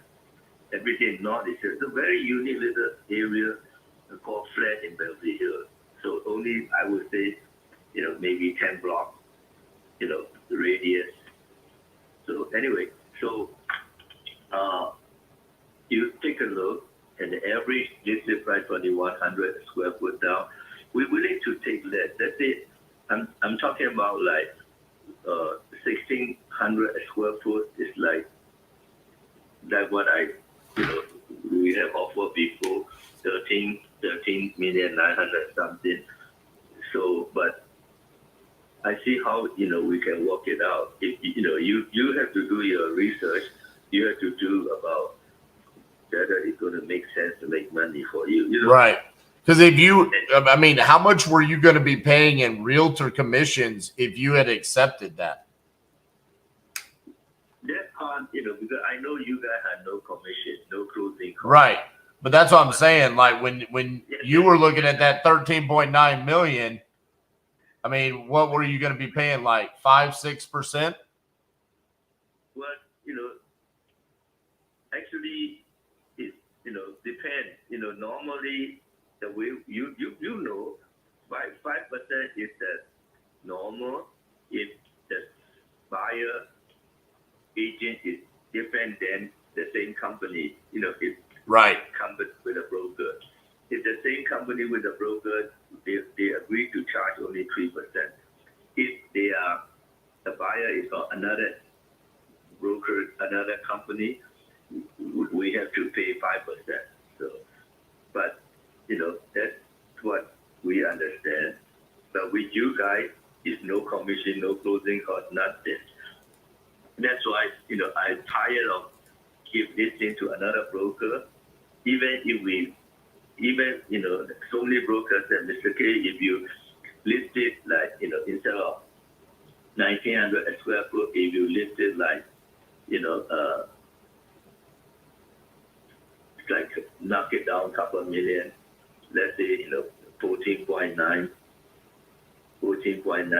I think you have you will have the multiple offers, this and that. But I kind of tired of these broker talk, so I thought, right, I talked to some of you guys. I already talked to a few companies. You are the fifth company that called me, and then I already had an appointment with 4 other companies, today, tomorrow, and day after.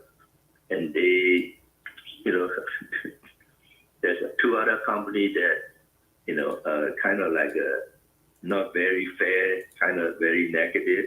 I don't talk to that anymore, Right. Some that reasonable, someone think that is fair value. So they don't already make appointment today, tomorrow, and Thursday.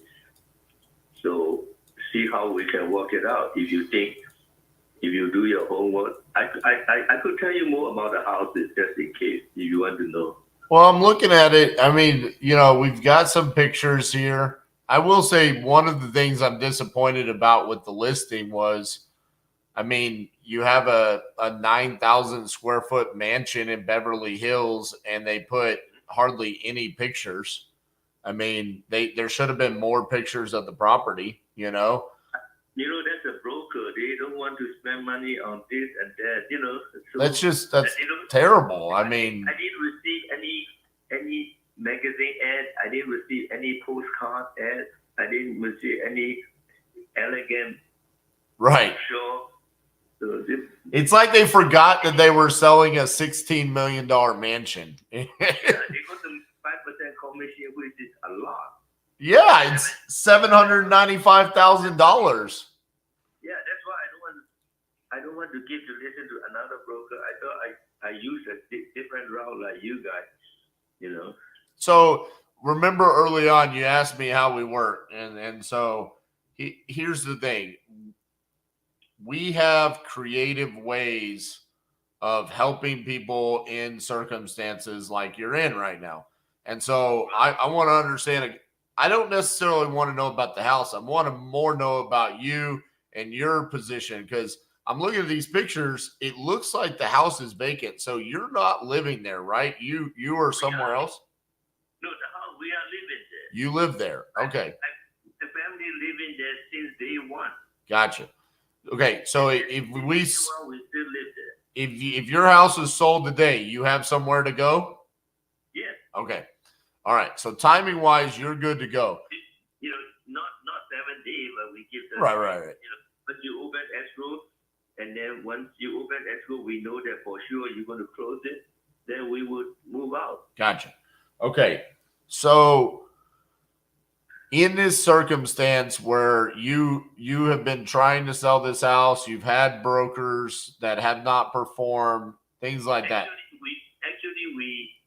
We kind of trust this broker. Every day I said, hey, Mr. K, don't worry, we're going to sell the house. And this particular broker, he don't talk much. He's very, he's fine. He's a nice gentleman, and we trusted him, and then we thought they bring some client, they look at it, and they're qualified, but actually, for some reason, we're kind of disappointed. Like you said, they don't do nothing. Right. They wait somebody to call. They wait another buyer, another agent to call. So one of the things that I'm really good at is solving people's problems and making sure that real estate gets bought and sold. Those are like my 2 superpowers. So it sounds to me like there's an opportunity for me to help you. Realistically, I'm an investor, okay? So me buying your property, you know, for $15-16 million, that's crazy. You know what I'm saying? Like you have a beautiful house. You have a mansion in Beverly Hills. This needs to be bought by someone that wants to live in Beverly Hills and make this their new home. Okay. So me buying the property is probably not going to be the solution. Now, however, me making sure that your property gets sold could be a solution, and it could be an opportunity for us, because to me, what I hear from you is you're kind of disappointed with the brokers that you've dealt with. You're kind of tired of dealing with that. You really just want the property sold and you want to move on. Yeah, because our grandkid already went to college.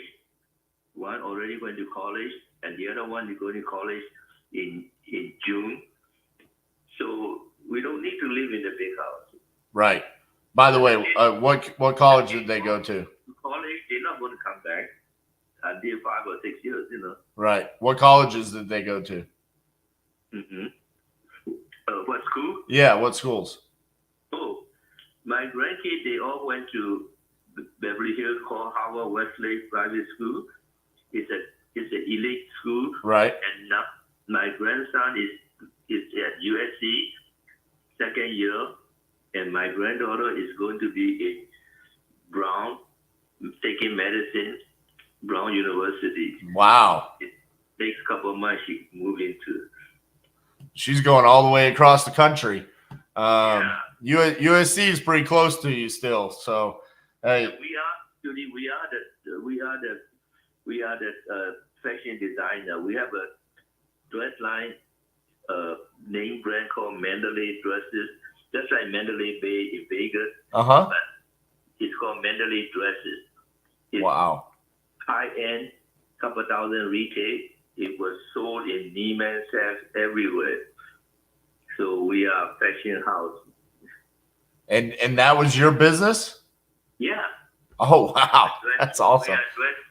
You could go to Google search and punch in celebrity wearing Mandalay dresses. Then you see all the celebrity entertainer wearing the dresses. So this is and then we build the house according to Chinese feng shui.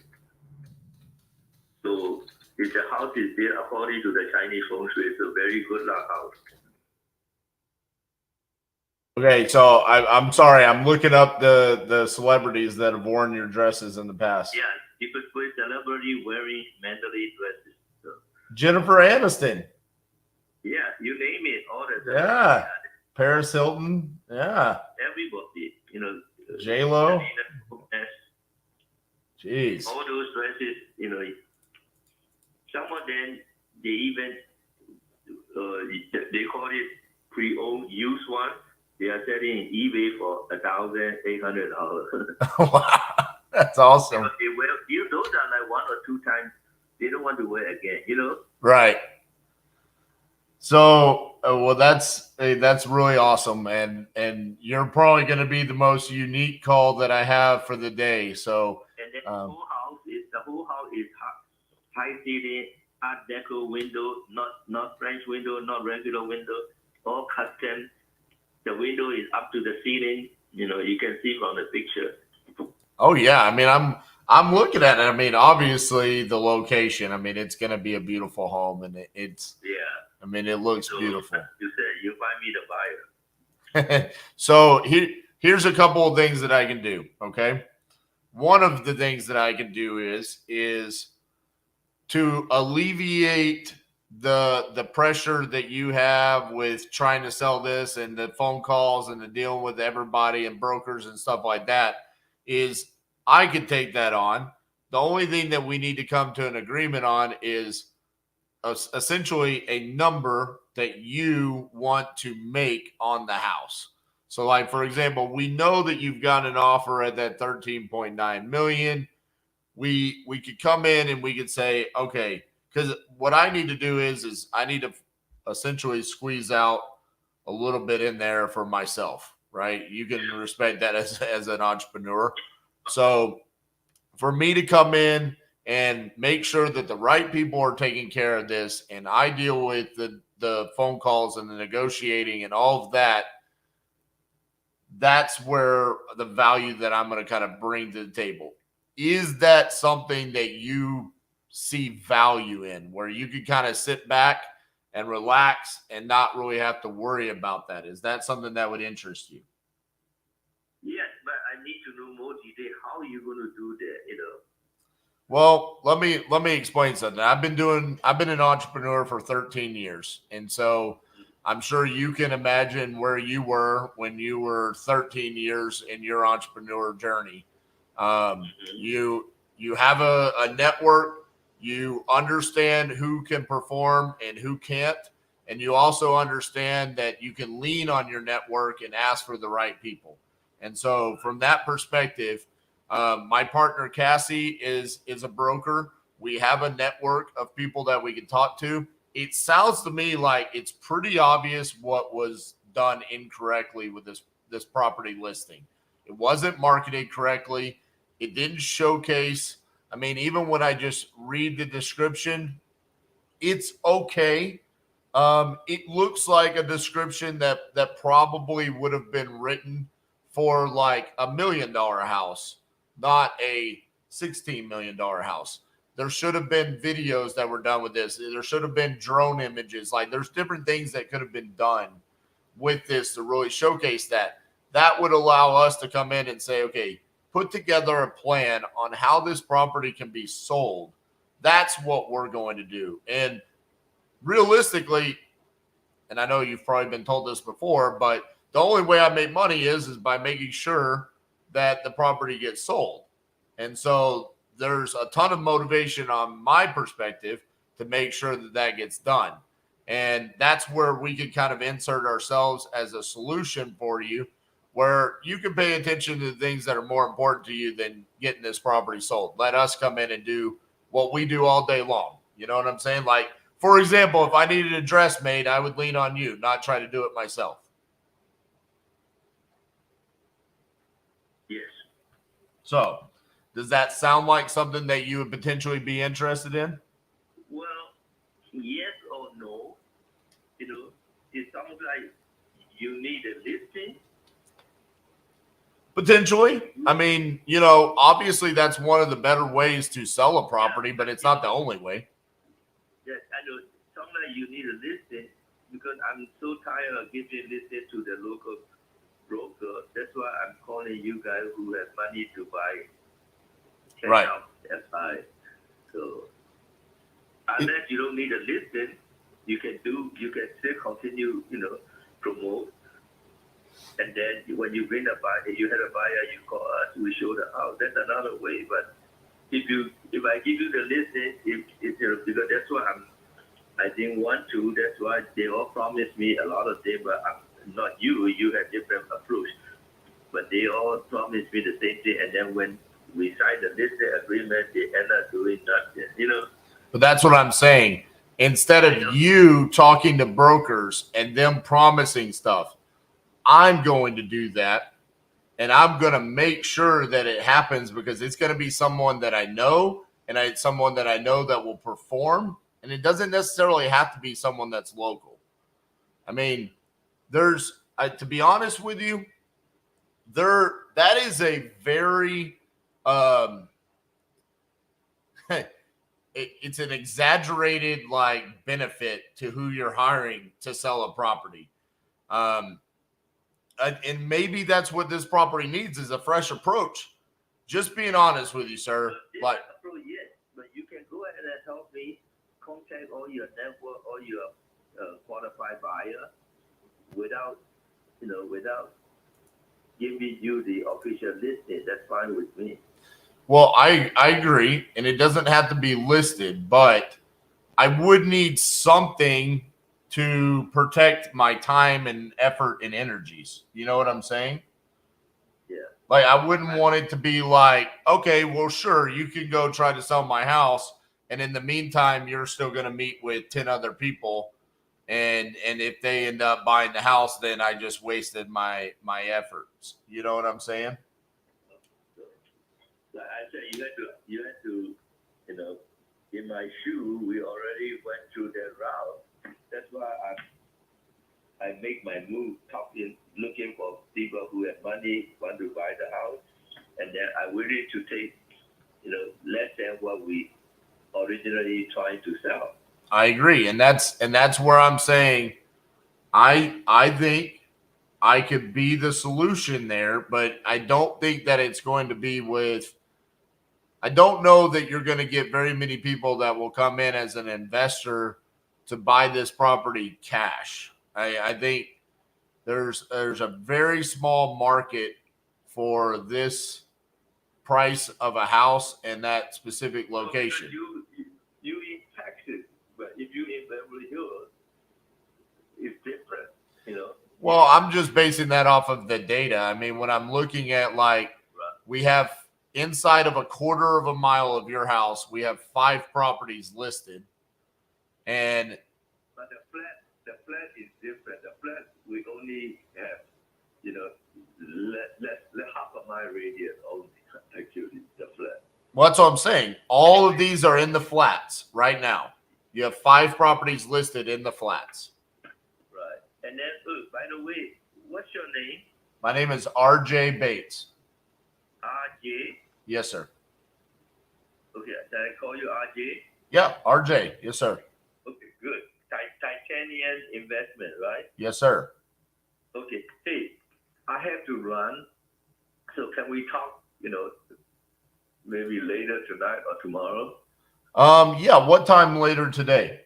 Okay, thank you. What time later today? Well, like in the evening. Okay. 5 or 6. Okay. Yeah, let me call you back then. Okay. All right, thank you, sir. Okay. Bye-bye. Bye. Crispy bacon, you read my mind.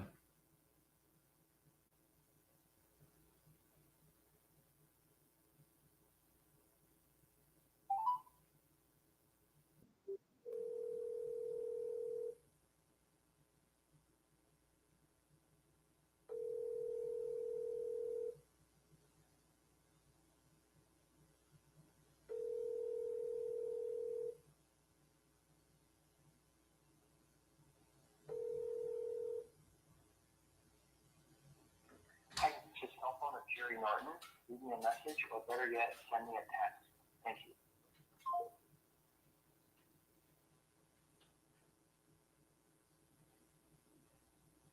What's up? We have a call back for you. I saw that.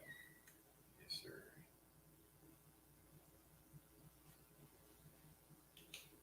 The one in Virginia? No, sir, this one's in Arizona. Ah, okay. Did you talk to him? I did. Yeah, I got the information for you. Okay. What do we got here? West Paradise Drive. For once 310, 315, no structural, cosmetic updates. Why didn't you lock it down?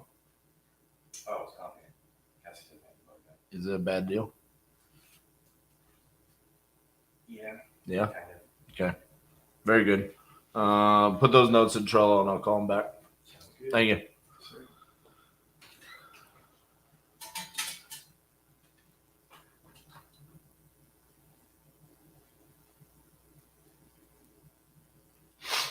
All right. That is exactly what I was thinking. That and also trying to get it to where he kept saying, okay, I'm willing to take less. How much less? Let's come to an agreement there and let's move forward with us coming in and essentially doing an ovation.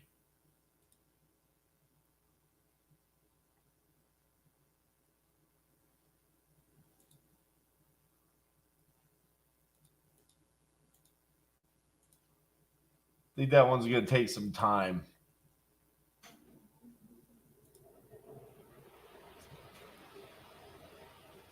Miss Cassandra, can you hear me? Can I bring you on?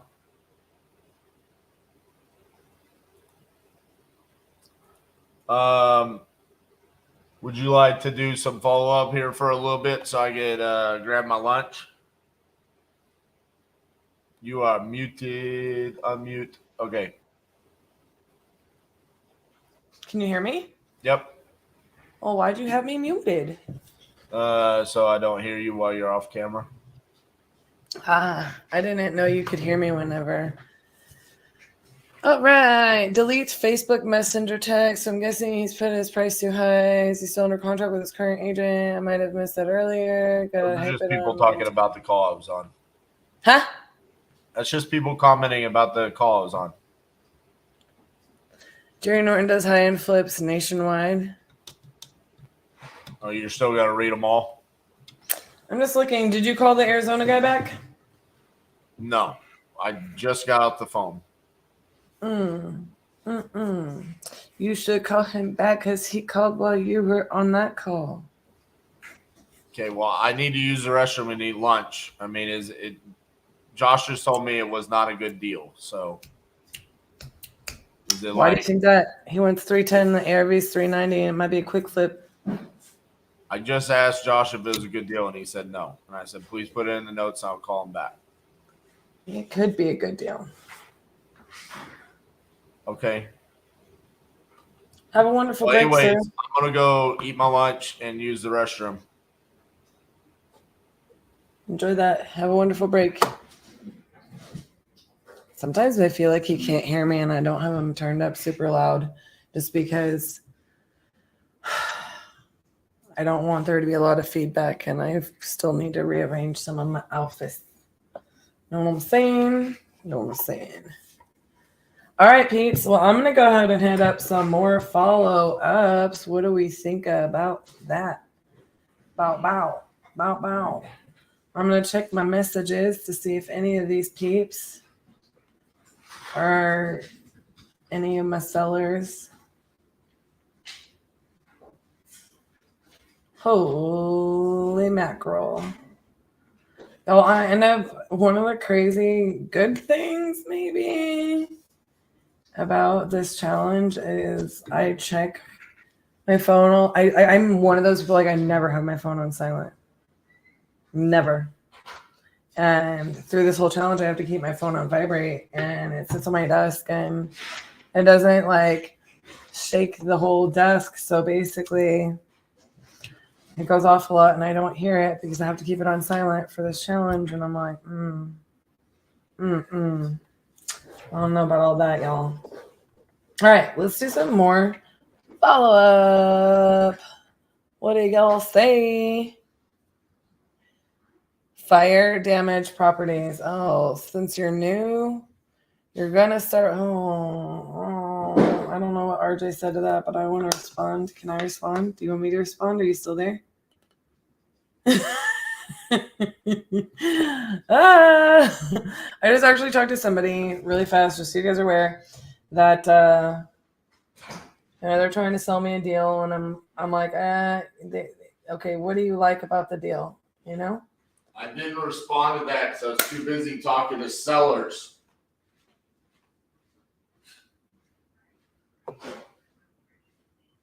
Y'all, please excuse us for a commercial break while I go inflict harm upon my business partner.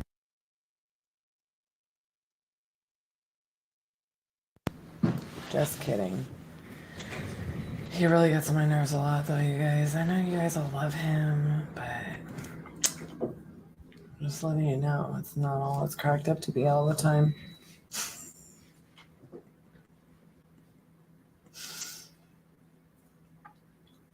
He thinks he's my boss half the time or something, and I'm just like, I think I'm going to work from home tomorrow.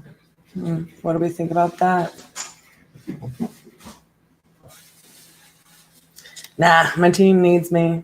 I just lock him in his office.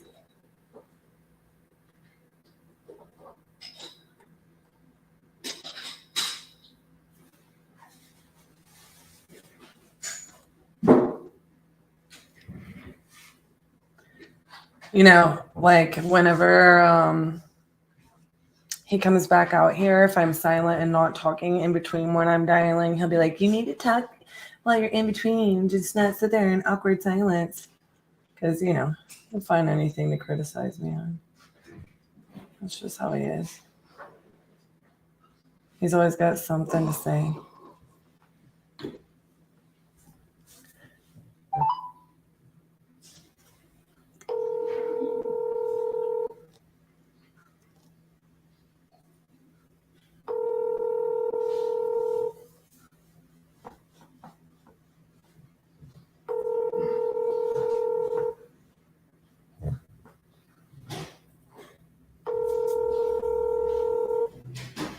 Your call has been forwarded to an automatic.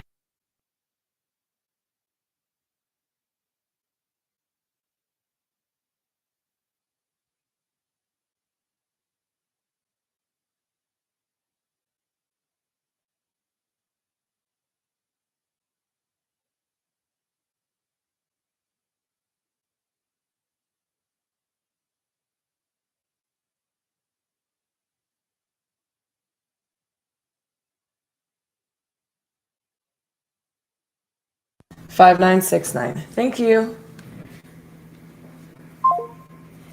So that lady, I didn't actually mean to leave that muted the whole time. I was like, give me a call back or let me know if we should just move on. Because frankly, we've tried to call her every day for days and she's just not responsive. And, at some point it's like, come on, do these people, you have to treat it to them like it's like a huge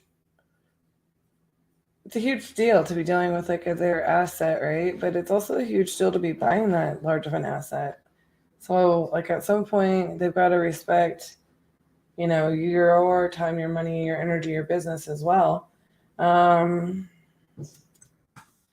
I was just gonna actually say about the fire damage thing and what I was just talking to somebody about regarding how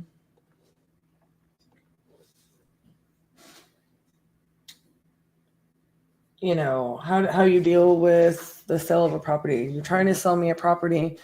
Well, I just feel like underwriting is so important. Fire damage, if you're brand new, might be a little bit in over your head if you don't know how you're going to underwrite and sell those deals. And I see a lot of people who want to get into stuff for free, but they don't know how to underwrite the deal. So I don't know who said that.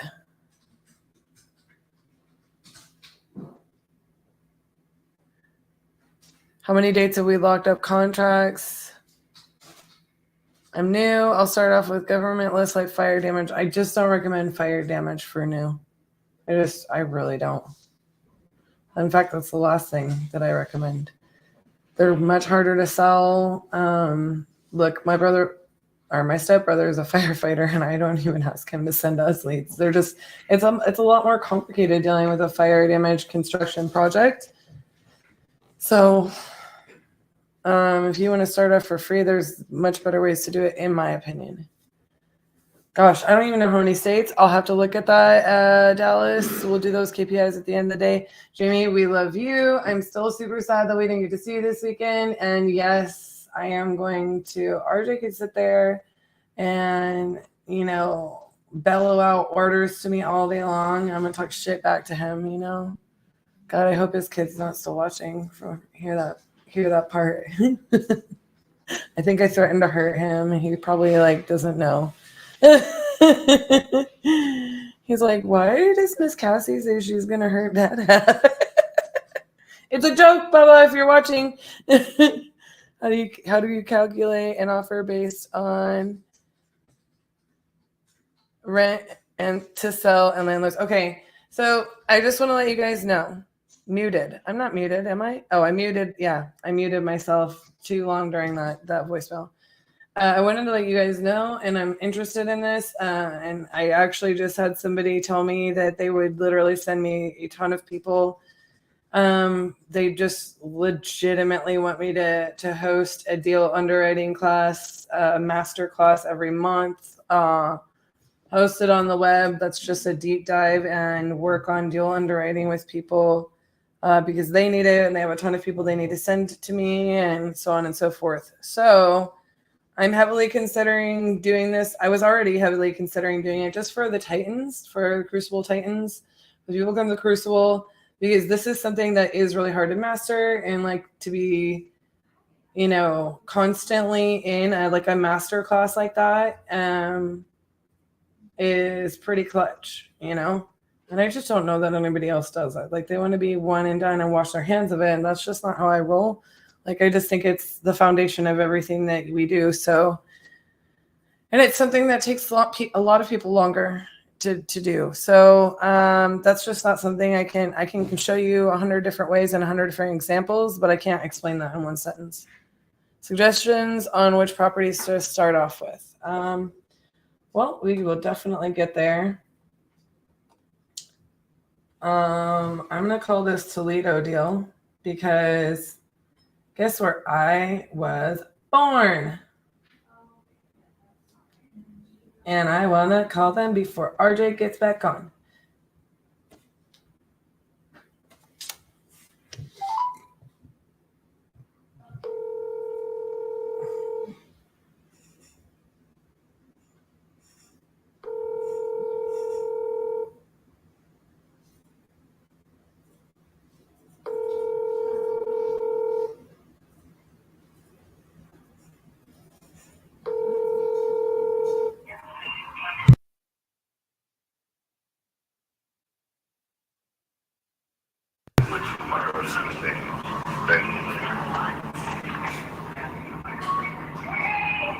At the tone, please record your message.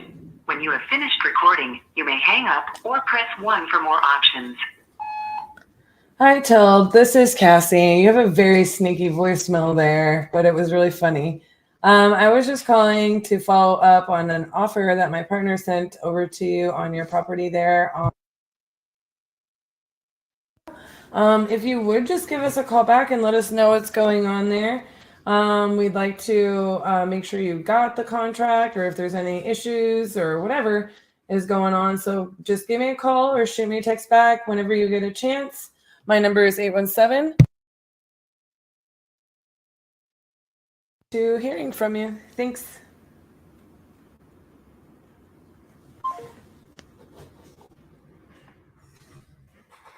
I cannot believe you were literally right here. You should have just texted me. Like, what day did you do that on? We were probably at the office. Did you see my car?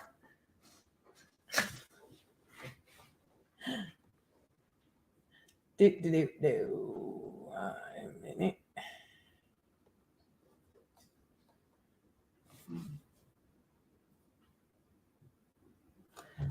I don't even know if RJ wants me to follow up with that one. That's why I have not done it. I feel like that's a him follow-up deal.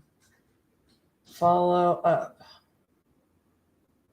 Again, same thing. I don't know if they're like those Chicago and Detroit ones. Per his note. Oh no, this dude needs callbacks 100 times. Well, at least from the last note. This is, again, you guys, I want you to understand, like, I know, like, we give each other a hard time and stuff, like, but legitimately it is really hard to leave notes and not have awkward silence and pausing while you're doing the live. And, you know, sometimes that throws it off, but sometimes you just got to call anyways. Re-engage them. Hello. Hello, I'm calling for Richard, please.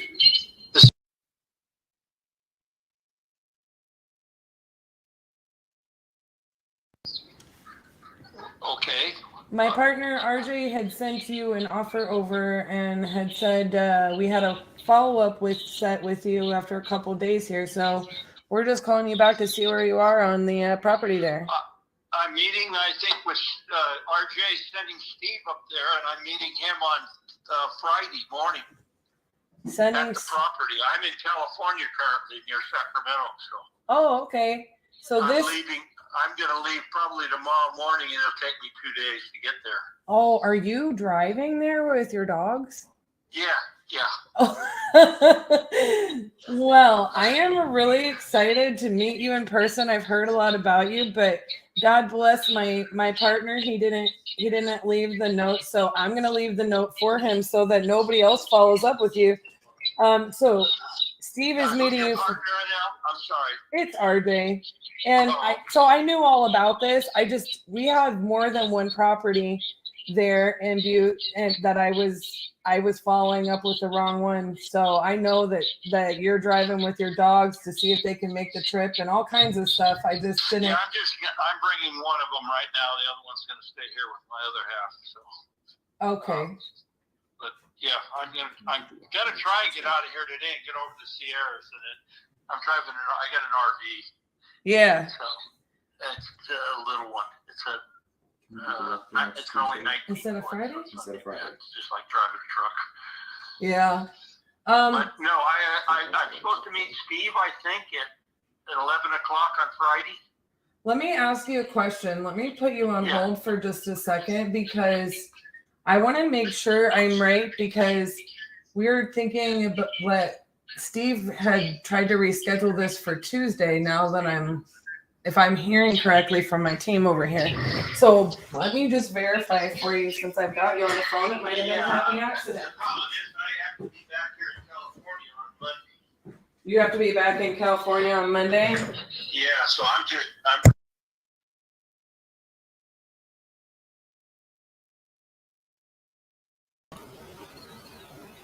Mid-lunch crisis. Wow.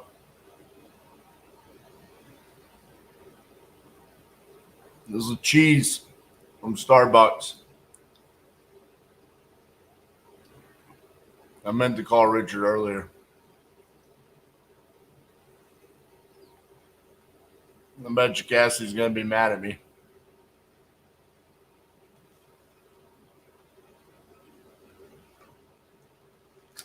So she's going over things with Justin right now.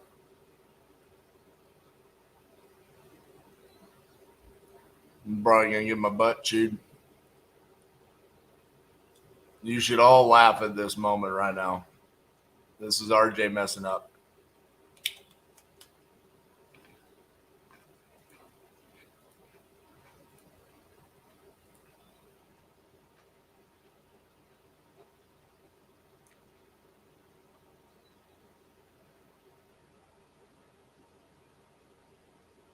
It happens.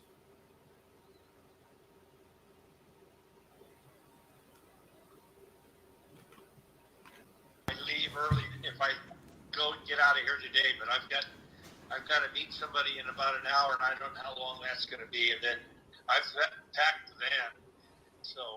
So you're packed and you're locked and you're loaded and ready to go, and you're probably leaving tomorrow. So I will go ahead and make sure we get all the appointment time confirmations from Steve over there. If I didn't have that meeting Monday morning, it wouldn't matter. We could do it, Yeah, I gotcha. And I had spoke to RJ about doing it later, and he said, no, you guys would rather get it out of the way and get the thing up. Because once Steve takes a look at it and reports back to you guys, I think that we can go from there. I have tenants in both places right now, and that's we still haven't figured out what to do there yet. I was going to talk to RJ about that and see if they wanted to rent the place to them for $900 a month for one more month. Oh yeah, we'll definitely look over that. Like once we get the walkthrough, I'm sure it won't be a problem. Let me ask you a question. So if you're thinking about leaving tomorrow, how many hours does it take you to get there? In the van, and I've made it in 14 hours, but that's driving 80 miles an hour the whole time, and I can't do that in the van. That was in my truck.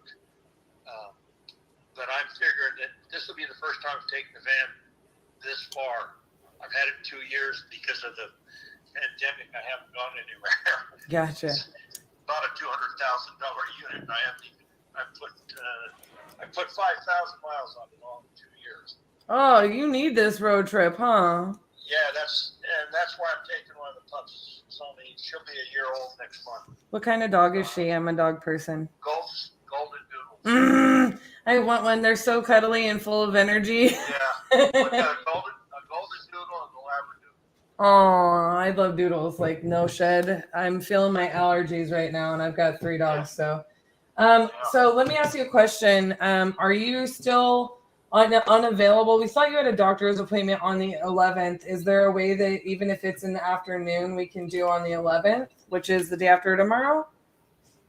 Yeah, I don't think I can get there by then, to be honest with you. I mean, I'm going to try and leave here today and get over the Sierras, and I'll just stop somewhere. But then it's still, that's only 3 hours. So you basically need a 24-hour time period to get there from when you leave? No, I need more than that, actually. I mean, because it's just me. I'm driving, and I have the one dog with me. So it takes, and the van, I haven't done it yet. So, but I think it's going to take 2 days and about 8 hours each day at least. I think it'll take 16 hours. It's 1,000 miles door to door within 3 to 4 miles. I've driven it so many times. Gotcha. Okay. Well, we'll just confirm with Steve like what time we can get scheduled there on Friday. And confirm that with you. We tentatively had set up 11 o'clock. Right. I thought that might give. I didn't know where it was coming from. Yeah, it's a 4 hour. Yeah, Kalispell's a little bit of a drive down there. Yeah. Because I have friends right there on Flathead Lake. Yeah, we're just trying to make sure that we get it all worked out. So we'll definitely confirm that with you. Okay. All right. Thank you so much. I was gonna, like I said, it's 12:30 about. Yeah, California time. So I was gonna try and get out of here about 4 o'clock this afternoon and get over the Sierras and maybe get a third of the way there, if I can, and then I'll just stop somewhere and sleep, and then get up in the morning and take off again. But I think I could possibly be there tomorrow, but it'll be like 11 o'clock at night or something. Okay, well, we'll just this is kind of where we're coming into trouble, is that I think it's much easier for him to get there the day after tomorrow. So if you can be there tomorrow and you're good to be there tomorrow. Well, no, I don't think I'd make it tomorrow. I might make it during the day on Thursday. I'm saying if I need two good days. And if I don't leave until tomorrow, that means all day Wednesday and all day Thursday. Okay. All right. Well, I could meet him earlier on Friday, but I don't think that helps him much. Nah. We'll go ahead and confirm with him and figure out what we can do. So you need 2 days to get there and 2 days to get back. Basically, you're saying the only day we can meet is Friday. Well, we could meet maybe late Thursday. Is there I guess the worst case scenario is if you can't do it, then we can potentially put a lock. Can you potentially put a lockbox on there and let them know? I got tenants in both of them. One house has my helper that's up there, and he's working for somebody else full time now, but he was my helper for the last 6 years. And his sons are living in the other place, and he already knows we're coming. So. But worst case scenario, if we can't meet on that one day and you have 2 days to get there and 2 days to get back, are they not allowed to give him access to walk through if they? No, Dan, my helper could take him through, but I prefer to be there because I haven't been up there in 9 months to 11 months, so I want to make sure. I don't even know what the place looks like right now. Oh, sure. I don't feel like we're gonna have an issue. Obviously go there and look at it. That's what you want to do. And yeah, we'll try to make everything happen to get Steve there on Friday. But if that's the one day, you're going to be there, we'll be good as long as we can get a walkthrough. Yeah. If he wanted to do it Thursday afternoon, late, like at 3 or 4 o'clock, I could probably make that. But I don't think I could be there any sooner than that. Well, I don't feel like we should have to rush you to get there or rush you to leave. I'm trying to get what time he can make it. He asked to move the appointment, and I don't think that should, I don't feel like it's necessary for, if you have a very trusted, basically a property manager that lives at one and then their child that lives at the other, as long as we can facilitate getting Steve through here in the next few days, it's not mandatory for us that you be there when Steve walks it, is what I'm trying to say. I'd like to be there because he's not really a property manager. He's my helper, and I don't really have him do anything other than keep the weeds down and stuff like that. And any major changes, we've done a lot of work together. I had 9 houses at one time up there, and I've got rid of all of them but these last 2. And the people that I was in, that kind of drew me to you. She's passed away. She was like my stepmom, and she passed away, and so that's why I'm kind of backing out of it. I'll be 78 this year, so I'm not full of the energy I used to have. Well, no, I definitely hear you. But like I said, like for us, our walkthrough is going to be mostly about just checking on the condition of the property, the age of things, and just, putting a timeline on those from when we would have to maybe update or replace anything. It's just a normal walkthrough and inspection, just so that we can make sure that we've run our numbers 100% appropriate. So it doesn't necessarily require you to have to be there, but sure, I completely understand that you want to take your road trip and get some miles there. And I love road trips personally, so I'd probably do the same thing. But we'll do everything we can to make sure Steve can get out there with you on Friday. And then if not, if something... So like I said, if Thursday afternoon works for him, I can push that, get out there. But I kind of need to know. I'd like to know within the next, say, 2 to 3 hours, and that's what I'm doing now is just getting the van set up, and I was going to leave at 4 in the morning tomorrow morning, but I just thought the Sierras right now, they still got a lot. So I don't know what the conditions of the road will be. As far as I see, my van's got 4-wheel drive, so I'm not worried about it ever stopping me. Yeah. But, my best trip has been 14 hours and 1,000 miles. That's averaging 70. So you got to be driving 80 to average 70. And I can drive. I only have to stop once for fuel because I've got a spare auxiliary tank in the van. So I can drive 500 miles without having to stop. Yeah, I gotcha. Okay, well, let us get a hold of Steve, and as soon as we can get a hold of him, we'll definitely let you know what times he does have available, as quickly as we can get an answer. And your first name? Cassie. Kathy? It's with S's, short for Cassandra. Sassy? No, Cassie, short for Cassandra. Oh, okay. I got you. All right, thank you, Richard. Well, yeah, just give me a buzz, and like I said, I'm going to try and get out of here and get over the Sierras. Maybe get as far as Winnemucca or someplace like that, and then I know I can make it by getting up early the next day and getting all the way to Butte by late Wednesday night. Yeah. If I know that and we wanted to move it up, I can call you guys. This number is 917. So because I've called the other number when I was trying to get a hold of RJ and a lot of times I don't get any answer. I just leave a message.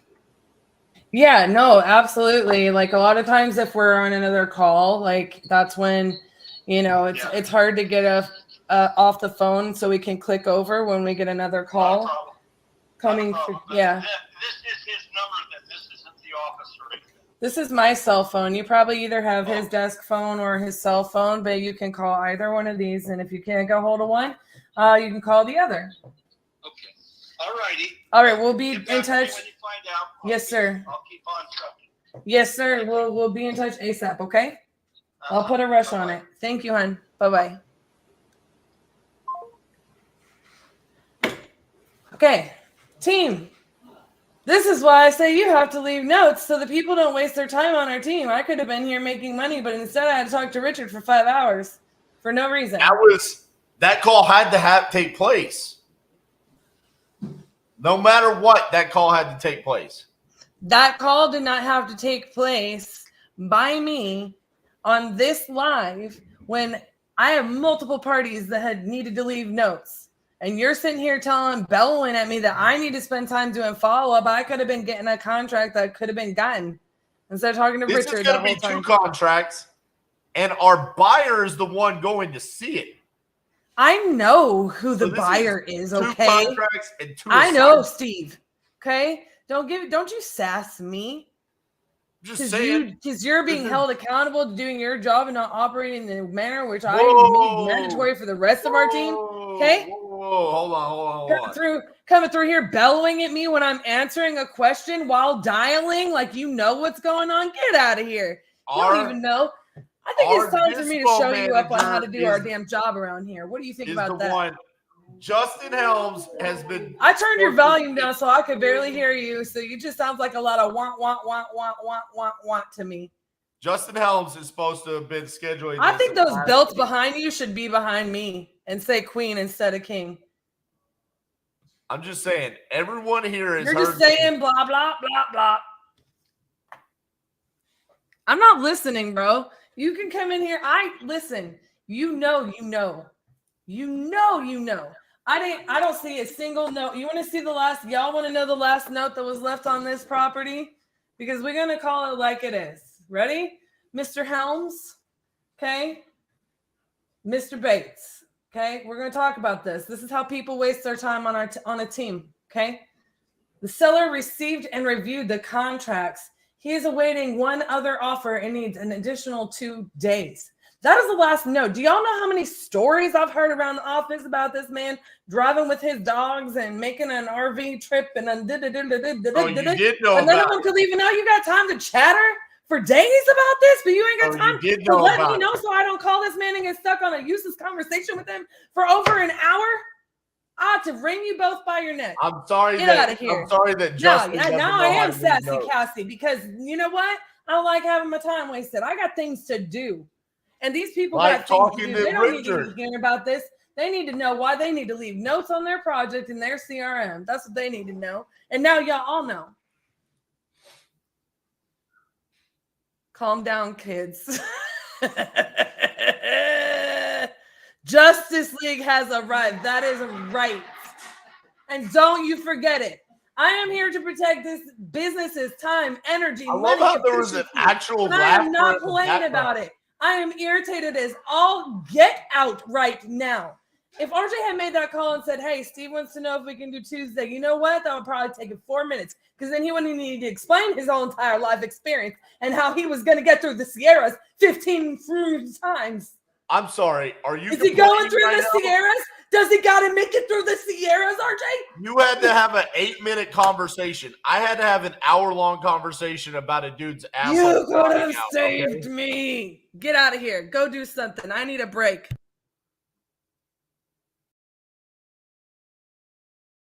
He left it to me. He put me back on. Somebody get her. Yeah, somebody get here and save my team. I'm going to get him. Okay, I believe. I can't remember the real namaste. Was it you who said that they can't ever see me getting like hardcore? Like in the beginning? I think it was you. Let me go ahead and leave this note since my team is not even capable. Simmer down. Spank. I'm telling you, y'all, I don't play around. Like, I don't play around. Like you can ask anybody on my team. Like, we sit here and joke. Okay, it was you who said you can't. I am hardcore about many things. I promise you. That is my version of hardcore, or one of them. But I have every ability to go hardcore. And I am hardcore about this. Like, I'm not even joking. Like, we can cut up and we can laugh about it. And that's why RJ's sitting there. He knows he's guilty. And he knows I'm right. You can see his face. You know, he's there trying to justify it all day long. But him and Justin are both in trouble. Oh, Patrick Brown. Wait a minute, listen. Here comes the Peanut Squad. It better be good. This is the one that kills me multiple times when Cassie gets on the phone with a man. Why are you so aggressive? I am not being aggressive. I know, and that's what it is. That's what they say to me. That's what they say to you. And if it was me saying that, they would never say that. If it was RJ saying that, they would never say that. Anytime I'm direct, it's just like, why are you so aggressive? Actually, I get it like at least every other week. I get somebody being like, why are you so aggressive?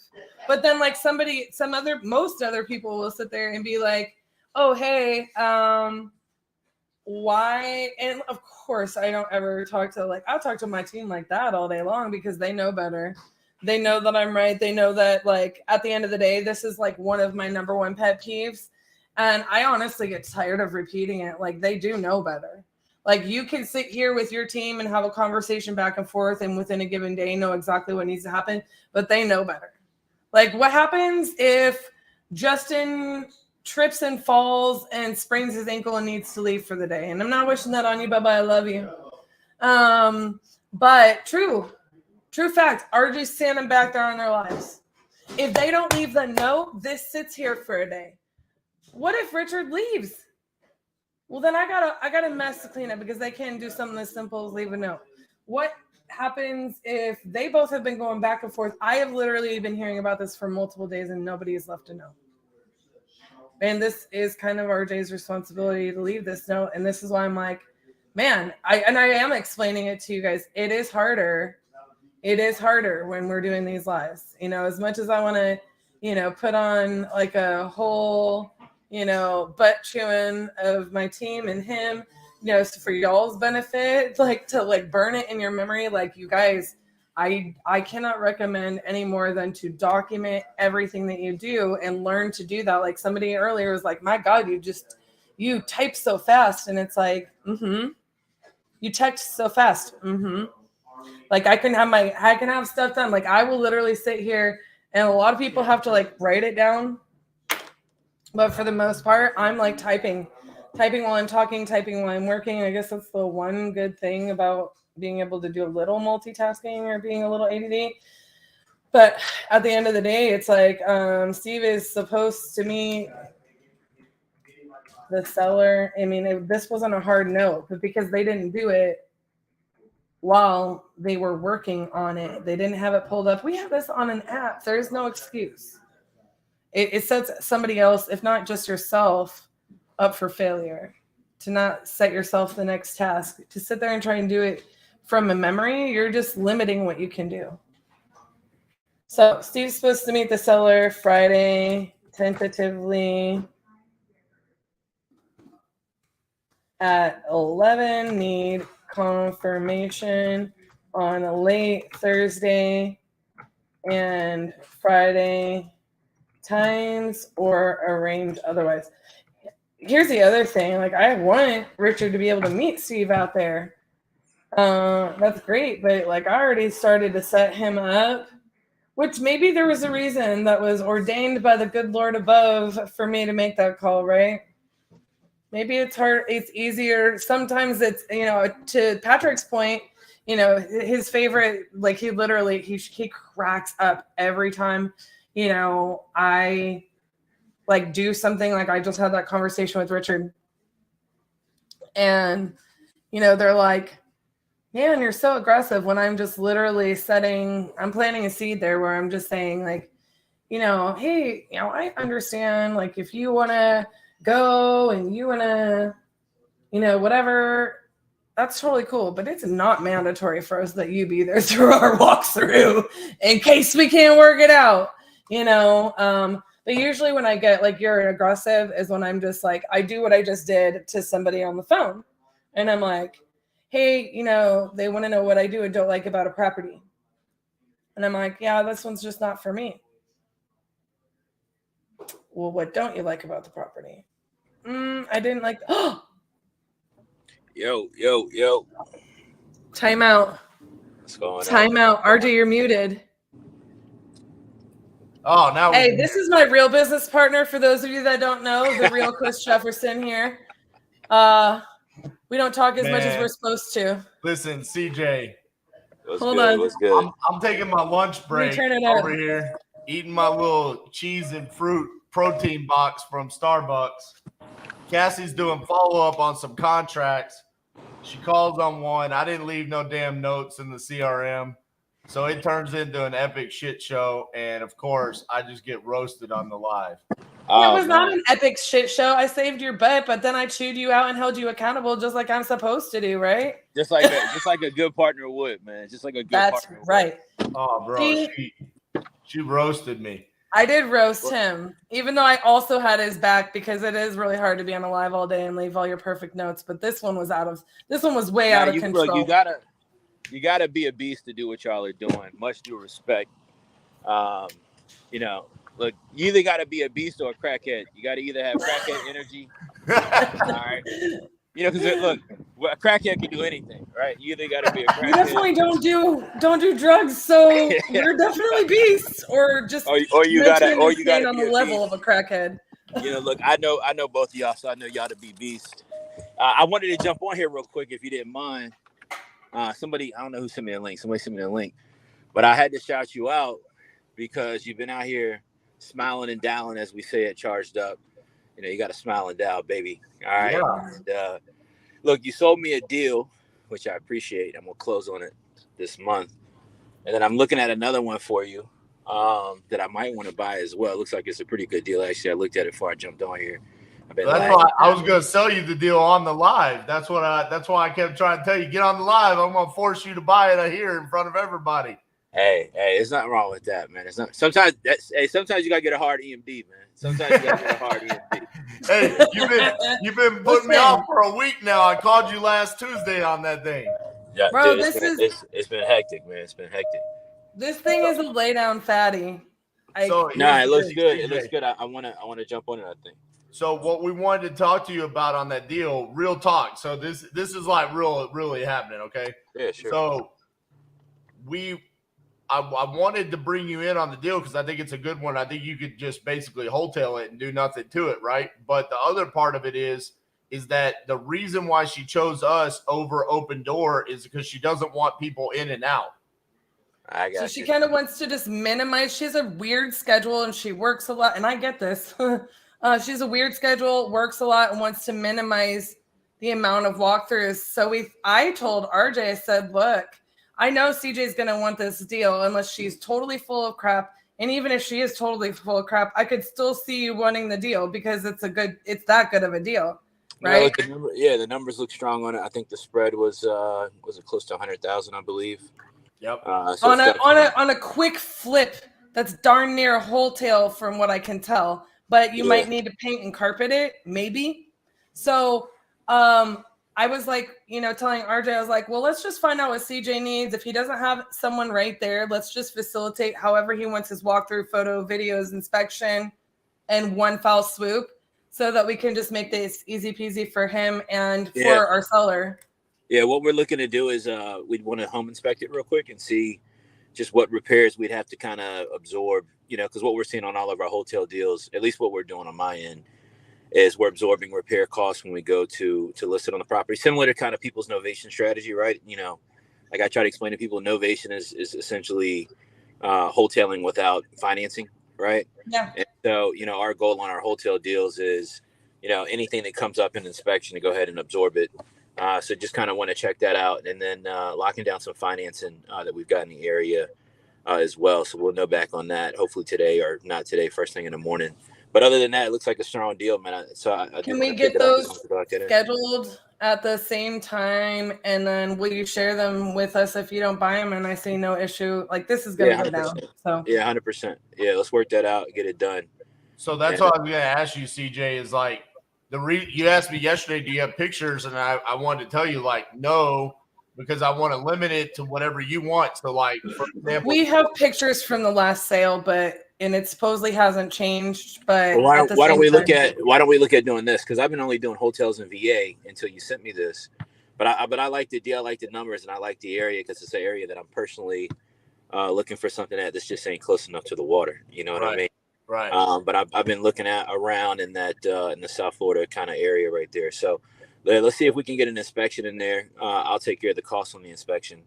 Okay. See if we can get an inspection knocked out. And I think that, I know you're wholesaling. I know you're doing all right on it. So I think either way, we probably can make something work that's a win-win for both of us. Exactly. And, that's what I'm going to tell you. Like, if it comes back and it's like, oh, hey, it needs more than what we thought, we can work on the price there. And then on financing, I use Black Label Capital. Okay. They're based out of here, but that's who we were using on all of our flips for the show, and they do nationwide. And so, all right, send it to me. I'm rocking with RCN, but let me let me know either way, and then we'll make something shake. All right, cool. The other thing is, you said the Virginia one is going to sell. It's going to close this month. Yeah, we're closing on the Virginia one this month. I'm working with the because that was an owner occupant, and so I'm talking. I think her name was Shanika, if I'm not mistaken. Yep. I'm trying to work with Shanika on. We're probably going to end up doing a holdback, right? So I guess maybe to make this an educational moment. So, she's owner occupant. She needs money to get into whatever the next place is that she's kind of got to go here. Yep. And so what we're trying to negotiate with her is a holdback on her proceeds. She's got some really good equity sitting in this thing. We're trying to negotiate a holdback on her proceeds. Just give her the bare minimum of what she needs to be able to move. Close by the end of the month. Give her an extra 2 weeks or something like that, and then kind of put that contingency on her proceeds so that we can. Because we don't want to run into a situation right where I spend the money, take the property down. Now she's refusing to move out. She's got all her proceeds.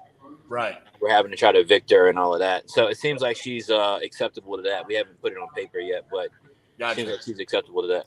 Okay, I got 2 other deals that I need to run by you to see if this is something that you can work with, okay?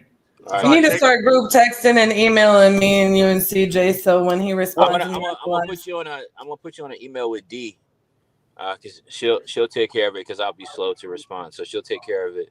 You and RJ, that's my point. Real quick though, you can answer some of these. I text you about the Newport News, okay? Yeah. So she owns a town or a condo in Newport News that she wants to sell, but she wants a new place to rent. And you said you've got. Will she do Norfolk? Do you know? I think probably. I got a house. I got a house. I prefer to own or finance, but I don't want to rent it. But I prefer to own or finance. Okay. What's like the price point? Is it in the low 100s? No. It's in. I want to say it's like 235, 245, something like that. She might be okay to do that because she was wanting to take the equity from hers and buy something, a fixer upper in the low 100s. So this is already. It's move-in ready. It needs to be cosmetically updated.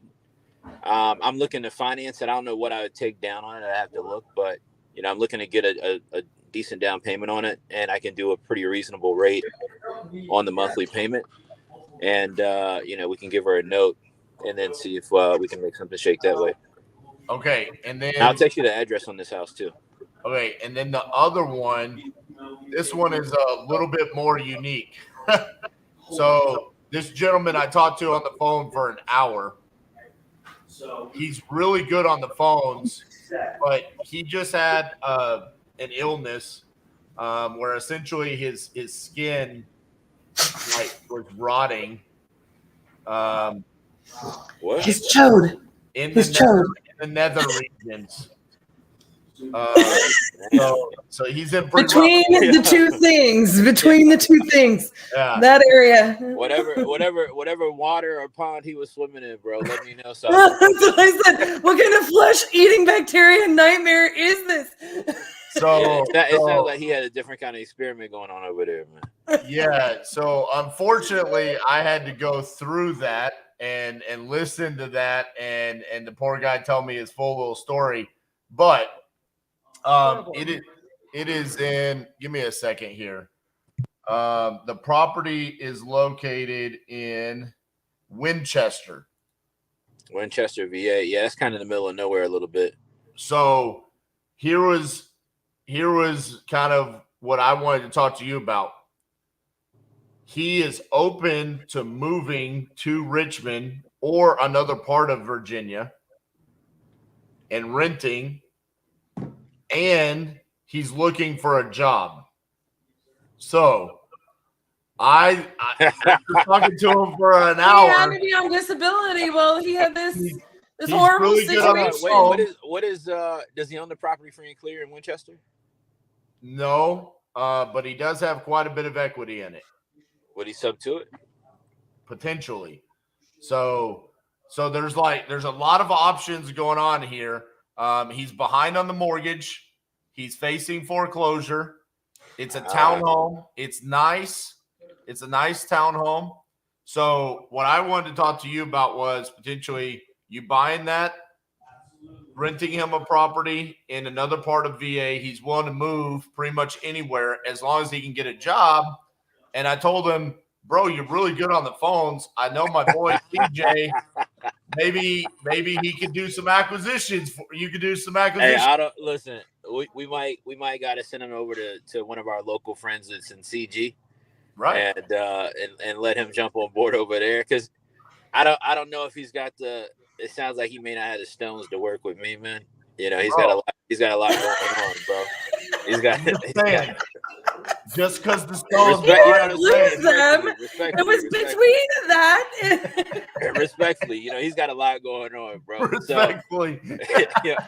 I don't know. Basically, what I'm trying to say here is I will never be able to look at this man and not think about his chode. So I'm out. I don't need him around me having to think about it. You know what I mean? I don't want that on my spirit, man. I don't want that on my spirit. You know what I mean? But what we can do is I don't really know Winchester as a market, but I can take a look at it and see kind of what's going on out there. And if it's something there's a market where we could do something with the property and sell it, I'd be interested. I'd be curious to know what his reinstatement amount is on the foreclosure piece. I'm assuming if he's gotten foreclosed, he probably had some deferment going on during COVID, and I'm sure that's probably stacked up pretty decent as it has with most people that we're talking to right now. Yeah. But yeah, let me know the information on that. That may not be a go for me just because it's out in the middle of nowhere. But for me, if it's numbers and it makes sense, and there's a profit to be had, and right now in this market, it looks like it's isolated and kind of has a lower risk. The ability to list it for him? Yeah, for sure. Yeah. So that's what I was going to say. Maybe the best option here is to list it, and then do you have vacant properties available that you need to fill? Yeah, in Richmond, I definitely do. What about a novation on it? I think that could also be a solution. All right, yeah, I'd be interested in pursuing that for sure. What kind of you said he's got some equity in it, right? are you looking for on a novation? Like if this is, I believe this is in like the low 200s. So yeah, what kind of return are you looking? I mean, you want to at least try to pop at least 30, 40 on it. And then the only novations that I'm doing at the moment, I know different people have different strategies. I'm not personally really a fan of taking on novations that need work. And when I say need work, I mean, there's this whole concept going on of partnering and fixing and flipping with the homeowner. That's not really my jam. I'm looking for essentially getting wholesale opportunities, right? Properties that are in moderately livable condition that need kind of small, moderate repair to be functional and loan ready. So yeah, I mean, if there's a spread on it of 30, 40,000 and minimal repair, I think it makes sense to novate it. I think he owes like 75, and that has probably swelled up to like the low 100s with his closure and forbearance and all of that. And then ARV on this is probably anywhere between 225 and 240. All right, so that's a good deal. But I don't know if it doesn't need anything, because I think what he was saying is he hasn't been able to take care of the property since he's been sick. So it could mean anything. Right. I mean, does that just mean it's like dirty? I mean, this is the guy with, and look, did you give him the link to watch the show? No. All right, so and look, shout out to this guy, man. I say this with all due respect. You know what I mean?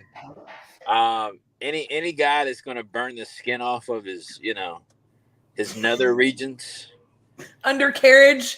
I gotta, look, guys, I gotta be honest with you. I gotta imagine that his house isn't in the best shape. I know, that's how I felt too. I just got should not judge a person by their ailment. Listen, in a world of reasonable you could have just gone swimming in a lake. Yeah, in a world of reasonable assumptions, that's a fair one to make.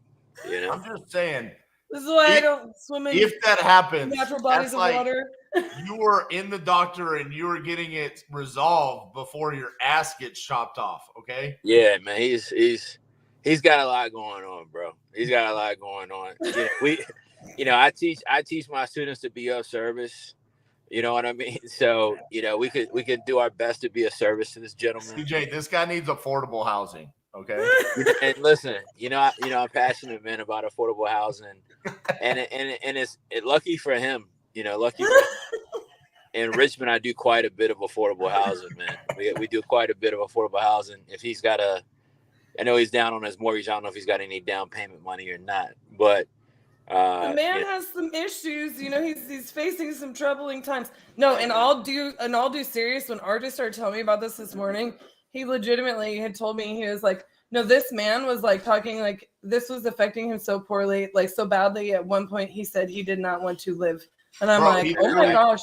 He literally said, Horrible. he goes, I wish I would have died. Hey, why did you say the word affordable housing, CJ? Why? We got part of the disruption. This is better than part of the disruption. We got to keep it real. We got to keep it real, man. We got to keep it real. We got to keep it real, man. Hey, seriously though, like he's already called me and he wants me to call him back today. I talked to him for over an hour, bro. Yeah, man. Look, it sounds like he needs a friend, right? He does. And how many more days you got left on this thing? Today's day 10, bro. We got 40 so you more look. days. You got nothing but time. All right, you got nothing but time, bro.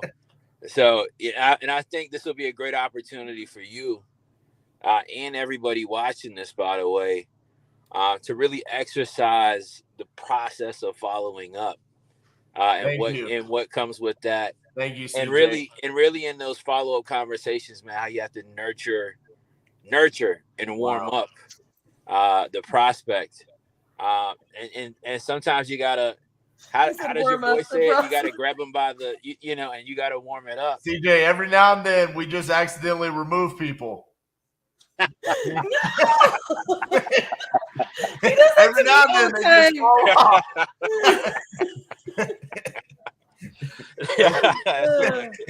Hey, I have a bone to pick with you, bro. Oh, I didn't even mean to do that. Bro, we talked about college football for 30 minutes. And who's his team? Who's his team? Georgia. He's from Georgia. So listen, he definitely can't come work for me, man. One thing I don't do over here is bandwagon fans, man. You know what I'm saying? He's from Georgia. No, I don't think he ain't from That's Georgia. not bandwagon. Hold on. Who's your team? South Carolina, man. What do you mean? South Carolina. Man. Dude, give us a couple years, bro. I'm not a bandwagon fan, man. Shout out to all the underdogs, man. Wolverines all day, baby. Oh, bro. Spencer Rattler is the biggest punk ass ever, bro. Dude, we had a decent season last year, man. You did, but you can't like him. Even as a fan, you don't like him. No. But we're getting some talent. Have you ever watched that QB1 show that he was on? Nah, I keep hearing about that, though. Bro, you should go watch the season with him. When he came from Phoenix, Arizona, that was the first season I ever watched that show, and I was like, bro, I hate this guy. And he went to OU, and I'm a Longhorn fan, so I hated him so bad. I gotta check it out. Even now that he's in South Carolina, which is, they're an underdog. I still don't like him. So, no doubt. All right, well, stay tapped in with me. I gotta run, man. Keep doing your thing. I love what you're doing here, man. Cassie, as always, good to see you. Y'all be good. I have one thing to say though. What's up? You better not catch me. Let me catch you in Dallas again without even telling us. No, I hit RJ up. I texted him. What'd I tell you? Oh, wait. He goes. This is why Steve is my best friend and not RJ. Whoa. No, hold on. RJ? He ghosted me. I texted him, and I said, dang, man. I said, that's how they doing in the red states, man. I said, that's how you gonna do me, man.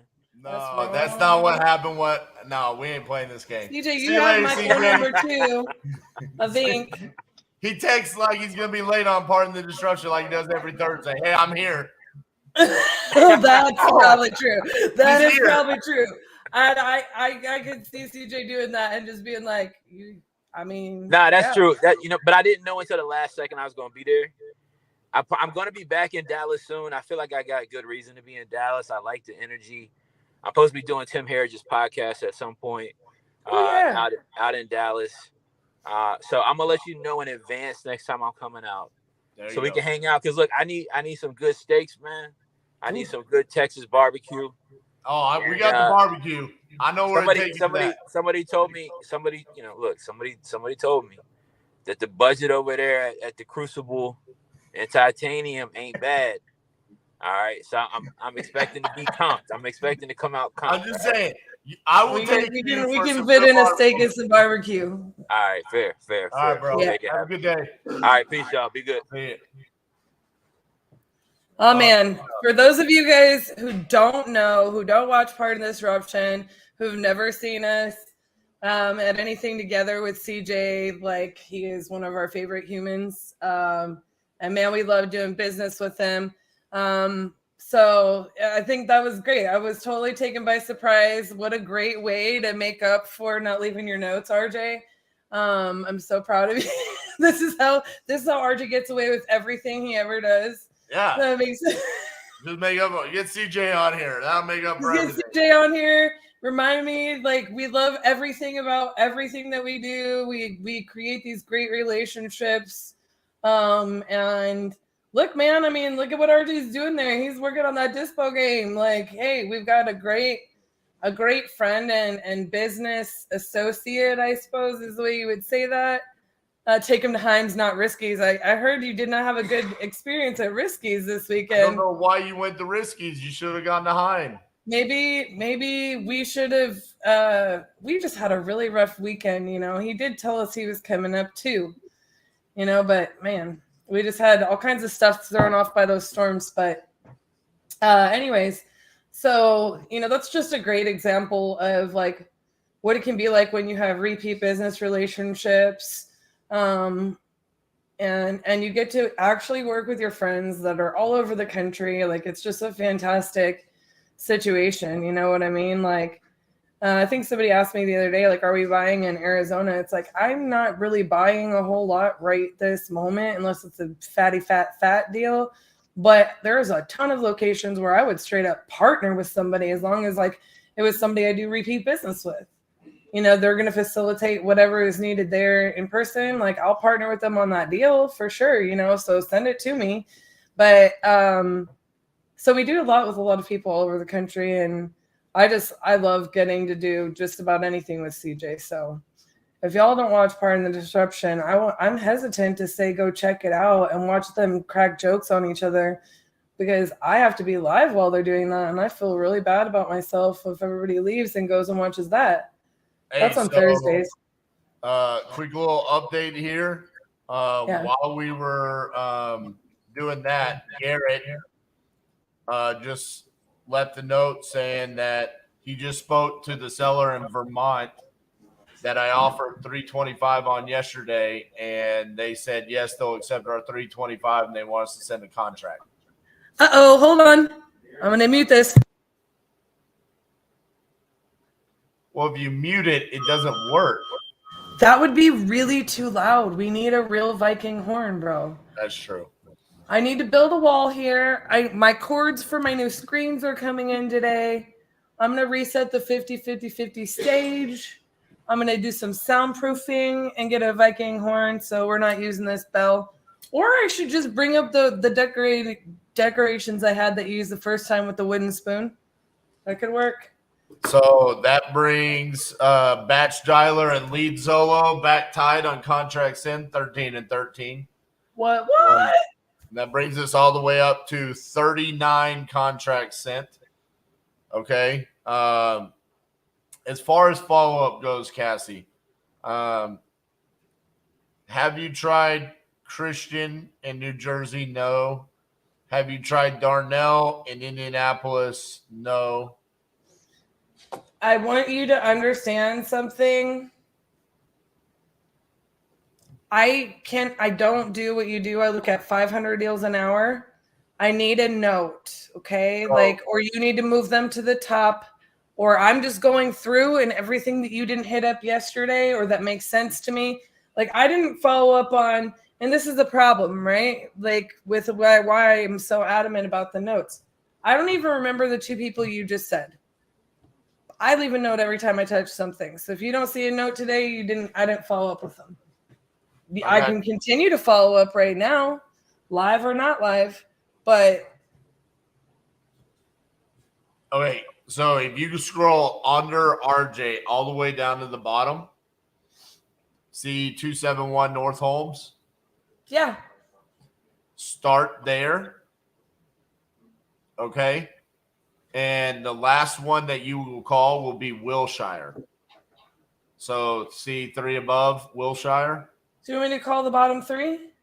Yes, but I'm going to move everything that I need you to follow up with to in between those. Oh my God. Why don't I just follow up with all of them? Why don't you just go and... I didn't follow up with Detroit and Chicago because I don't understand what we're supposed to do there. I wouldn't have followed up with Butte if notes had been left because it's already in someone else's hands. Other than that, I did try to follow up with Portland, Maine. But because people not be leaving notes. And so I'm just going to follow up with everything else. Can we do it live or not? Yes. Call them right now. Woodbine, Hot Okay, Springs, Anchorage, Jackson. Jackson, no, because it said it had death in the family. So just read the notes. You're really good at leaving the notes that said LVM, left voicemail. That's the notes I get from this fool. Yeah, like he's got a follow-up call at 5 Central Time. Isaiah, what's going on? Who's he following up with? Come on now.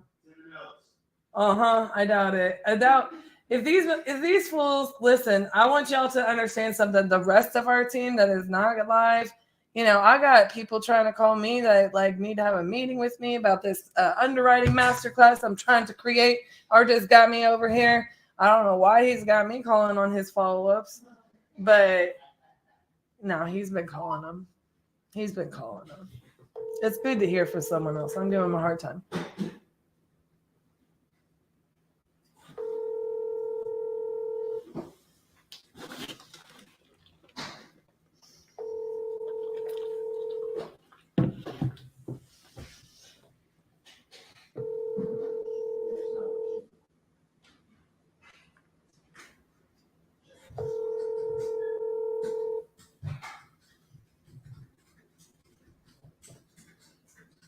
Please leave your message for...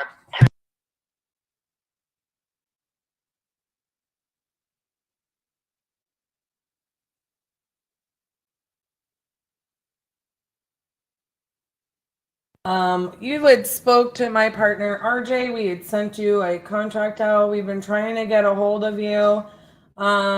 Can you just let us know if you've gotten the contract, if you're wanting to still move forward, if you just got busy or what's going on here, so we know if we need to just move on or move forward with you on getting this over to title and getting this deal closed. So give me a call back when you get a chance. My number is 817.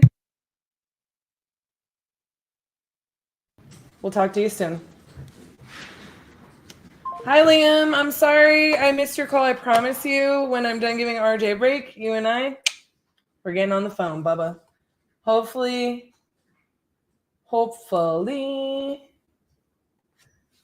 you won't have something else you got to go do. Boom, boom. The man needs a break, and I need to do some follow-ups, okay? I'm out here. We're trying to lock these up, get some more speed to lead deals closed. Although, I think I'm going to have, that's okay. I'll plan to call a lot of sellers on Thursday.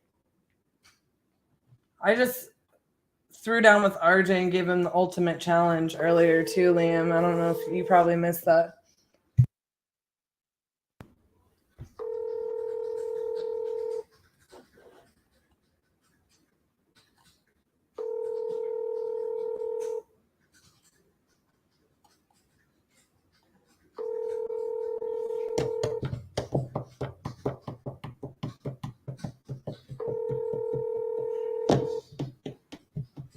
Oh, you're talking about the lady we sent the offer to yesterday. Hi, you've reached Chris Denton. Please leave a message.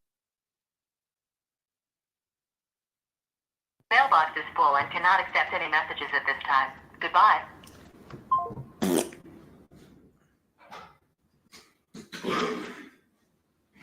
Hi, Christian.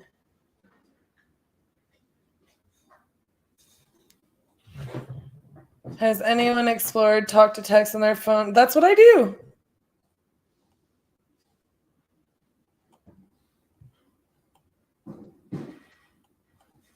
Oh, okay. So Jeremy, here's like a really good tip. Depending on if you're like on your computer or your phone, I would never do that on like leaving notes while I'm like having a conversation with a seller or whatever. But you can literally pull up, I think it's like on Google Docs, on Word or whatever, you can pull something up to like dictate your conversation no matter what. And just turn the mic on as long as you have a mic on your computer, and it will dictate your whole conversation, and you can just copy and paste it into your notes. But I mean, sometimes like when you get on a call with these sellers for like an hour, like that's absurd. I do it to like text and leave like quick notes after a call sometimes. But I think for me, personally, I prefer to leave like notes while I go, and it's just I'm so used to doing it too that like it's easy for me to be like, yep, that's pertinent, yep, that's pertinent, yep, that's pertinent, and just type a sentence. Like I legitimately should probably like show you guys a quick video of like I have because it's showing itself. Like that is what is going on in my world. Like I have this pulled up. I'm ready to leave notes the whole time. Handwriting and typing. Look, y'all can clock. Y'all, I'm gonna let you know. You're double duty. You need to try to break those habits. That's double duty. I only do it if I'm on the go. But it's good to be able to do that, I guess. You don't want to lose the note, but like half of the time, I just pull the app up and I'm talking and on speakerphone or on my headphones and just boop-a-doop, boop, boop. But I mean, look, I also, part of the reason that I'm like this is because 1, I don't want anything to fall through the cracks. 2, I don't want to get distracted by something else and forget to leave my note. 3, I don't want to end up having 25 things that are 25% of the way finished. 4, I probably have ADD, so it's easier for me to get distracted. 5, like, you know, I can keep going on and on and on. Just like complete the task, leave the note, move on, you know? That's where I'm at. Anyways, I'm going to try to text Christian. We have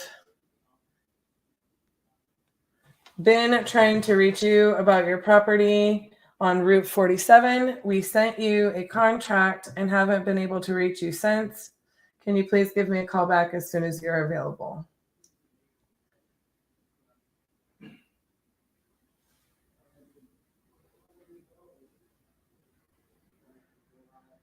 So I like to do voice to text for stuff like that. I hate typing. I talk into anything electronic. You know, Angel, I'm there with you. And there's like a lot of times where I wish I just don't hate typing. But there's a lot of times where it's like, I wish that we could just do like a quick voice text. But it would be such a pain in the butt systematically as a team to have to listen to that historically. So for me, notes are better. Like, and again, if you can just talk into it and it can Google dictate it, even if you want to just copy and paste it, sure. I mean, it's just, I look always as a very busy person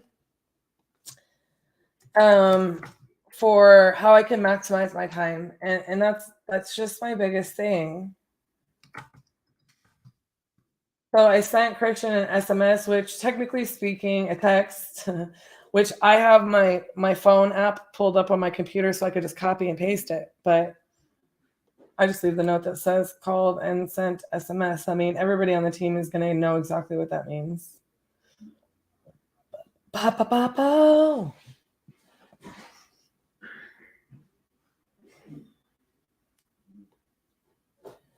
I really want this one to go down. Let them answer. I'm going to speak it to truth. Are you ready? Set. All right, Doyle. Come on. Be the one. Be the one. Don't be like Stella.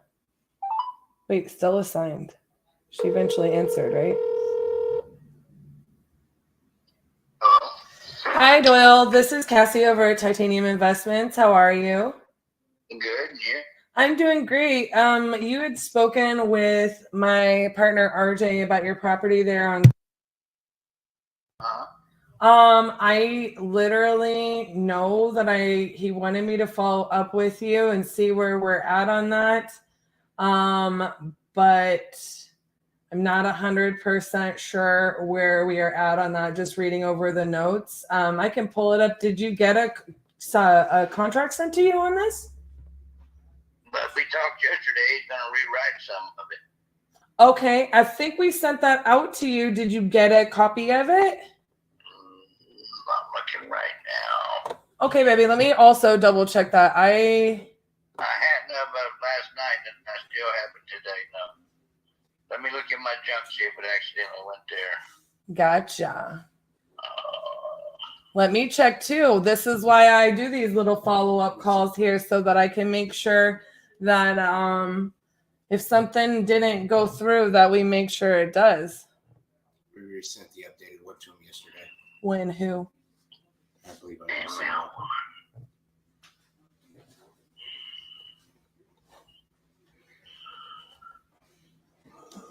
it. No. Okay, let me just double check. I'm going to pull it up because I know we sent it to you yesterday afternoon from what I'm showing. But let me pull it up and see if maybe we got a letter off on the email or something when we resent that. So bear with me just 1 second, sweetie.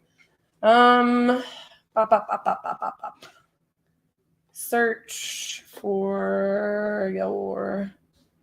Oh, my little internet's being just a little slower. Here we go.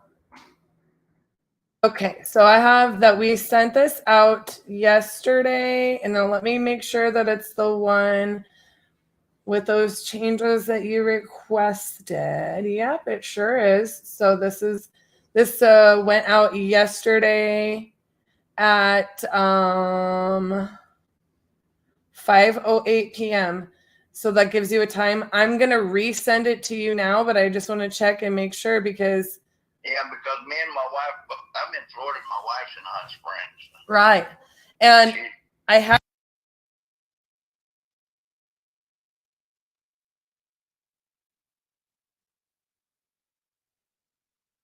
You're way off, girl. Oh, okay. Then let me go ahead and fix that. Because that's what we have written down. Did you get the first copy? Yeah, because he sent it to the D. Wade and Spradlin. Uh-huh. You know what? I'm guessing this is what happened here. Originally, that was the email that our who put this in there? This is what Angie put in the system as your email. So maybe it automatically populated. Let me change this email really fast. RJ Bates, I got that one. Yep, because he probably put the right email in here. View. Well, let me get this fixed for you, honey. Let me get this over to you. Wait a minute. Let's see, that's showing got sent Sunday. I didn't talk to him until yesterday. The other one came. I've already read one. Sorry, this page doesn't exist. Yeah, because we changed it. All right.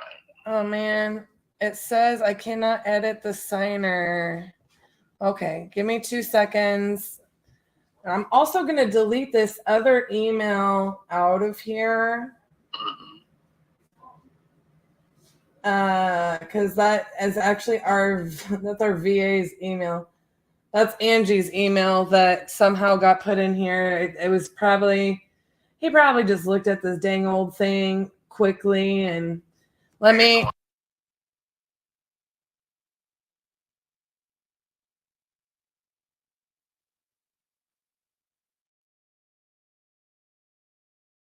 sir. I do have the correct one. I am really glad that I got a hold of you today. I was literally thinking to myself, man alive, what is, let me download this and delete this. Do you have a number that we get a hold of somebody? Sir? Do you have a number in the email that we could call? You can call this phone number that I'm on right here. Okay. Well, I'll look it over. My wife will have to look it over. Yeah, sure. I gotcha. I'm just wanting to make sure I get the right one, the right email over to you real fast. And will you confirm for me that you get it? And let me just open this up. You're from Texas. Sir? Your phone is from Texas. I live in Texas. Okay. I live here in Fort Worth. Fort Worth. You know, it's just a few hours away. You ever been to Fort Worth? I used to live in Fort Worth. Yeah? When? Yeah. Oh, girl. 89. I was just a wee little babe. Up Telegraph Highway. Oh, I know where that is. Yeah. But, what are you, a real estate company? What got you to real estate in Hot Springs? Well, we do a little bit everywhere. We do stuff all over the country, but you know, we really like the connecting states. I really like a lot of stuff going on in Arkansas. I got some family ties there and in Oklahoma, and I mean, we just it's not a bad place to be, you know. We just like it. It's not far for us. There's definitely parts of Texas that are a lot farther than Hot Springs, right?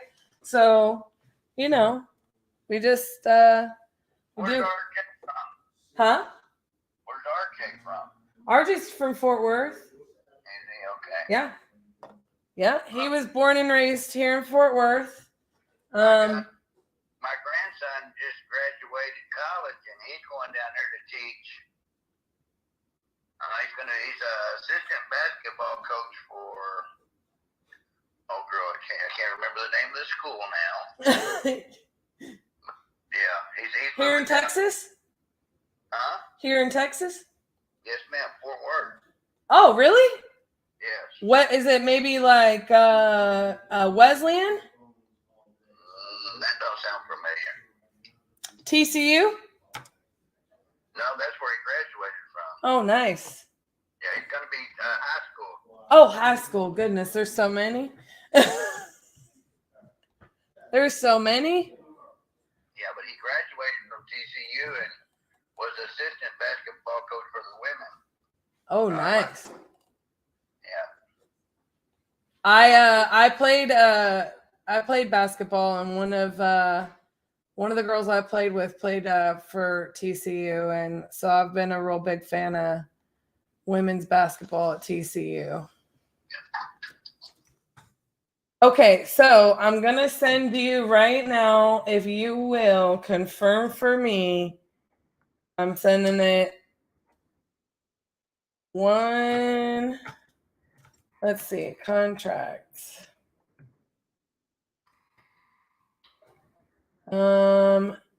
This email should go through. Where I'm at, Florida, girl, it's gonna take a minute. Oh, okay. Well, if you want to give me a call back, feel free to. This should be 3:51. You should be able to check your email, and it should have gone through for you to look at. Can I just text you back? Yeah, you can absolutely shoot me a text. I'll shoot you a text back and let you know if I got it in the next 10 minutes. Okay, honey. Will you just let me know if you need anything in the meantime? And we look forward to doing business with you. And let me know how we can help, okay? All right, thank you. All right, thank you, Doyle. Hey, question. When you do business like in Hot Springs, if you have previously, where do you close at? Typically it's Parmer. Let me double check who we have on this one, but typically let I don't want to tell you the wrong one. Man, we have it. We usually are at Parmer. We're usually at Parmer, but I think we put to be determined on this one. So My sister works at lenders, okay. I'll make a note of that. And that matter of fact, I'll get her in and looking at this. Okay, doke. Every day. Okay, well, we'll just double check too. We definitely will ask our guy Jeff. Is who we usually have stuff closed, because honest to goodness, he just is used to us. He has all our stuff, you know. So yeah, just let us know if you have any questions, okay? All right, thank you. All right, thank you, sir. Have a wonderful evening. Sure. All right, bye-bye. You called it. Yep.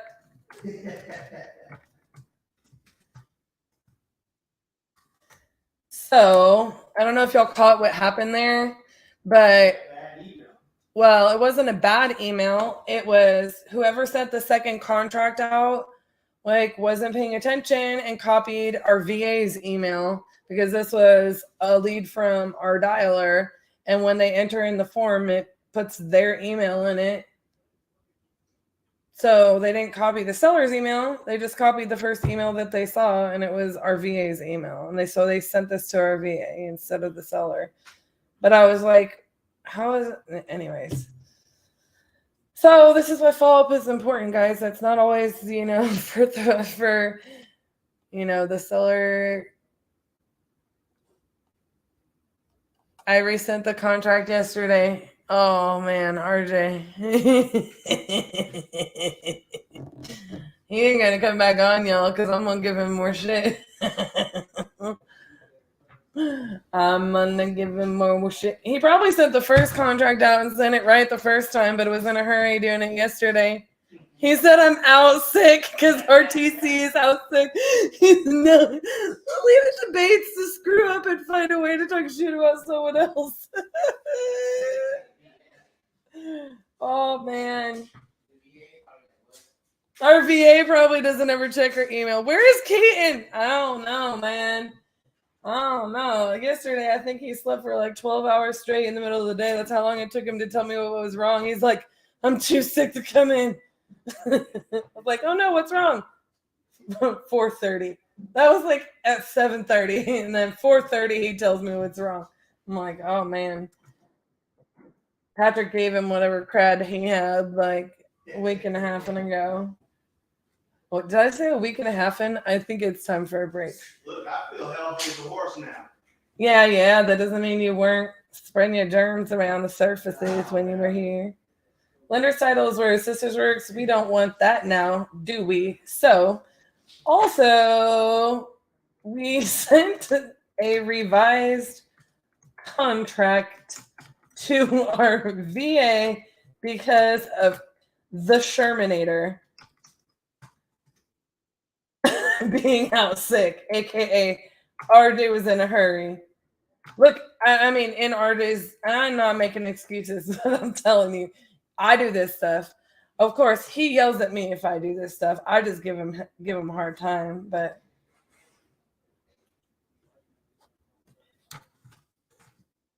I wish I could see his face as I say that. Mr. Bates is getting another spanky. Angel, you cracked me up.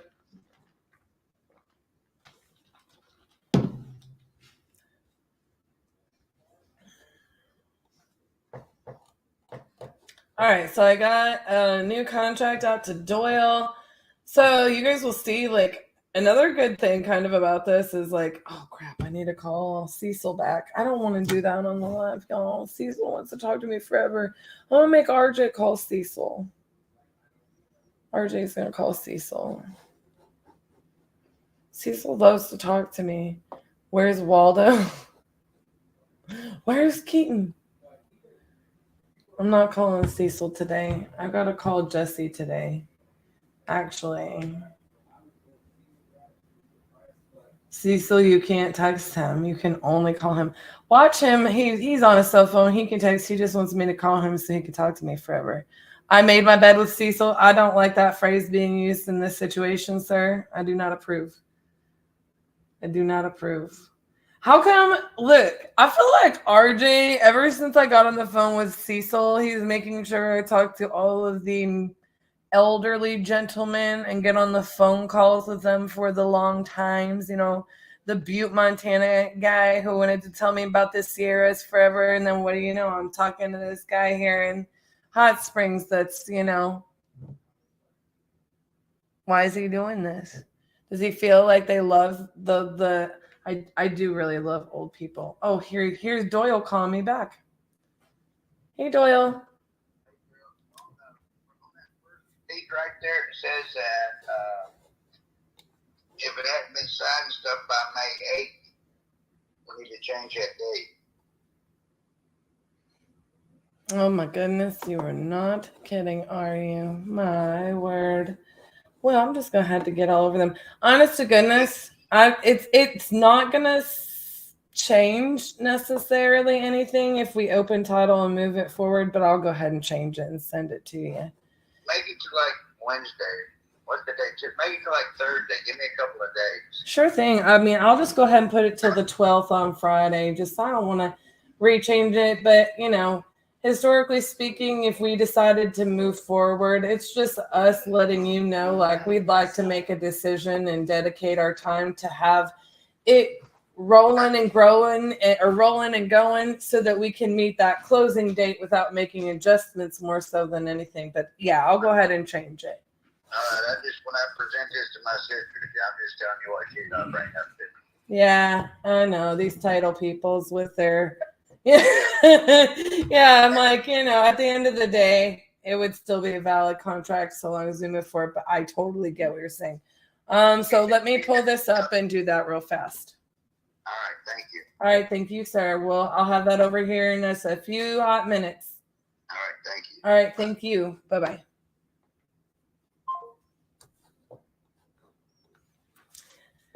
I feel like I trained my entire team and my partner better than this. Y'all are not doing yourselves any favors. Like you're gonna make me go mama bear on yourselves. I said, don't you be embarrassing yourself here. Don't you be embarrassing yourself here. Why we would send this out and make him sign by May 8th and not change the date.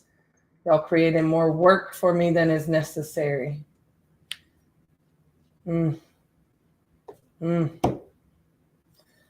Excuse me on the live while I don't answer your questions so that I can go fix everybody's simple, teeny tiny baby tasks.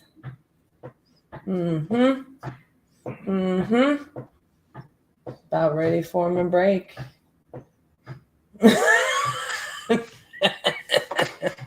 Justin's laughing at my jokes. He said she's going to yell at us. I'm not yelling at you, honey. I'm yelling at your father over there. It's an ongoing joke at the office that RJ is Justin's father. In case y'all were not aware of that. I am getting annoyed with.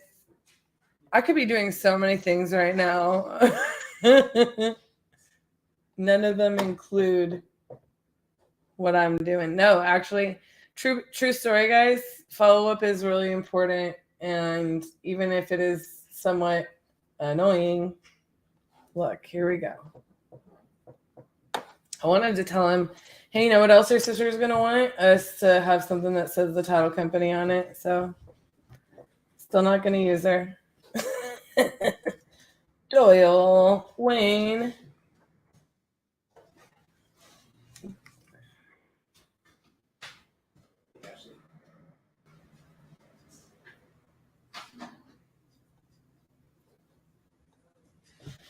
Fun times. Fun times.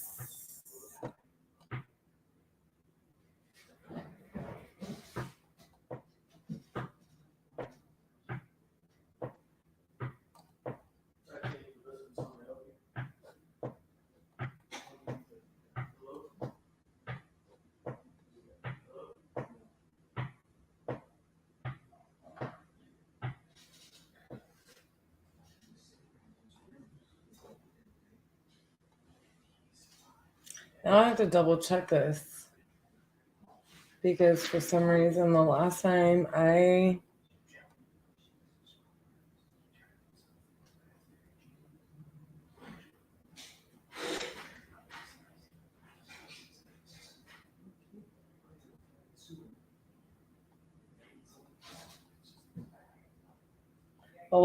just downloaded our already signed contract, and now I have to make sure we sign it again.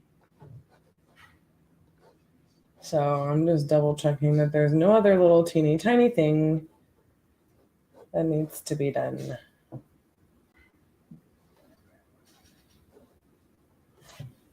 Mm-hmm.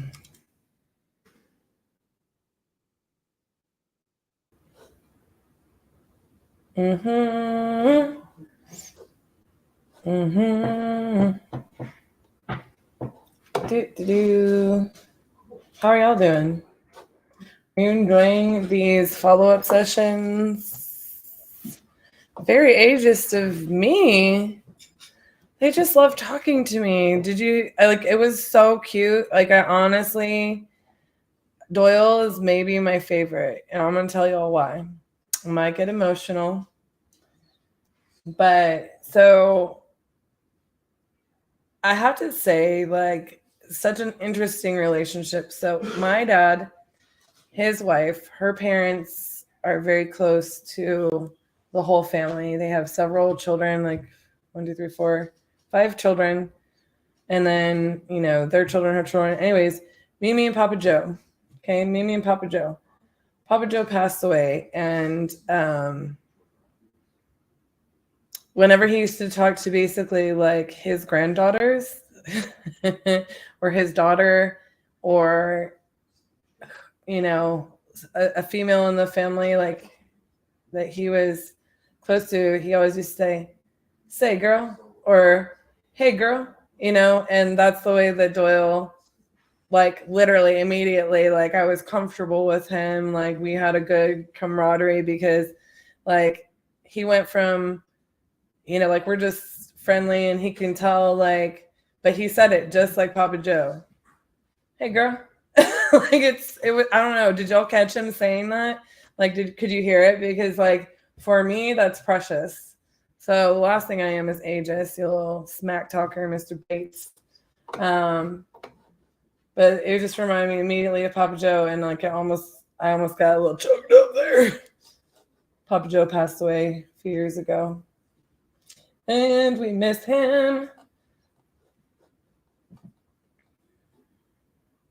Okay, dokie. I want to make sure I did not just screw up what I was doing. Beep, beep, beep. I almost did. Just then. This is what happens when you get distracted.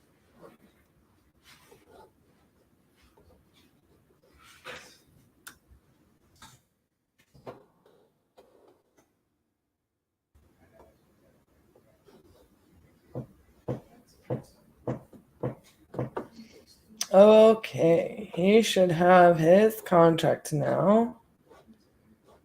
Ba-ba-ba-da-bow. We are good to go.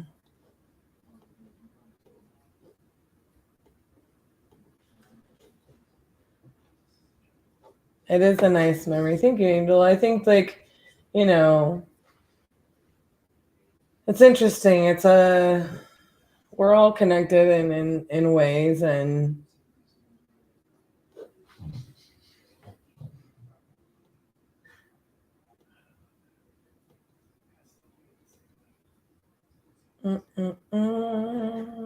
it's good to share those stories. Oh, okay. So let me get back to this follow-up. Where was I?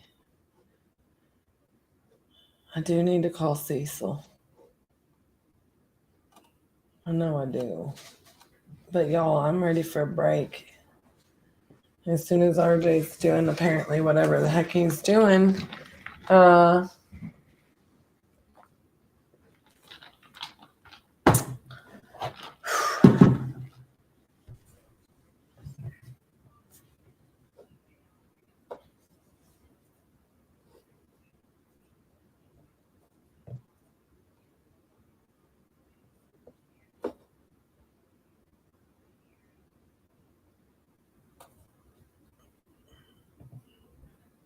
Why doesn't this have a seller name in there? Uh-huh.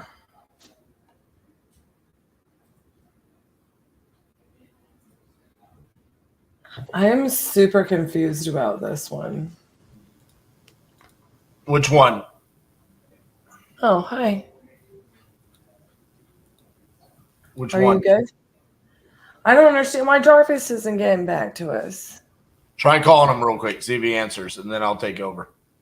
Yeah, I'm gonna, because Jarvis should have been responding to us by now. And I literally, it's one thing when the JV person does it, but it's a thing. It's like, why would people mess around? Who's gonna answer this? Your call has been forwarded to. Boy, old Jarvis.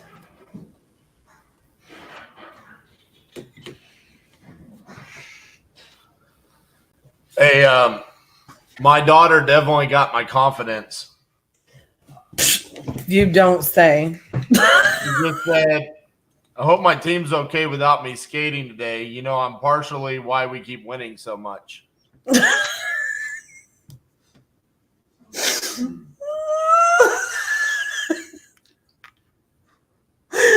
That's right, baby. She plays like the 5-year-old people hockey. And like the way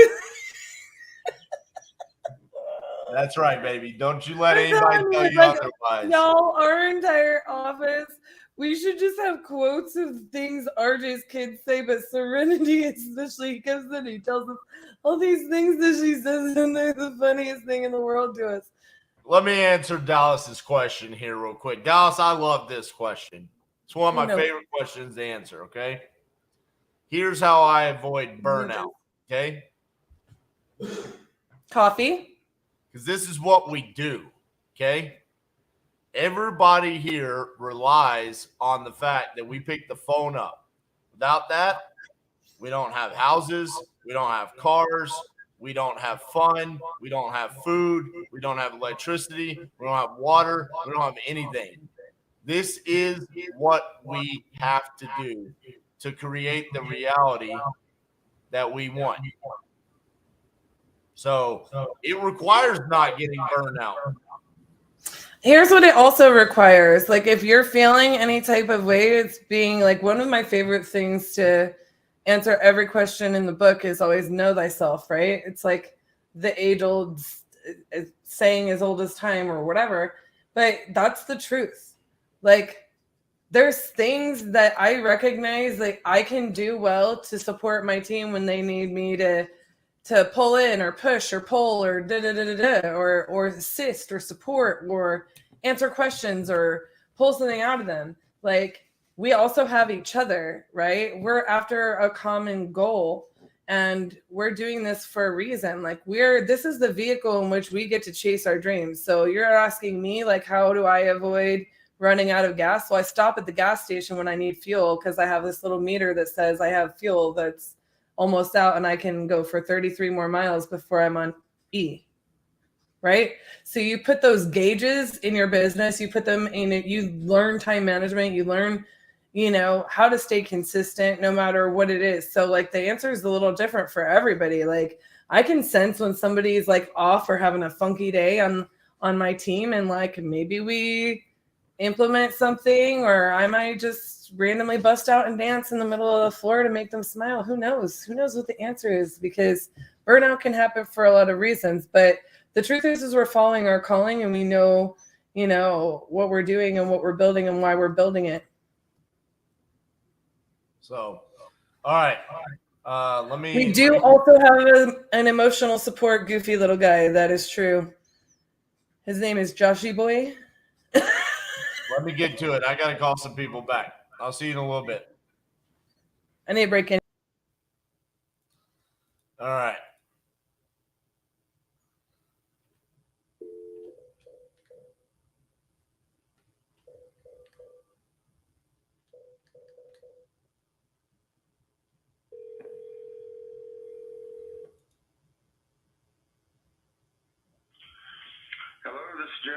Hey, Jeff, it's RJ. Hey, sorry to be such a pest. No, it's okay. Follow up is strong. I appreciate that. Okay.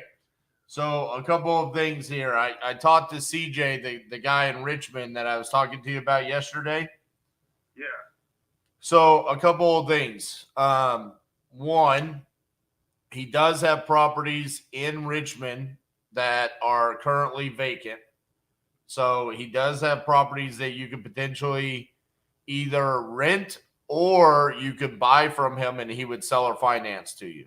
So there's one potential opportunity for you, okay? But I know that would require moving to Richmond, and I know that was kind of far for you, but that's what he currently has available, okay? So that's one thing. I think, okay, go ahead. I'll let you finish. I'm sorry. And then the second thing is he said he doesn't have any positions currently available in his company, but he does have students in his that he teaches how to do real estate that could potentially be looking to hire someone to do acquisitions, which is what I'm doing right now. So there is an opportunity for you to potentially have a phone sales position through someone that he knows. So there could also be a potential job opportunity for you. So there's two of the three things. Now on the third one, which was buying your property there on Waterford, okay? Refresh my memory here because I'm trying to look and I couldn't remember exactly what we talked about. How much were you wanting to get for your property again? Well, the thing is that I've had a couple of different offers, and I really don't know. But I think you had asked me how much over what I owe, and I probably owe around 120 and some change. Right. So I would like to get enough equity to basically get me back on my feet. Right. Because I can't move myself, but I would only take just what I need, but I can't move myself, so I would have to pay to move. If they want me to get rid of all my stuff, that's even more money because I'd have to I'd have to, hire a junk removal company and haul it all off. So I don't know. I was thinking maybe 50 or 55 over. Right. So let me ask you this. Okay. On your It does need some work. what specifically needs to be done to it? Okay. The AC blows lukewarm air. And I've never really even had anybody to come out and look at it, but I know it's probably the original from 1989, so I can almost bet that at least the outdoor, the right that is out there, the compressor, all that stuff, that would need to be replaced. I'm almost 100% certain. Most of the places around here, if you walk behind them, they have newer units than mine. Okay. The carpeting upstairs and the kitchen floor, which is like a vinyl, needs to be replaced. Okay. The carpet was probably should have been replaced when I bought it in 2013, but I didn't have any money. I didn't have the money for it. So, and it probably needs painting because I've smoked in here. Okay. I'm trying to think.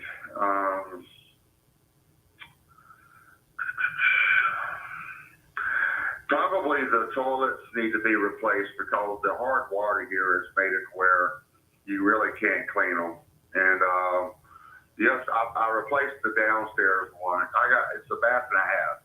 There's a half bath right off the kitchen. I replaced it once before, and it's just as bad as it was when I replaced it. I replaced it probably 5 or 6 years ago, and it's just so it would probably need. I have never done it. I'm not afraid of drinking tap water, but I know water softeners and stuff like that are very popular here. I don't know. I think it may have a lot of calcium and stuff in the water, and I don't even know how much those runs. I never really worry about it. I know the refrigerator needs to be replaced. And actually the kitchen itself, if you're going to do the floor, it's got the old, like the fake wooden cabinets.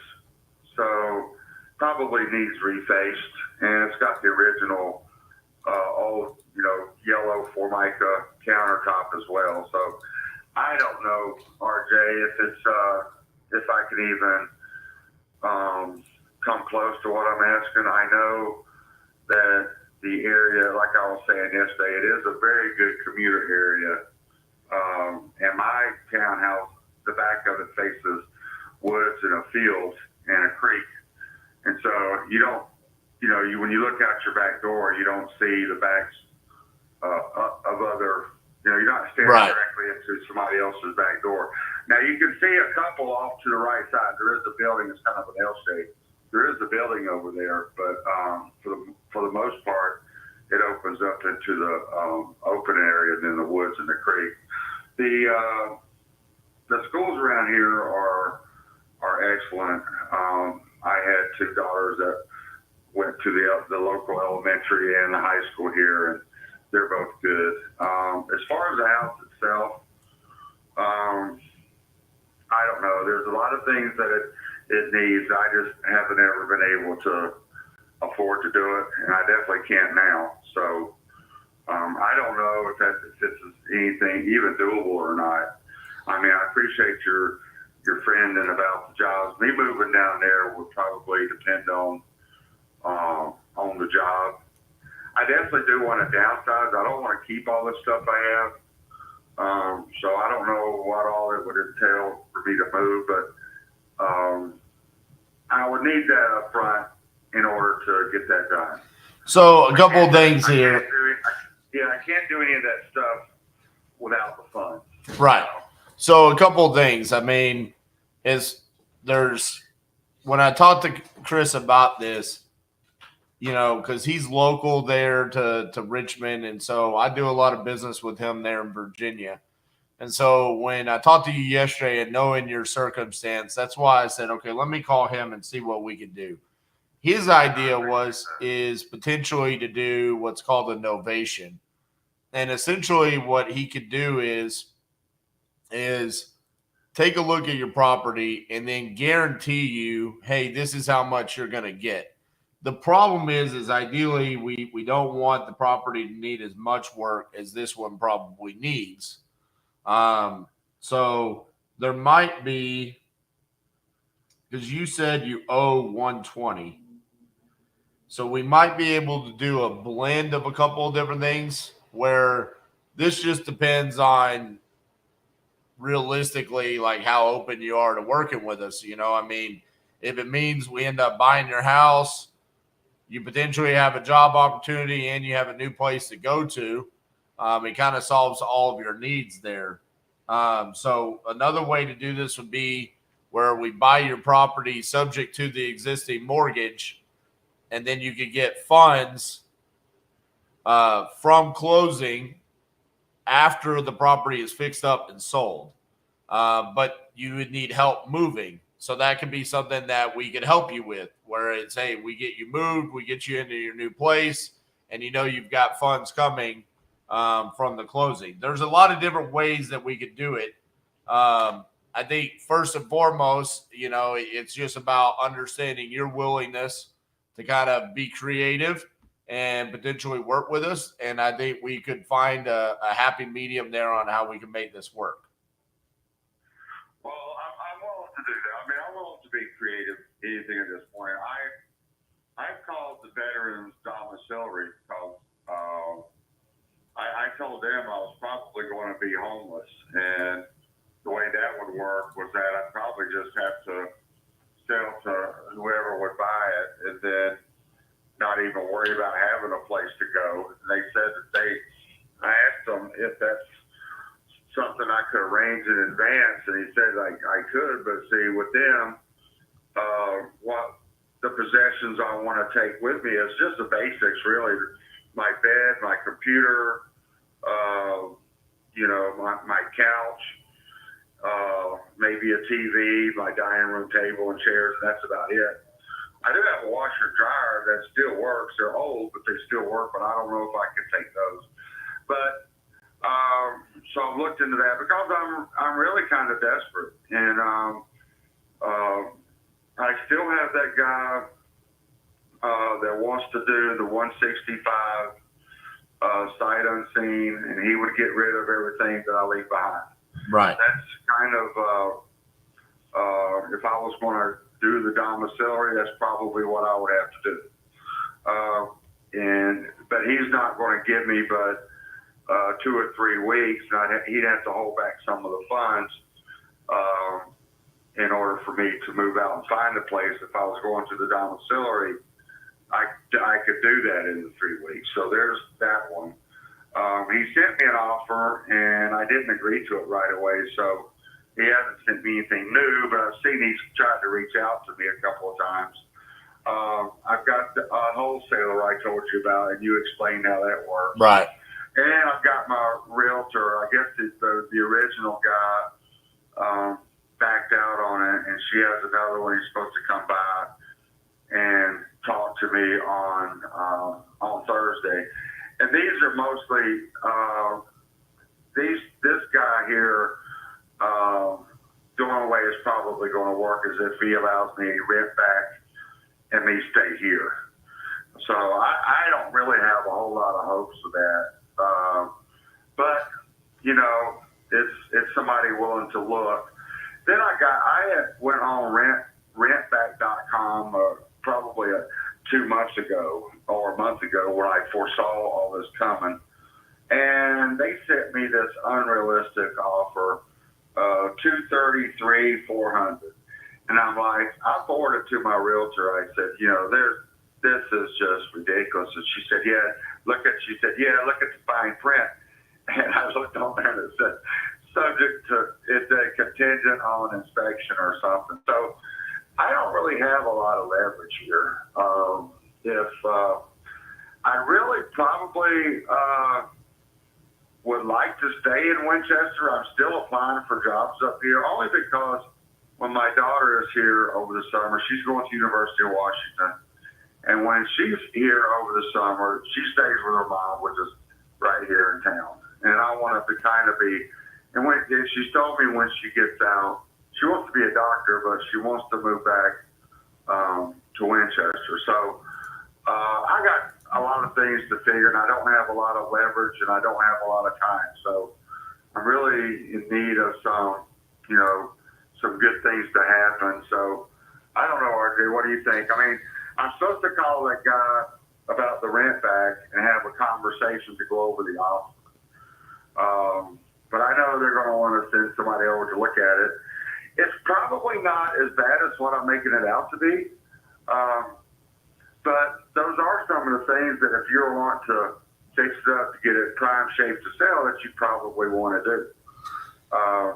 Yeah, I mean, I'm thinking that 233. I mean, I think that's like full market value. You know, I mean, that's not realistic, right? And I didn't really consider it as such. But I tell you what, you know, they're starting high, right? We're starting to, you know, I had to make an appointment to talk to a guy tomorrow at 4. That was his only time. And so they're starting high. So if they come in and they knock, you know, 40,000 off of it, it's still probably more than I could get anywhere else. Agreed. You know? Agreed. And it also set a provision for a 54-month rent back. So if, you know, this, you know, even though the original price I think is too much, you know, I don't know, you know, he might say, I don't want to even mess with it, you know. But I at least owe it to myself to listen to him and say, okay, you know, I know the offer's not going to be that much, but if you want to come look and give me a revised offer with a rent back deal, I'd be more than interested. Because like I said, if even if he come back 50,000, well, not 50, but yeah, I mean, even 50,000 is close to 185, and it's not going to take 50,000 right to fix this place up. I was thinking with the cabinets, the flooring, the refrigerator, which I don't know, the refrigerator is probably $1,000 maybe, and then the AC. The AC is probably, I don't know, 7,000 to 8,000. And then the floor, I don't know. I mean, I don't think flooring is that expensive anymore, but I just have never done it and I don't have any idea. It depends on what you go back with. You know, I mean, with this type of home, I'd probably go back with a luxury vinyl plank instead of putting carpet and you know, something in the kitchen. That way you could just put it in the entire house. Because it's vinyl and it looks nice. It looks like wood.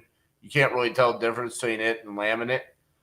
Well, the living room has original wood floor, real wood floors. Right. That one little area. So I don't know if that will really that'd be more expensive. Because wouldn't you have to take up the old wood, or is that? It just depends. I mean, it depends on what shape the wood's in. If you always want to leave hardwood, right? You don't want to get rid of it because you can just sand and stain it if it needs repairs. Yeah, and I think it might need a little bit. It probably hasn't been done since I lived here. It's been 10 years, you know, and I've had kids and had stuff spilled on it, stuff I've never really. Right. I mean, I've mopped it a couple of times, but that's it, you know. But the carpet. You know, you could probably put, you know, some decent carpet in it. I don't know what buyers look for. At the time, I was just tickled as shit that I could afford it, you know. And it does have a full basement. It's got a lot of storage space. Right. And so that's another, it's not finished, but that's another selling point. There's a walkout basement door that, when I first moved in, we had a big rainstorm, and a little bit of water got down into the basement floor, just on the floor. And I'm like, well, shit, where, you know, it's coming from outside. What it was, when they built the place, they put like, you know, you got like several steps, then it goes down into a hole where the door is. Yep. You know, and they didn't really put a big enough drain. And my neighbor had these bushes that were some kind of, I don't know, they're tall as crap, but he called them some kind of rose. They don't really look like roses, but, you know, they don't have thorns and stuff, but they put out a lot of flowers, and they're constantly, when the flowers bloom, the little petals and stuff, what they were doing, it was falling down in there. And so I had to snake it out, and I did that, and what I did is I put some boards up to cover the steps because to keep those petals and leaves out. And that pretty much settled it. Now the HOA made them cut down those bushes. So the boards are still there, but the problem is not. And you might have to snake it out, but it's not like it's a major flood problem. It was just that when it was raining really hard and overwhelmed that drain, and it will wash all the leaves down to the drain, and then the water didn't have no place to go. You know what I'm saying? Yep. But you know, it'd probably be safe to snake it out. And they wanted me to fix my wood fence in the back, but I'm not going to. I just want to take it down. But the HOA was on to me about that. I told them I didn't have the resources, you know, and I couldn't do it myself. So does that need to be fixed? Well, I would take it down. The fence is old, and you could take it down. The only problem with that is the main holdup for that is these people. I think there were people, not the ones before me, but the ones before that. But what I understand is that, pardon my French, but a couple of dykes lived here, and they put up these flower pots made out of like landscape timbers, filled them with dirt, and they butted it up right up against the fence. So in order to really tear the fence down, you got to take those things down too, and you got to find a place to put the dirt. But you could take the dirt down the hill, by the woods and stuff. Is what we did for one of them, because we had a tree we wanted to take out of there. So I know what that's like. But so I don't know. You could probably get a landscape crew to do that for $500. I had one told me $600, but I didn't take them up on it. I thought that was a little high. And then a friend of mine and his guy came over, and they said $380. So I'm thinking if you want somebody, a name or something to come do it, it'd probably be about $500 because they got to take the wood off and haul it away, and then because there's no rule saying you got to have a fence, and it's only on two sides. The other third side borders my neighbors, so that's pretty much you can't really take his joint fence down, but gotcha. Anyway, that's the story about that. So explain this job down there again, because what I was thinking, it was running through my mind with my daughter. She wants me to be happy. She wants me to be safe. And that's what I want. I with all my health problems, RJ, I don't think I want to live like to 80 or nothing like that. But, as long as, what I could do when she comes to visit over the summer is probably, I don't know what the hours of that job would be, but I could probably make the drive up, say like a Friday, and, stay the weekend and head back Sunday after we go to church together or something like that. Because when she was here over the holidays, she was mostly all about her friends anyway. It was hard for me to get any time with her. Because she's just at that age, different age, they don't want to be around old folks. And plus she's at her mom's, which I can't just go over there and hang out.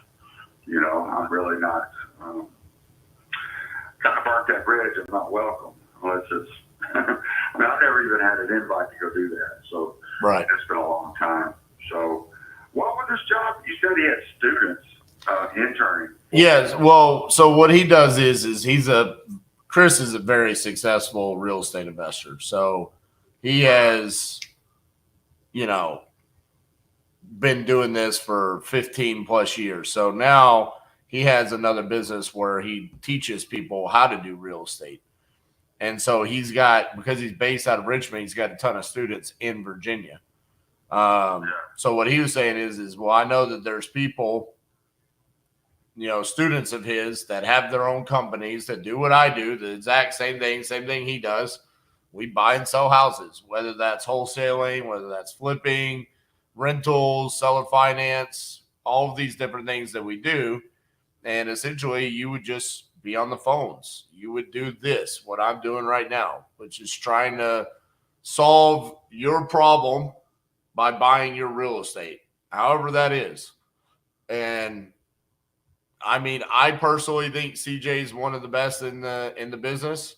So if he has students that are looking to get somebody that's good on the phones, I think, like I told you yesterday, I think you could be good on the phones. I think you could do it, and you can make really good money doing this. So I know that you have your physical limitations, but there's no physical work with this. I mean, I literally just sit at my desk all day and I'm on the phone. That's what I do. And so it's basically sitting at a computer and talking to people. Well, that's definitely something I could do. Now, I would be learning all the ins and outs of real estate. Yeah, I mean that's up to the people that would hire you. They're good. Everybody that I hire for my company comes in with basically no experience. I hired a 19-year-old kid. I've got a couple. Almost everybody in my company now is in the early 20s. We got a couple of older people, but everybody's in the early 20s.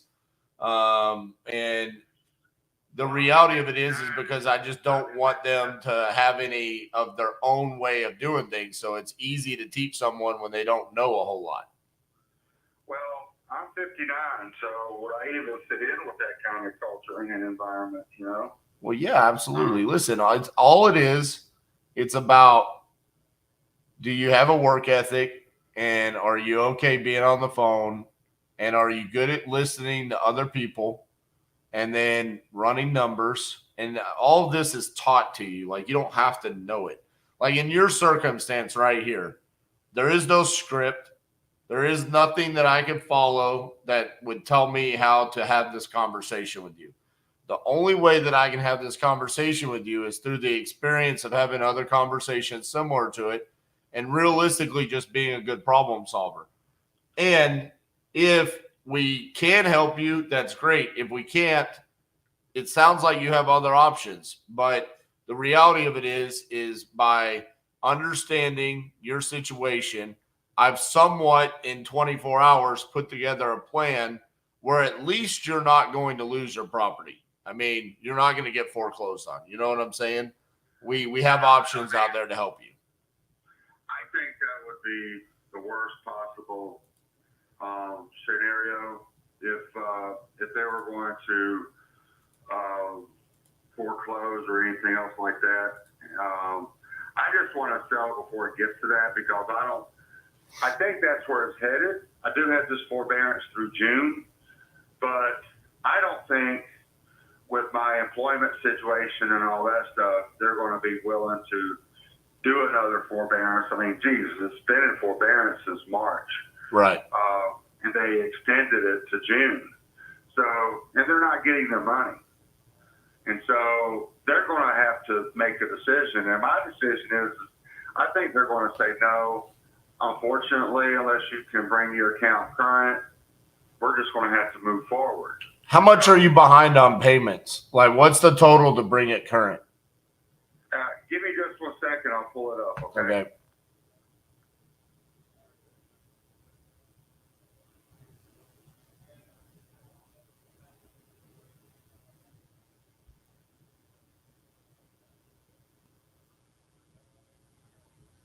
Can you hear me, RJ? I can hear you. Yeah, I'm having okay, so I couldn't really hear you. What I don't want to do, also, see, I'm down to about $2,000, and I still got to buy food. I got to pay my electricity. I got to pay my internet. I don't know, and my car insurance, because if I can't pay my car insurance, I can't drive. So I'm also in a crunch unless some miracle happens and somebody offers me a job. So I really need the money, you know. But let me pull up my account, okay? Okay.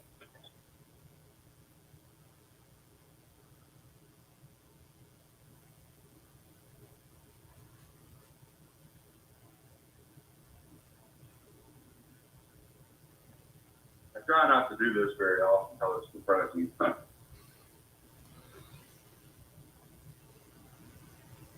I'm really kind of anxious about this guy tomorrow with that high offer I got. So if he wants to come look at it, I don't care.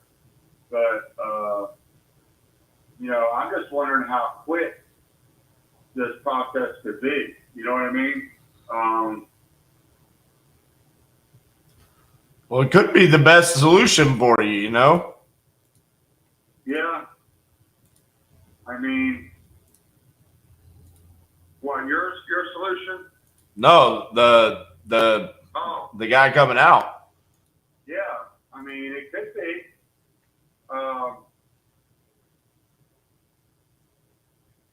You know, I can't even get to the one.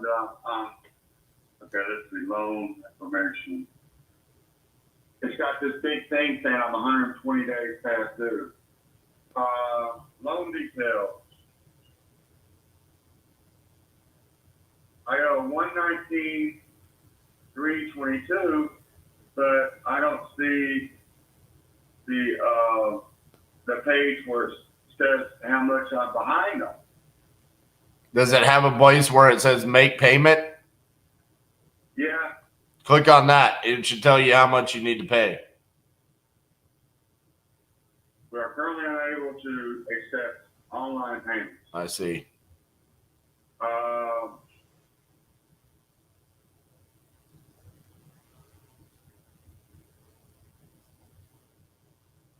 That's all right. I wonder why it won't show that main page anymore. See, it just shows me they're getting ready to, they're not going to work with me.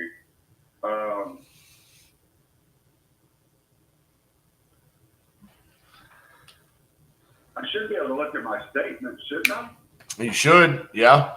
You should be able to. There should be a place for you to download a statement for sure.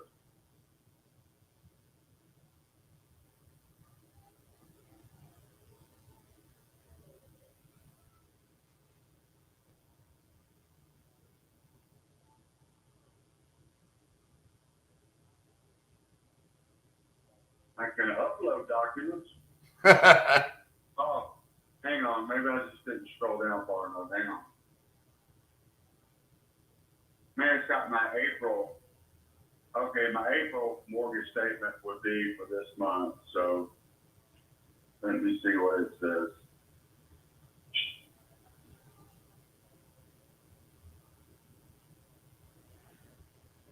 All right. So amount due is $36,1075, and that was due May 5th. So 3,600 and $10.75. Yeah. Okay, it's not too bad. Okay, let's do this, Jeff. Why don't you meet the guy tomorrow? See what he says. If he's not a solution for you, let's talk tomorrow and let's explore the possibility of us doing something creative where we can put money in your pocket, get you in a better position, and relieve you from this burden. So you can have some money in your pocket because, like you said, you're getting down to it. And there's... I'm getting down to where I'm going to have to drive myself to the VA hospital and say, hey, I don't have money to eat. I don't have electricity to look for work. I don't even have money for my phone. And then I don't know what would happen after that. So I'm getting down to that, or else I can go. I don't want to say this because last I did, somebody arrested me, but or else buy a gun and just call it end of the line. I don't want to do that. I've got a daughter that I'd really like to see her. You know what I mean? It's sometimes I get don't think anything if I get choked up when I'm talking about this. It's just that the stress right now is unbearable. And, my realtor's got that guy that wants to come by and look Thursday afternoon. I said, well, will he give me any feedback? She says, I don't know, he might, but he'll probably give it to her. And I'm getting kind of pissed off at her. She's kind of acting like, I don't know, like she's getting kind of weary of me. But if you want me to touch base, I don't talk to that guy tomorrow until 4 o'clock. Okay.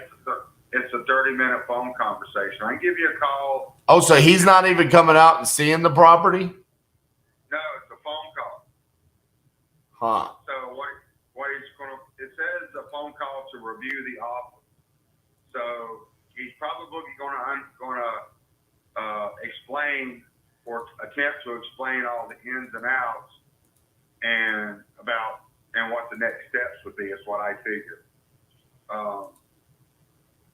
Because this will be a first. I got an email. I haven't talked to anybody yet. I had to set an appointment to talk to them. And then my realtor's got her second. I guess the other guy bailed on me, but she's got another guy that wants to come. She wanted him to come by today. And I told her it was a little bit too short a notice. I was waiting on some people to reach out for some jobs I applied to, but I did go ahead and set that for Thursday at 4 o'clock. So if you want me to just hold off and call you Friday. Yeah, let's do that. After I talk to both of them, I told my realtor about you. I told her that, I said, you asked me, has anybody come up with a plan? And I said, no, not really. they said what they could do and what they couldn't do, but not a comprehensive plan. And I said, and I told her in no uncertain terms, I said, including you. She goes, well, I'm the realtor. It depends on the buyer. I said, well, exactly. And so these are all people that have talked to me about buying. And I said, if he's willing to come up with a plan and work with me of something, I'm going to be all ears. So I've tried to be transparent with everybody I've dealt with. Well, I'll tell you this, Jeff. You're a pleasure to speak with. I think you far underestimate yourself.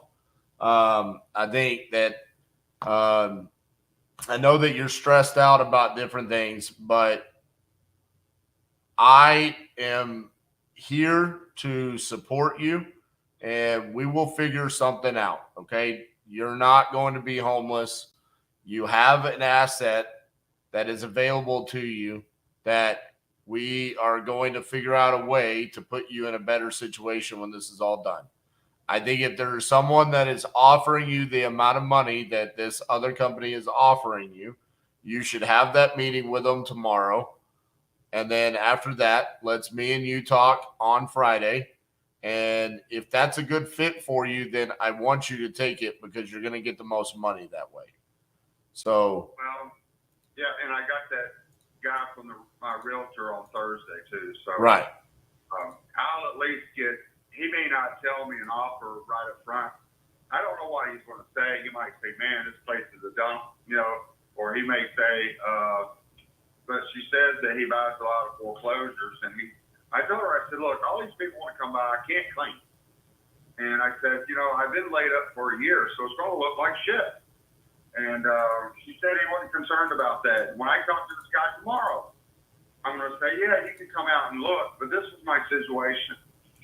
And, that's another thing. I don't want to tip my hand and tell this guy I'm desperate. Because I'm going to tell him, I'll say, I've got some folks I'm working with because I don't want him to think I'm solely dependent on him. He might try to cut $60,000 off the offer, Right. So I'm gonna try to play it as strong as I can and say, well, listen, I got people that'll buy it, and I've got the domiciliary I could go to, and I could just do that, and they're willing to get rid of all my stuff for me. That's really not the case, but I could lie to them and tell them that, Right. Well, listen, man, you have those meetings. Let's see what's going to happen. Let's touch base on Friday. Okay. And we're going to get this figured out, but don't let this stress you out too much. All right. Cause we're going to figure it out. Yeah. If I was to move to Richmond, I'd want it to be a small place on one level, without steps. Right. And I don't know. That's jumping ahead, but regardless, I mean, honestly, none of that matters. We can figure all that out later. It's more just figuring out what we got to do with your current house. Yeah,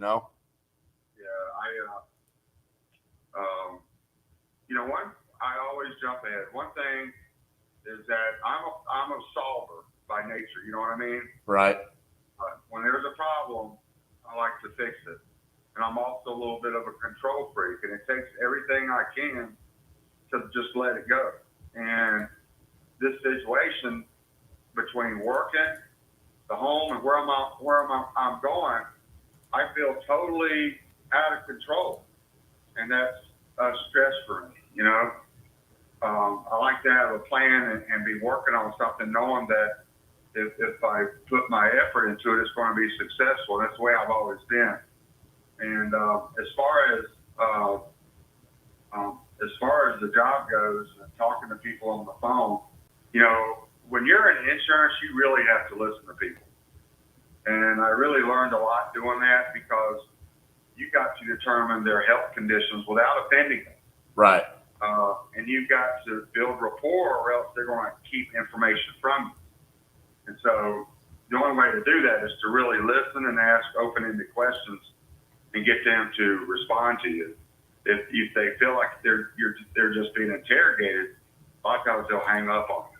So I do know that much about home sales. It's the exact same thing with real estate, man. I mean, that's why I told you. I think you would be great at it. So. Well, who knows, man? I'll touch base with you Friday. Hopefully, maybe sometime early during the day. I don't know when the realtor will get back with me with that guy's feedback. So maybe after I talk to her, I'll give you a call. If she's being lackadaisical about getting the feedback from her, then I have to be Monday. Okay. I think I'll be, but either way, what I'll do is I'll tell you either way on Friday. I'll reach back out to you and say, hey, this is what the guy on Thursday said.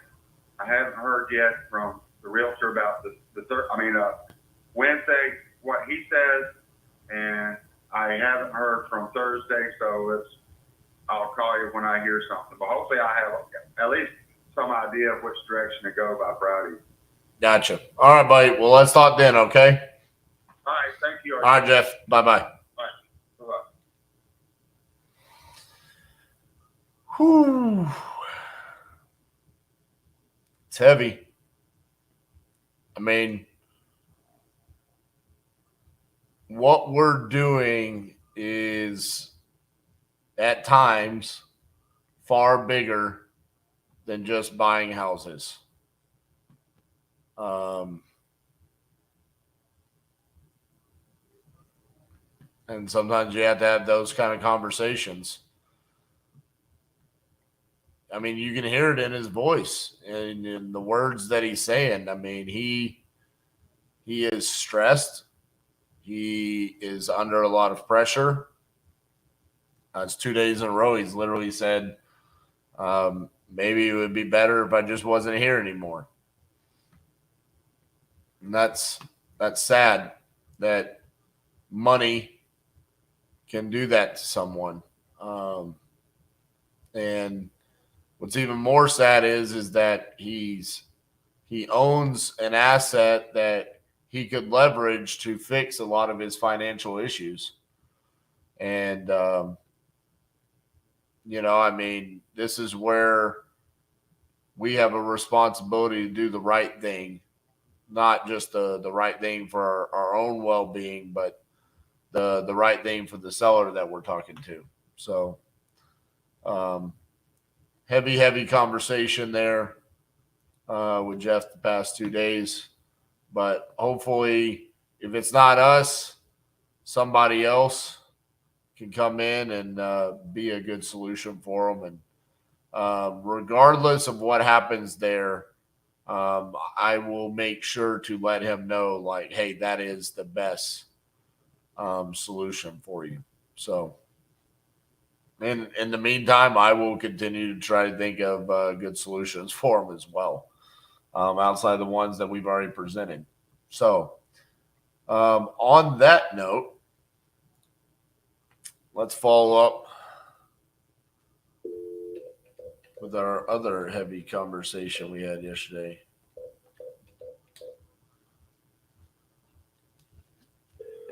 Thank you, Isaiah.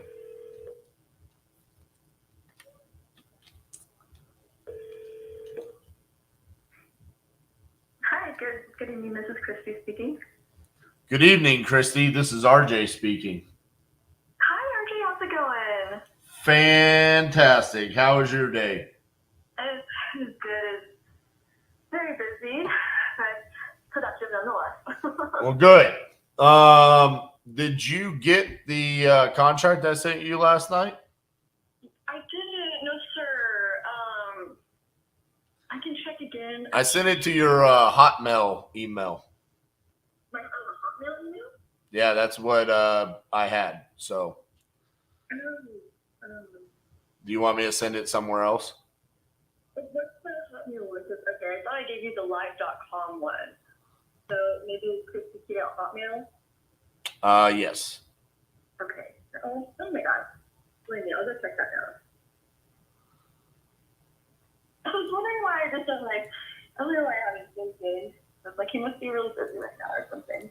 No, I stayed up here last night and filled out those 7 fill in the blanks and sent it over to you. But it lets me know when people view it and I never got the email that you viewed it. So I was like, well, it either went to spam or I had the wrong email. Here it is. I just got it from RJB, right? Yes, ma'am. Okay. Thank you so much, by the way, and I really appreciate it. I was thinking a lot about what you said regarding like wanting to really get the most from this home, you know. So I would still be open to explore like any creative options that you have so that we can get the most value from this home. In addition to that, I am going to probably be wanting to utilize some of the funds to purchase like property, whether it be like a land, something that maybe I can get a low price and will increase in value, because you know your stuff. So we can even sell you something. Exactly. Yeah. So it's funny you bring that up. Let's look here. Let's look and see what we got while you're reading over that 2-page contract. So would you want land or would you want to buy like a house, like a rental property? Maybe what do you suggest? Which one would require the least amount of maintenance, do you think? So like give me a high return. Which one's going to require no work? Let's see here. So we've got currently, this is what I'm looking at my system right here. We're selling. We've got a mobile home in South Carolina. We got a rental property in Birmingham, Alabama, a vacant lot in Little Rock, a piece of crap in McAllen, Texas, a flip in Scappoose, Oregon, Chandler, Texas on the lake. That could be like an Airbnb, but it needs a lot of work. Seller finance deal in Detroit, Michigan. Well, none of these are good fits. You don't have anything in Texas? Yeah, we got Chandler, Texas. We've got McAllen, Texas. We've got, let's see, what else do I have? And it sounds like you're both a realtor and an investor, right? That is, well, I am not a realtor. I'm the investor. My partner Cassie is the realtor. Okay, and do you also provide y'all's own like loans and financing and stuff? We have a lender that we could provide you. His name is Jeremy. So Jeremy's based out of Phoenix, Arizona. And so all of the deals that we've ever done in Phoenix, we did with him. And he was a realtor to start off with. And a while back, he became a lender. And, man, it's really taken off for him. And that's like his kind of calling now. So he has a lot of creative solutions as far as, I mean, he's got loans now with 40 and 50-year amortization, different, down payments, all kinds of different structures that he can do there. So there's all kinds of opportunities there. We're getting a deal in Mineral Wells. That's probably going to be a pretty good deal. Nothing around you, just because the Austin area is kind of crazy. I mean, I don't know if you know that or not. Oh, yeah, I've been here since 2012, so I've definitely seen all of the development and everything going on. Yeah. So, are you able to look at that contract? Let me know if you got any questions about what I wrote up there. Could we go through it briefly? And I'd like to explore some options where we'd be able to kind of maximize the home value for what it's worth. I think around $600K. Yep. And work from there. Okay. So going over the contract, it's pretty straightforward at the beginning there. The date that I wrote it up, you're the seller, my company's the buyer. Subject property is your house. The legal description, that's just what they put down to look up the title on your property. So that's just basically breaking down what subdivision and the lot and block number, right? purchase price, which is the price that you forced me to send over to you. This is an all cash transaction. Purchase price is net to seller. The only thing that would come out of that is anything that you owe on the property. So your mortgage, prorated taxes, if you had any liens or anything like that. All of the expenses are we're paying for that. The acceptance, obviously, I just put down a date. I knew you weren't going to actually sign this, but I just put, it becomes void if it's not signed by May 12th. Normally it takes us about 30 days to close, so I put June 9th as the closing date. Title company we use here in Texas is Fidelity National Title. Pictures and access. This is essentially just us saying, hey, we need to come out there. We need to gain access because we're buying this sight unseen. We need to come out. We need to look at it.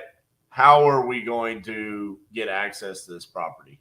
Now you live there. This is more for like if someone were selling us a vacant property, because we buy a lot of vacant properties and tenant occupied properties. In this case, because you live there, we would just schedule time with you where we could come out and see it. Inspections. This contract is contingent upon the buyers and our partners' inspection and approval of the property prior to transfer of title. So again, it's contingent upon you have to let us come out and look at it. You can't say, hey, you signed a contract to buy it, never let us see it and force us to buy the house. And I did have I'm not sure if I told you yesterday. We talked about a lot of things, but I did have an inspector come out here about a month and a half ago, and I do have that inspection report. Perfect. If that would be helpful, or if you want a new one, I don't know. But I mean, the home is basically in the same, if not better, condition. Yeah. So when I say inspection, that's not necessarily like us hiring an inspector. It's more like, hey, we just it's kind of a funny word, It's like, no, we just want to inspect it ourselves, not hire an inspector. But yeah, I mean, that would be great. Most sellers do not have that. Renegotiation based on conditions. So this is just our right to come back to you after we inspect it and saying, hey, we said $420,000 because you said the house is in great condition, but I got out here and it's a shithole, so I need it for $350,000. You can either say shove it and we terminate, or we send over an amendment and we change the price, or we come out. Pleasantly surprised. Exactly. So I'm not worried about that. This is more of like when someone says, hey, I've had a tenant in the property for 15 years and it's in great condition. And we say, okay. And then we go out there and it's not in great condition. And we're like, yeah, I don't know if you know this, but your tenant's been living there for 15 years and have destroyed the place. That's more what this is there for. Wow, that must be like a kind of a tough situation to go through. If I was that homeowner and like tenants did that to my home, I think that's part of the reason why I didn't get like a bunch of roommates in here and stuff, is because I really, really love this home and I don't want getting. You know what's hilarious about you saying that? Yesterday when I got off the phone with you, Cassie, my partner, she said she reminds me so much of I can't remember her name. We refer to her as the lady that sold us the house in Denton, Texas. So that's a nice area. That's in Dallas. Yeah, well, that's why it's where I went to school, North Texas, right? So, so she sold us a property there, and what happened is a young lady worked for me, and she was a cold caller, so she was just calling people all day long. And she came in and she said, hey, my baby daddy lives in this house and the owner wants to sell the property. Do you want to call her? And I was like, yes. So I call, and she had had 5 college guys living in this house for 5 years. Oh my gosh. And so she was like, yeah, the house is in great condition. Well, of course, I knew it wasn't because my employee dropped the kid off at the house every single morning. And she's like showing me these pictures, and I'm like, ma'am, I don't know if you know this or not. Now, you're not like that, but you sound like her. And so I always do my calls on speakerphone. So Cassie walked through my office a couple times and she heard you. And so she was like, she reminds me so much of her, and you do. But yeah, she was devastated. She wanted $375,000 for her house, and I think we ended up buying it for $250,000 because we literally went out there and we showed her like it needed all new bathrooms, all new kitchens, all new flooring, paint everywhere, like everything was destroyed, and she was heartbroken, but she understood, you know. So, okay, under encumbrances, earnest money. We put down $10. That's just to make it a legal binding contract. Honestly, I despise earnest money deposits more than anything. It's such a point of contention with some people. My thing on earnest money is I'm not going to put a ton of money to sit in a title company's escrow account because you're not going to see it, and it's just a waste of my money sitting there. So, risk of loss. This is essentially if your house burns down. I'm not for, or no, hold on. This is, I'm accepting it as is. So I'm not requiring you to do repairs prior to me purchasing it. Okay. Prorations, the property taxes would be prorated. So if we closed in June, you're going to pay 6 months of property taxes out of your proceeds. Defects. This is what I was just talking about. Okay, can you tell me the property taxes? I still need to learn a bunch of like tax stuff about like selling a home and like the tax implications of that. So can you tell me the tax part you just said again, please? So on property taxes, if we closed in June, you're going to pay the property taxes from January of 2023 until the closing date of when we close, because that's when you owned it. So essentially, they're going to debit that out of your proceeds, and they're going to give me a credit for it because you're not actually technically paying them because you don't pay the taxes until next January. So they're giving me a credit, they're debiting it from you, and then I have to pay them next January if I own the house. Okay, so for like in terms of like financial money management, should I put aside additional money to be able to cover the property taxes? No. I'm going to be no. No, because right now your money is sitting in an escrow account with your mortgage for your property taxes. Okay. So this is just literally, it's like, you remember your settlement statement when you bought the house? I think so. You could go look at it. On there, it will show you where you probably received a credit for property taxes when you bought it. So let's see here. Your property taxes are like $8,400 a year. So if we close in June, it's going to take $4,000 out of your proceeds. But you've got that $4,000 sitting in an escrow account already. So that would be refunded back to you. All right, that makes sense. Okay, defects. So this is, you're selling me as is, where is.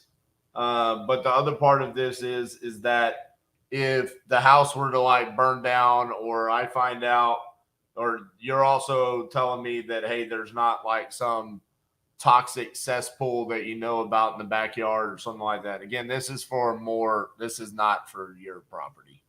And also this is, in the case of if your house were to burn down while we're under contract, you can't still force me to pay the same amount as what we agreed to because the house burned down.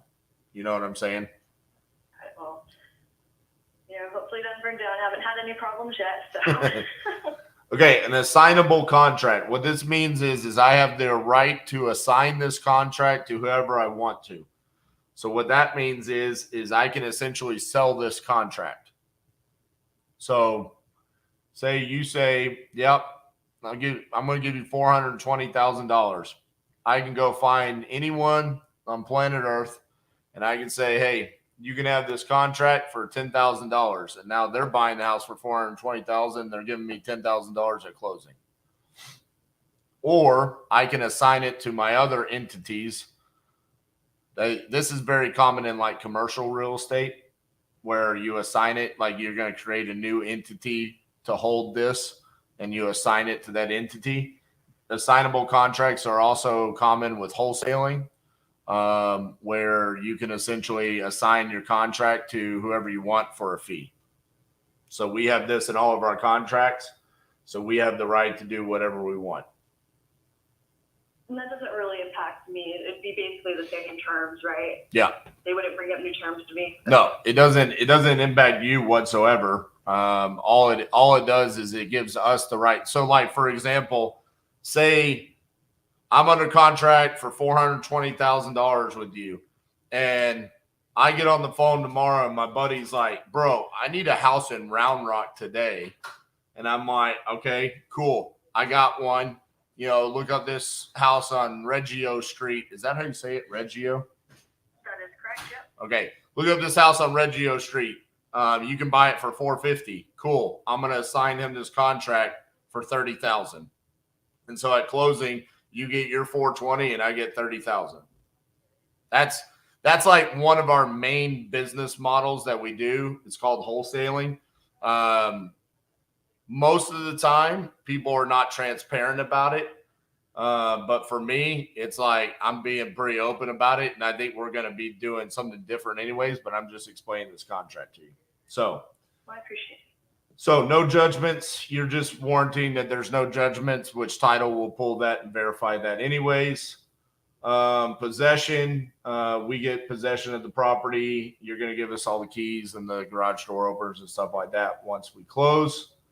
There's no other agreements. The governing law of this contract is in Texas, and time is of the essence. So with this, we have the ability to automatically extend this contract by 5 days if you don't have the ability to perform. So where this happens is like maybe there's a title issue, if there's like an error or something like that where you couldn't close, we have this contract automatically extends. So for example, the reason why we have this is in the case of if a seller is trying to make it where we don't perform, but it's really because they don't perform, they can't sue us because of that. So that's pretty much the entire contract right there. All right, it's very, you described it very well. It's very easy to understand. So it's not one of those like huge, long, like 10-page contracts, bunch of lawyer lingo. It's like, gotta be an attorney to understand it or something. No, it's funny because, you know, sometimes I send this off to people and they're like, okay, well, I'm going to have my attorney look over it. And I'm like, it's really only 2 pages. Like we could go over it together right now. But anyways, so as far as your situation goes here, so you want to talk about some of the more creative, which one was kind of tickling your fancy there last night when you were thinking about it? I was literally thinking about it like last night. Like I went to sleep and I just like randomly woke up and started like thinking about, you know, the deal that we were talking about in our conversation and everything. Right. And I think that like you're completely right. Like being able to get the most value out of this home for like what it's worth.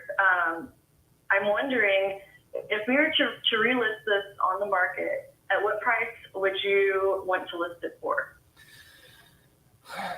So it's funny you asked this because I wanted to have this conversation with Cassie yesterday. I personally would want to list this less than 600, but more than 550. So somewhere in that range, 575-ish. Maybe we could go up into the 590 range. I feel like maybe we should be a little bit more conservative because what has happened with interest rates and the market, and maybe this market really has softened that much from when that house across the street sold from you. But realistically, when we're looking at comps and like we look at the house that's listed for 510, just right around the corner from you, it's like you said, it's not near the quality of what your house is. It wasn't built by the same builder. It doesn't have the high ceilings, you know. I mean, it's just, and it's on the market for 510. So we have to be higher than that. You know what I'm saying? Mm-hmm. So I would think aggressively for both of us and being involved, 575. Yeah. Because there's a home, pretty nice home in the area. I think it's similar to mine. I think we had the same home builder. It sold for 575. Exactly. In January. So. Let me see if I can broaden out my comps here real quick and see if I can find that one. And I did. I actually looked up what's going to be happening with all the forecast for the interest rates and stuff. So apparently, this year they're going to stay probably around the 5, and then next year down to lower 4s, 4.2, and then next year down back to 3.25, in the 3s. So real quick, not to ignore you, but we have a house on Sophia Place. It was 3,200 square feet, so a little bit larger. Same year built. Same bed and bath count. Not 2 stories, so 1 story. Sold for $640,000. When did that sell for $640,000?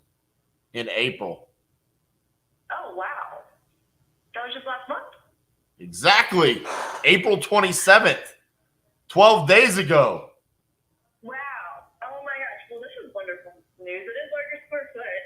I mean, it's still probably a really nice home though, but that's wonderful news to hear. I speak to these other realtors and they try to convince me that my home is the same exact home as all the other homes. You know what I mean? I'm just that's not true. They try to do it for low. So then here's what's funny about this, okay? 2,700 square feet right next to Sophia. In January, sold for $480,000. Okay, so probably 4 or 5 houses apart from each other. Massive price difference, but 120 days apart, right? What was January? If it sold on January 9th, that was right in the middle of what did I tell you what was going on? It was dead in November and December. That property was on the market for 33 days. So they listed in December. The 633 was on the market for 105 days. So it was on the market for a while. But it looks like it was potentially a flip. It looks like someone bought that for $245, fixed it up, and then flipped it. Let's look at this one. Okay.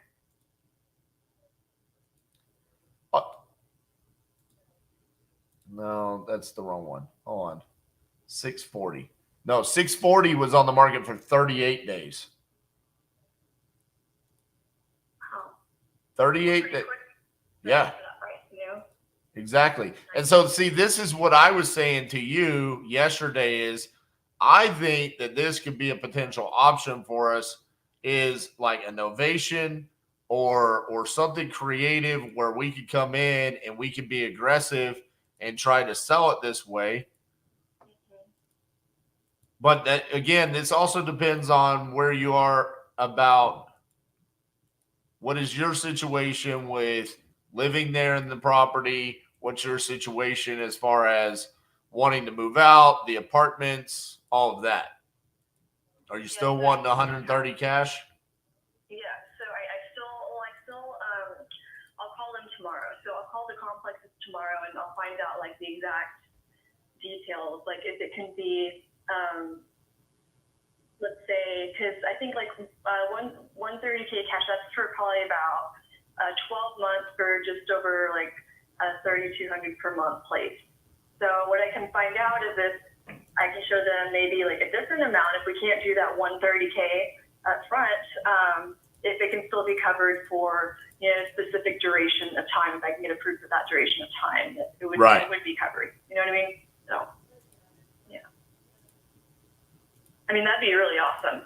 And I know, like you mentioned, it's nice having, like, you know, furniture, you know, some furniture in here and stuff. I don't mind leaving some of my stuff behind because I'm moving into like a one bedroom.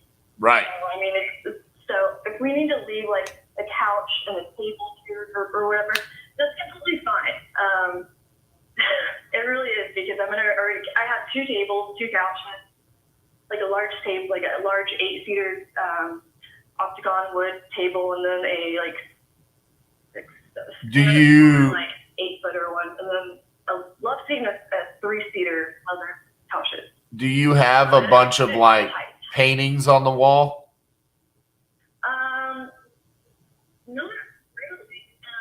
I tried to utilize like command hooks and stuff that also wouldn't put holes in them. Right. I have some paintings. Like I have some paintings that I did myself from Painting with a Twist, and then like handmade, and one from my friend that he made for me, and then just like a simple flower, like nothing like too huge and dramatic, really. And I had like a nice mirror up here. It's more about like, hey, if you put a bunch of holes in the wall, can we just leave those until the house sells and then we can remove it?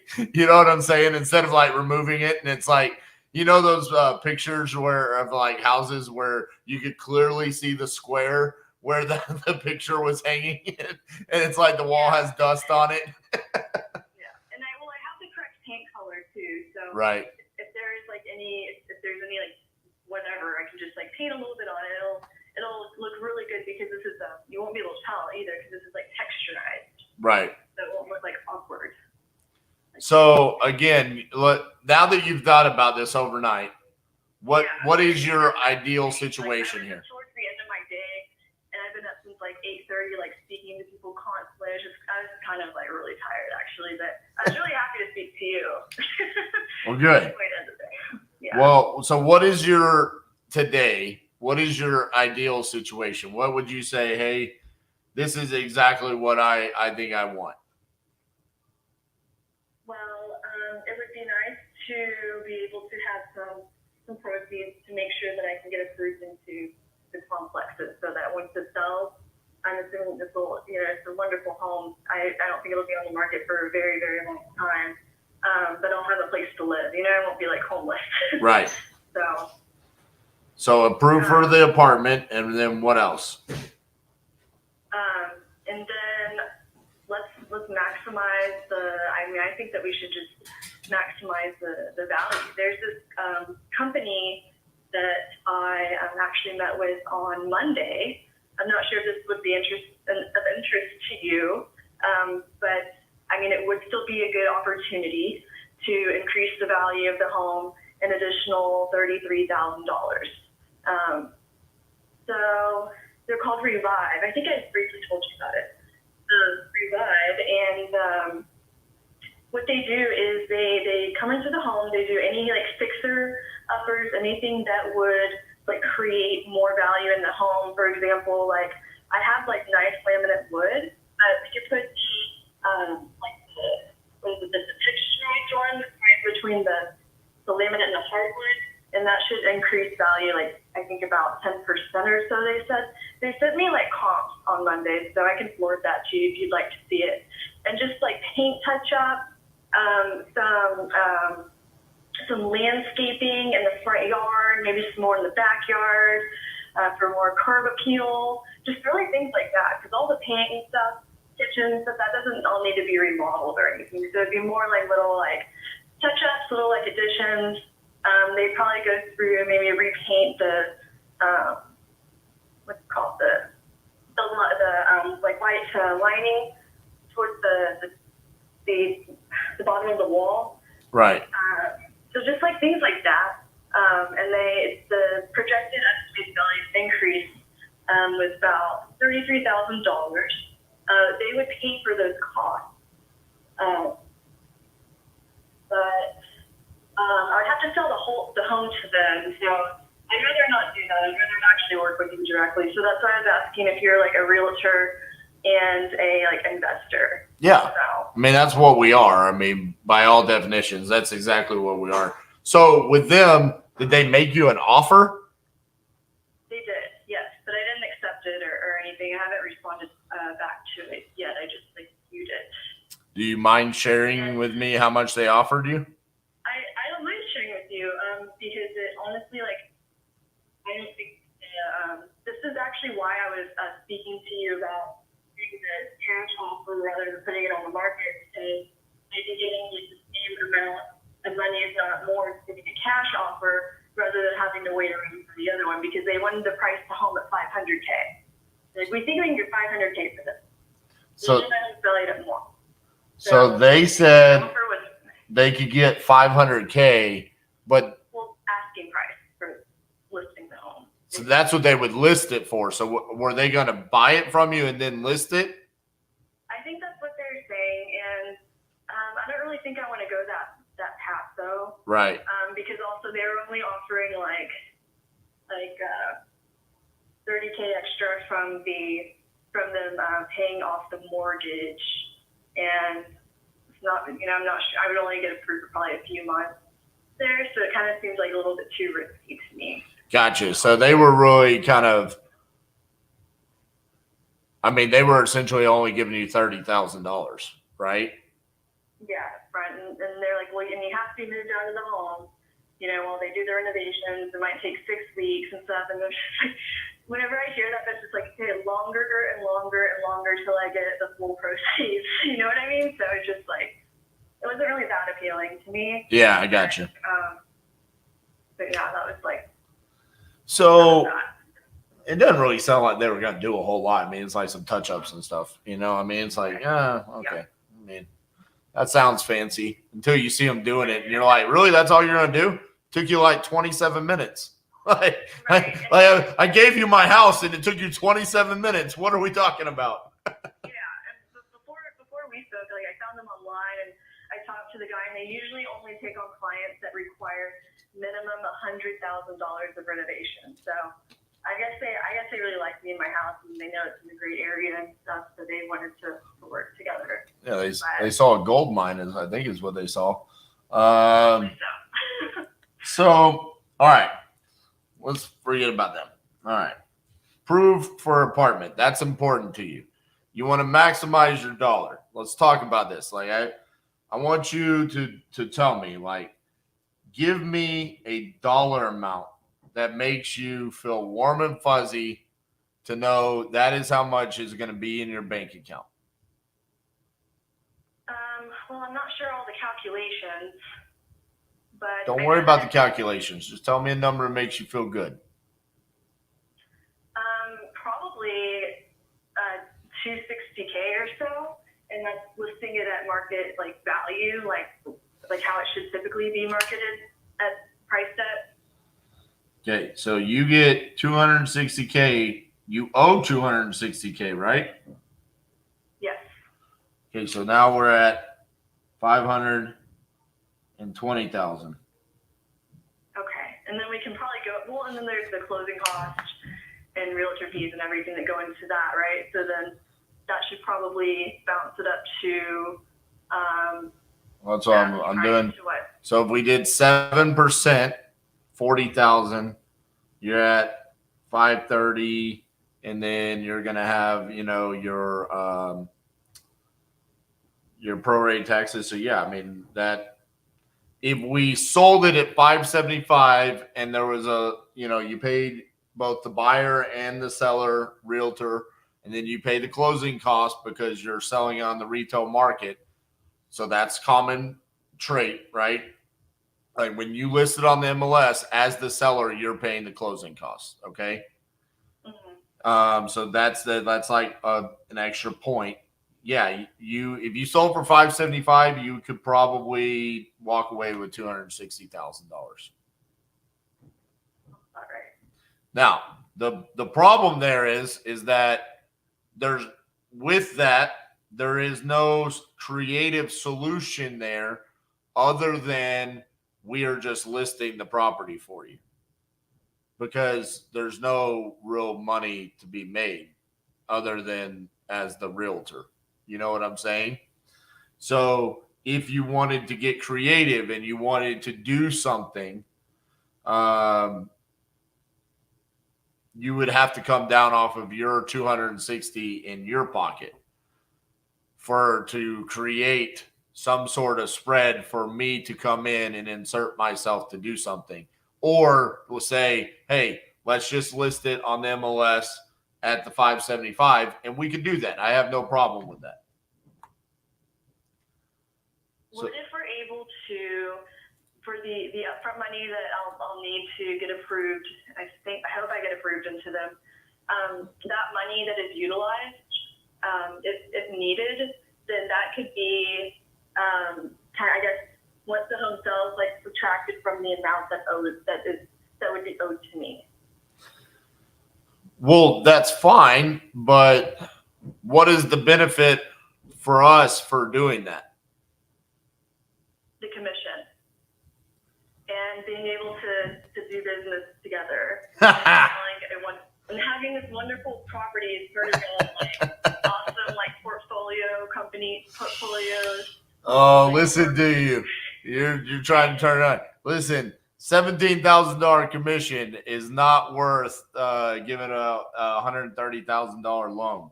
There's no way. I can't make that work. What I can do is there's creative ways that we can do this. Again, I said this yesterday. I think if we go to them and we say, hey, your house is under contract, and they see that what the net proceeds are going to be made, I think they might accept that. And that could be something that we kind of off the record kind of do to provide to get your approval. I think that could be the solution for your apartment. But it sounds like you really want the money, though, like more than just for the apartment. It sounds like you kind of want those funds. Well, I'm 2 months behind on the mortgage because of what happened with that Right. company I was working with. So, I mean, I don't want to get it like foreclosed on or anything. Well, what's the situation there? Like, have they contacted you? Have they sent you letters? Not yet. And actually, like, there are ways I can actually like extend this so they can't take like adverse action against me. I could potentially show them the like what we are working with, like that this house is ready to be sold. Yeah. I also have an application with Texas Homeowners Assistance Fund. So while I'm in discussion with them, they can't put my home in foreclosure or anything like that. Right. So. We just kind of want to stop the bleeding at some point in time because the 260 that you owe is just going up right now when it should be going down, you know? So, all right. If y'all listed at 575, could you give me a cash offer from that price point? Give you cash for 575? Or like a cash offer, like for 520 or 530 or so. I can't do that because there's no money to be made there. I mean, I could give you one, like pretend, just so you could show the apartment, but not like a real one. I mean, because what am I going to do there? I mean, 575. I mean, I'm paying $40,000 in closing if I sell it at 575. So I'm at 530. If I bought it for 520, I mean, I'm losing. You know. But there's other ways to do it. Like you don't have to. You have an asset. You need to leverage it for whatever your end goals are. Like if that's why I keep asking you, like, what is your ideal situation? I understand you want the most amount of money possible. Everybody does. Yes. And my ideal situation, because after this home sale, like, I want to get another asset. I just don't want to have to, like, maintain it. So, like, a plot of land, or I'm not sure how much management, like, duplexes are to get, like, stuff, like, money from renters or stuff. I want it to be really, like, hands-off. Well, you can hire property managers to deal with the assets, so you can be pretty hands off. The other thing there is have an asset, you know what I mean? Because it's going to increase in always want to have that. Well, yeah, I mean, you're seeing it right here with what you're selling, right? Right. That's ideally yesterday when we first started talking. What I wanted to tell you is I know you want the apartment, and then you explained the reasons why. So it's why I didn't go down this path. But I kind of wanted to be like, I really think you should buy another property, because look at what you're doing right now. You want the exact same opportunity to do this again in 7 or 8 years from now. You don't want this to be like 7 or 8 years from now, you're going, I just spent like hundreds of thousands of dollars on rent and I got nothing for it. Now I have to go start over. You know what I'm saying? I want to be renting for less than 2 years. I want to have I've kind of been thinking about this out. This is why I want to get a plot of land, so that I can get that kind of early, and the interest rates are high. So I think if I pay cash, I can get a better deal for it. And then whenever I'm ready to buy a house, I need to do some stuff I need to fix my credit score with this money and everything. I have some stuff I need to do. Right. So I can get the best rates available. And then the rates will be lower also in 1 to 2 years as forecasted. And then I can go and if I choose, I could sell that piece of land at any time, or I can build on that property, my house. So where do you want to buy this plot of land at? That's what I'm trying to kind of figure out. Somewhere that is maybe in a developmental area, kind of like how I got this house. They're starting to build up. They're doing a lot of construction here, and they're doing a lot of new construction across the street as well. So that's why I think I've been able to really get a good ROI on this, hopefully. So I kind of want to use the same strategy, but I mean, there's probably other strategies out there that, if you could recommend, I'd be open to hearing. Well, you can find land, maybe not in a neighborhood, but there's a lot of land that's available that you could get seller finance to you. So instead of you having to go take out a loan, you get the seller to finance it to you. And you can get those for pretty low interest rates. And you could probably get a lot more land. So maybe instead of just buying like a half acre or a quarter acre or something like that, you could go out and you could buy something like 5 to 10 acres, get it seller financed to you, and then you have multiple options in the future, whether that's just, hey, I want to own 5 to 10 acres and I can build on it, or you could either subdivide it and sell that off, or whatever you wanted to do. And then you're not dealing with banks. There's all kinds of different things that you could do there. And that's easy to find, especially if you don't mind being out, particularly like west of Round Rock. There's probably plenty of land. The closer you get to the city, the harder it is to do that, and the more expensive it gets. Yeah, and it's continuing to expand. Right. So that actually might be a really good buying opportunity. Maybe y'all can help me out with this stuff. For sure. I mean, this is literally what we do. So I definitely think that's something we can help you with. I mean, as far as Reggio goes here,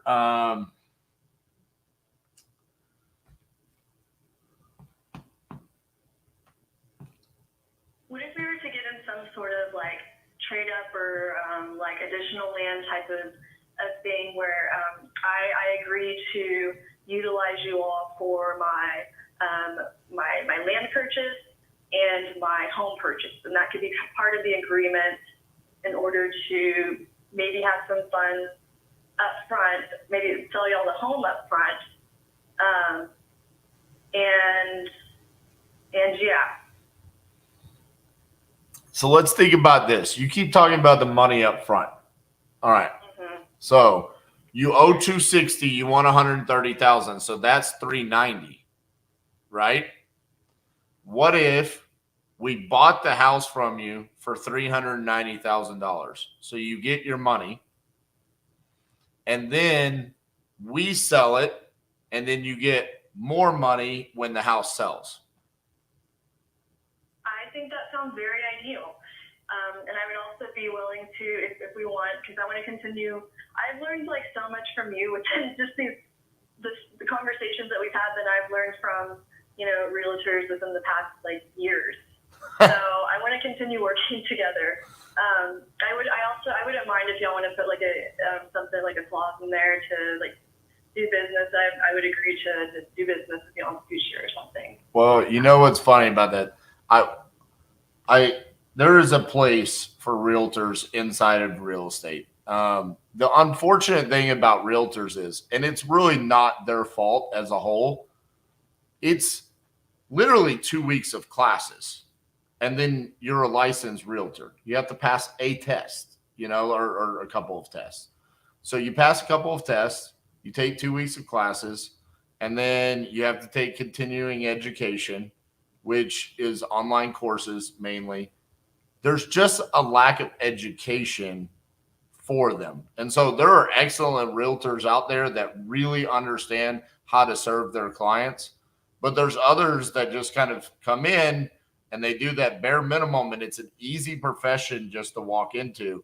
So I can't even necessarily blame them because it's almost identical. It's even less straight to become an investor. I mean, there is no education. There is no license to do what I do.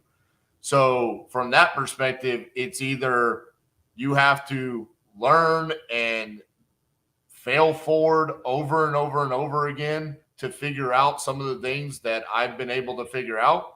And also, facts of the matter are you have to be a little bit creative when it comes to this. Like when I'm on the phone with you, I mean, think about how many different options you and I both have thrown out to each other where it's like, okay, I mean, what can we do here? And there is an end goal. I mean, at the end of the day, but like I said, tell me what you want. And I keep coming back to it. The first thing you say is the 130,000. That is an important thing to you. And so it's like, well, we could do that. We could do that with buying the house and then having an agreement where you are going to get paid more later on. Now, in order for that to be the case, though, this is where that agreement has to have, there has to be like a very big understanding between me and you. And I think this is where this kind of makes or breaks that deal. Because what happens if the house doesn't sell for $575,000? What happens if it only sells for $500,000 for whatever reason? I mean, what if we buy the house and the day after we buy the house, a war breaks out, or, a national catastrophe happens and the market tanks? You know what I'm saying? Like, we have to think about these things when it's kind of a prolonged agreement. So it almost kind of needs to be, I don't know, like on a percentage basis somewhat, where you're getting a certain percent and you're guaranteeing that we get a certain percent, and collectively we're making a decision on what happens with the property. Is kind of something I'm thinking about, because what I'm going to do is if I buy this house for $390,000, I'm going to take out a loan on it to buy that, but not like a traditional loan. It's like a hard money loan. So that's like a short 6 to 12 month time frame that loan matures. So I have to sell it or refinance it in that time frame. And obviously the goal is to maximize our dollar. And then of course we're going to have ourselves listing it on the back side of things. So we'll be actively working it. But what would make you feel comfortable about how you feel protected and we feel protected as far as what happens if the house doesn't sell or doesn't perform the way that we anticipate? I think that what you said about a percentage type of thing, yep, would make sense, and maybe having an asterisk or clause or dependence on market conditions or whatever. So I tried to do some research, and I did see some positivity in terms of what to expect next year with the rate. They should be going down and then down even further the second year. I don't think you want to just like hold on to that house that long unless you want to rent it out. No, I mean, I want to get rid of it immediately. Like, it's like, I'm giving you your $130,000. You get the hell out of there and let's put it on the market and let's go make money. Yeah. So it's not like we're sitting on it, you know? Well, something maybe we can think about. I mean, I think that like the percentage thing. I'm not sure all the verbiage that y'all use in real estate, but I think that what you're stating about like the percentage. So the like the estimated proceeds that we would each right, receive, and then should the like sales the actual sale price deviate from that, whether increase or decrease, then this is how it will be like adjusted. Then it'll be adjusted accordingly, something like that. Agreed. So here's the thing that I like about this is because I don't necessarily need you to speak in real estate terms because I can decipher that and figure it out later on. What I need is just to understand like what makes you feel okay moving forward with the deal. Like, for example, we talked about the price. Let's talk about the time, okay? Say the house just never sells. How are you going to feel if it's 2028 and we still got an agreement and the house hasn't sold? Well, okay, so if it's 2028 and it's still at the sales price we have, well, it'll definitely sell before then because I'm sure by 2028 I know. it'll probably be valued on $800K. I know. I'm not arguing with you. I'm just saying. Wait till then. Right. Well, that's what I was gonna say. I mean, if we could make that work, honestly, hold on. Now that you brought this up, what could this thing rent for? Well, would we value the rental price on like the actual like the price of the home? I mean, I would assume if it's say like valued at like a 500,000 home, it would be what, like around $5,000 a month or so. Well, that's just common sense, okay? This is real estate, and sometimes common sense doesn't come into play. According to Zillow, the rent zestimate, which is not always accurate, but sometimes it's pretty close, is $2,650. Okay. How much did you say your PITI is? $2,244?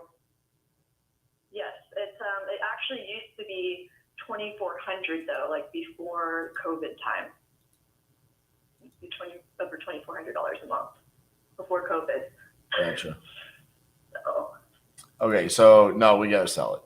Okay, so, but again, my point being is we can't, inside of an agreement, assume that the good things are going to happen. We have to assume bad things are going to happen. That's what the agreement is there to cover. So, how are you going to feel if it's just you're not ever seeing any more money than the $130,000 because the house isn't selling for whatever reason? Well, I would assume that you all have a very good realtor team. You're very knowledgeable in investing. I understand that, but I'm saying what language makes you feel warm and fuzzy? Is there like a time frame where it's like we have to refinance and cash you out at a certain price? Or is it just an ambiguous agreement that, hey, we're going to do our best to sell this for top of the value as quickly as we possibly can, and it's more of like a handshake agreement, and we go when we do our thing? Because I'm okay with it being that. I'm more wanting to bring this up. I actually am too. I don't want there to be there's this time contingency. You have to sell by say this price or this other.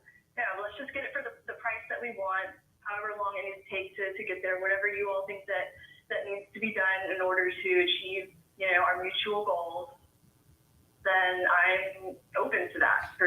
Because here's the other reason why is because if we add that contingency in there on a time, well, then we're going to be coming to you and saying, well, we need to drop the price because we're running out of time. And you're going to be like, but I don't really want you to drop the price. You know, like, I'm okay. You know, that's where it's like this back and forth. I think it's more of like, hey, it's somewhat of a partnership almost, you know, where it's like, hey, you got to kind of understand what we're trying to do. And then you know, vice versa. So here's what I need to do. Okay. Are you available tomorrow for me to call you? I have a contractor coming over here in the morning, and then I have a haircut jewelry meeting that I'm meeting with with a CEO and founder of a marketing and PR firm. Nice. Introduced to from another guy about like getting this thing launched. So yeah, I'm very much like partnership and I know that you all have like a mutual like stake in this, so you all want the optimal results as well. So, you know, I do trust what you will say a lot. I know that what you all would be doing is for the best interest of both parties. Yes. So what time are you available tomorrow? Probably after, well, probably at the same time you called me today. Okay, so like 5 o'clock? Would be good. Yeah. Okay. Let me sit down. Let me go over the details of this with Cassie. And then let me kind of finalize my thoughts here. I've got a pretty good idea of what we're doing. And then let's touch base tomorrow about 5 o'clock. And then I think we should be good to kind of finalize some details there as far as what's going on in my brain. And then I can put it down on paper so we can look at it together and see if it's a good fit. Okay? Okay, sounds good. All right. Well, good luck with your meetings tomorrow, and we'll talk then, okay? All right, sounds good. All right. Bye, Christy. Bye-bye.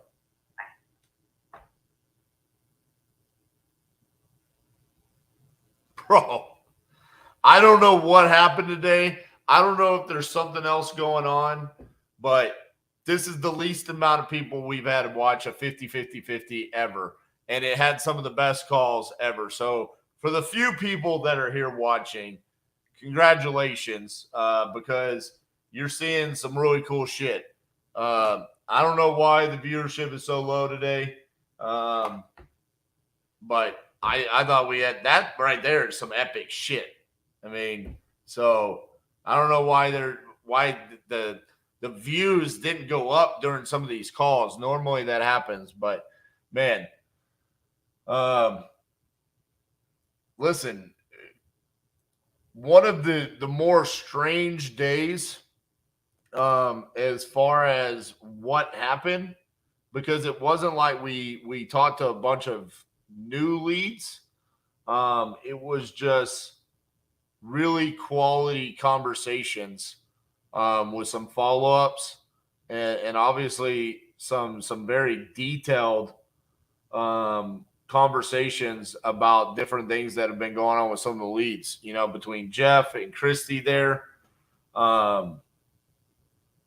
Dude, I mean, these are the kind of conversations that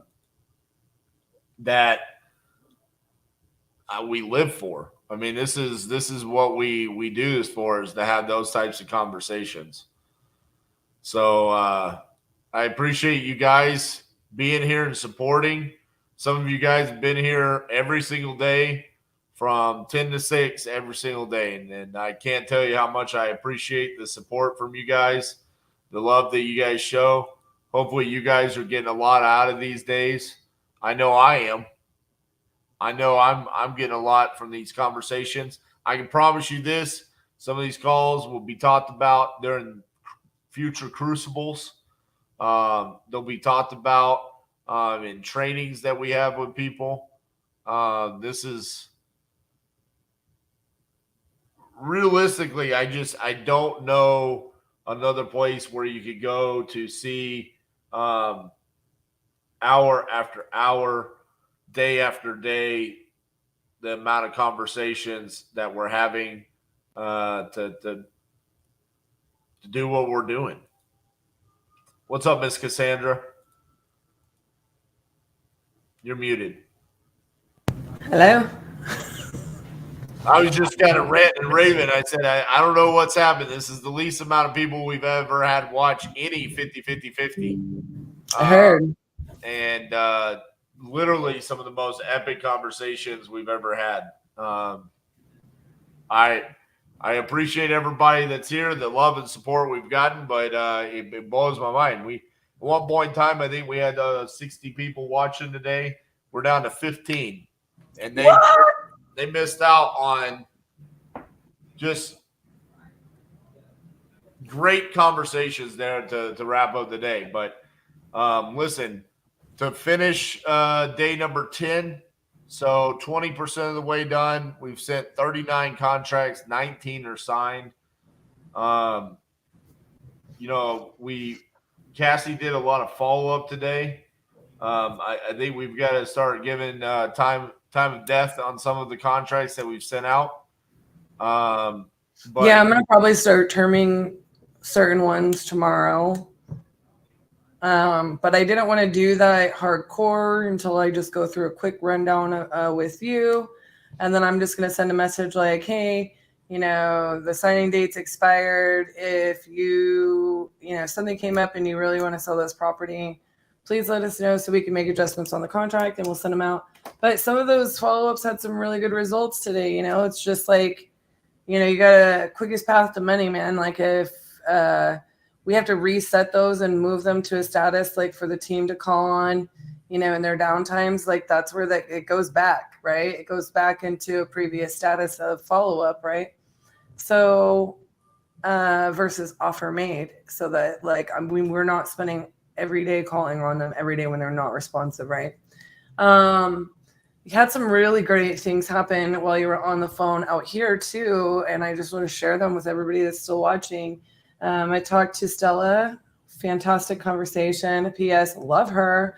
I didn't get to hear very much at all of your phone call with her, and I'm just so excited to be doing business. And I want to share this personally, and hopefully it's not annoying to you because of whatever you just went through. Because I know you're talking to that lady in Round Rock, but hopefully that went well.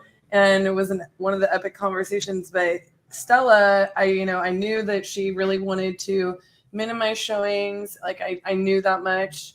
And then I got on the phone with her. I was like, hey, Stella, I just want you to know that we've arranged to minimize this to what we think is just going to be one inspection.